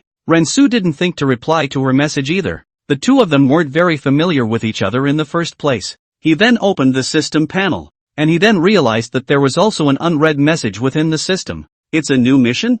Su's eyelids fluttered. The system really doesn't let itself be idle at all. I thought there should be fewer quests at the beginning of the month, and I was about to go to the Great River to sink my teeth into it. But I didn't expect the quests to come so quickly. Location, Ming Dynasty, Yingtianfu, Nanjing. Date, Hangu 25. Mission, you need to see patients in a live streaming format until you have cured 100 of them. This live broadcast you can make drug purchases in the system mall. Su looked at the panel with odd eyes. This mission was normal. Finally, it was no longer a matter of too much punishment. He was a little surprised that the system wasn't as mercenary this time as it had been in the past. 12 times out of place. He looked to the current time, the 25th year of Hangu. He remembered that Hangu seemed to be Zhu Yu and Zhang's year number. Could it be that something big happened this year? How else could the system have picked this year for no reason? While he was holding his chin in thought, he suddenly heard noisy shouting in his ears. When he looked up again, he was already in the middle of a downtown area. Su looked at himself. The costume and hair binding were already done. The corners of his mouth twitched. Asymptomatic crossing? It didn't even give him a chance to prepare for Baidu Hangu 25. What happened? His knowledge of history goes as far as a history. However, according to the system's usual style, could it be treating old Zhu this time? And then old Zhu was in a good mood and rewarded after he recovered from his illness? Quite possibly. He slowed his mind, then looked to the medicine section in the system mall. Cold and flu medicines, eye medicines, painkillers, high blood pressure medicines, heart disease medicines. In total, there were dozens of categories, which dazzled Rinsu. Rinsu spent 500,000 Chinese system currency to buy a dozen or so medicines that were most likely to be taken by the sick. The system's currency was 1:100 to the Huaxia coins, which meant that 50 million Huaxia coins had been spent. He was a little heartbroken though, but if it's really what he thinks it is, his reward must be even greater. If you want to cure a disease, you have to have a store to see it, right? He exchanged some more silver that would work here and prepared to dish out a temporary store that would work. He eyed a rather decaying store and walked over to it in faith. After wandering around the front of the store a few times, I realized no one was there. He was about to get ready to go in when suddenly a middle-aged man came out from inside and was wearing a sad look on his face. There was also an old woman on the side, who was full of anger and counting right behind him. You loser son of a. Your father lost half his life on the battlefield, and now you've gambled away the family fortune. Are you worthy of your father's memory? Mother, don't say anything. I was almost able to win back all of father's family fortune yesterday. If I pledge this store today, I'm sure to make a fortune. Ungrateful son. You. The old woman was shaking with anger when she saw that her son was not listening to her words at all. Her eyes went black and she fainted. The middle-aged man was shocked and cried out, "Mother!" He rushed forward to assist her, shaking and slapping the old woman's face with his hands in an attempt to try and bring her to her senses. Get a doctor. Somebody get me a doctor. The surrounding people couldn't help but curiously lean over to see what was going on. But they couldn't help but discuss it in whispers when they saw it was this middle-aged man. Isn't this that unfilial son of the Wang family? I heard that he lost all his family's fortune in eating, drinking, whoring and gambling. Yeah, it's good to piss off the old lady again. Alas, this Wang Dahu really deserves to die. It's just pity for Wang's old woman. When Wang Dahu saw so many people just looking at the joke, but no one helped him, his heart was sad and angry. At this point, a voice rang out from the crowd. Let go of that woman and let me come. I'm a 10-year-old Chinese doctor. Rensu took a big step forward and arrived in front of the woman. Wang Dahu heard a doctor from the Imperial Hospital passing by and hurriedly looked over. But he only saw a brocade silk and jade clothes, handsome man standing there, as if grabbing a life-saving straw. He hurriedly knelt in front of Rensu. Doctor, are you a doctor? Can you save my mother? Get out of the way. Seeing that Rensu was so young, the crowd didn't think highly of him. There are a lot of quacks these days who solicit under the guise of being a miracle healer or disciple of a miracle healer. This young man shouldn't. This wine can't be saved anymore. Look at her eyes turning white. Too impulsive. This Wang Dahu will probably blackmail him for a sum of money afterward. It's not that they don't want to call a doctor, but the doctors are all in the city, and a round trip would take 2 hours. Older people should not move the gas. Hurt the body can still use medicine to make up. Hurt the gas can only go to the ghost gate to walk through. Whether or not you survive is purely a matter of luck. Although Rinsu didn't know anything about medicine, he still knew some basic medicine. At the very least, he knew that the old woman's symptoms of being pissed off were definitely high blood pressure. He first pinched the old woman's middle and ordered Wang Dahu, "Give me water." Wang Dahu was so busy scooping a ladle of water from the family vat that his shoes ran off one. He took it. Then a few more small pills came out of his hand and fed them to the old woman. The special medicine Rensu fed her to lower her blood pressure. In a short while, the old woman was able to move her hands and woke up. The crowd was in an uproar, not expecting to really let Rensu save the day. When Wang Dahu saw Wang turn awake, he cried bitterly. He then fell to his knees and kept kowtowing, his voice choking. "Thank you, divine doctor. Thank you, divine doctor." Inside the house, after Wang turned awake, Rensu explained the purpose of his visit. Her face was pale and she said weakly, "Unkong, go ahead and use it. This life of my old body was saved by you. Dahua. You must properly help Unkong take care of the store, and never accept money from him." Wang Dahu, however, was kneeling on the ground at this time, and when he heard Wang's words, he hurriedly agreed. "Mother, just don't worry about it." Rensu then bought a pair of loudspeakers at the mall. He asked Wang Dahu to record his voice. "The old retired doctor from the Imperial Hospital has come to give welfare to the townspeople and elders today. Free cure. Free cure. Free cure. Say the important thing 3 times. The loudspeaker was placed at the entrance of the store to yell, and those shouts that were originally selling goods were covered by this loudspeaker. Many people couldn't help but flock to Wang Dahu's house to watch. "Dahu, is healing really free here?" someone asked. Wang Dahu swore. "No money. Money is a grandson." And next to Wang Dahu was Rinsu.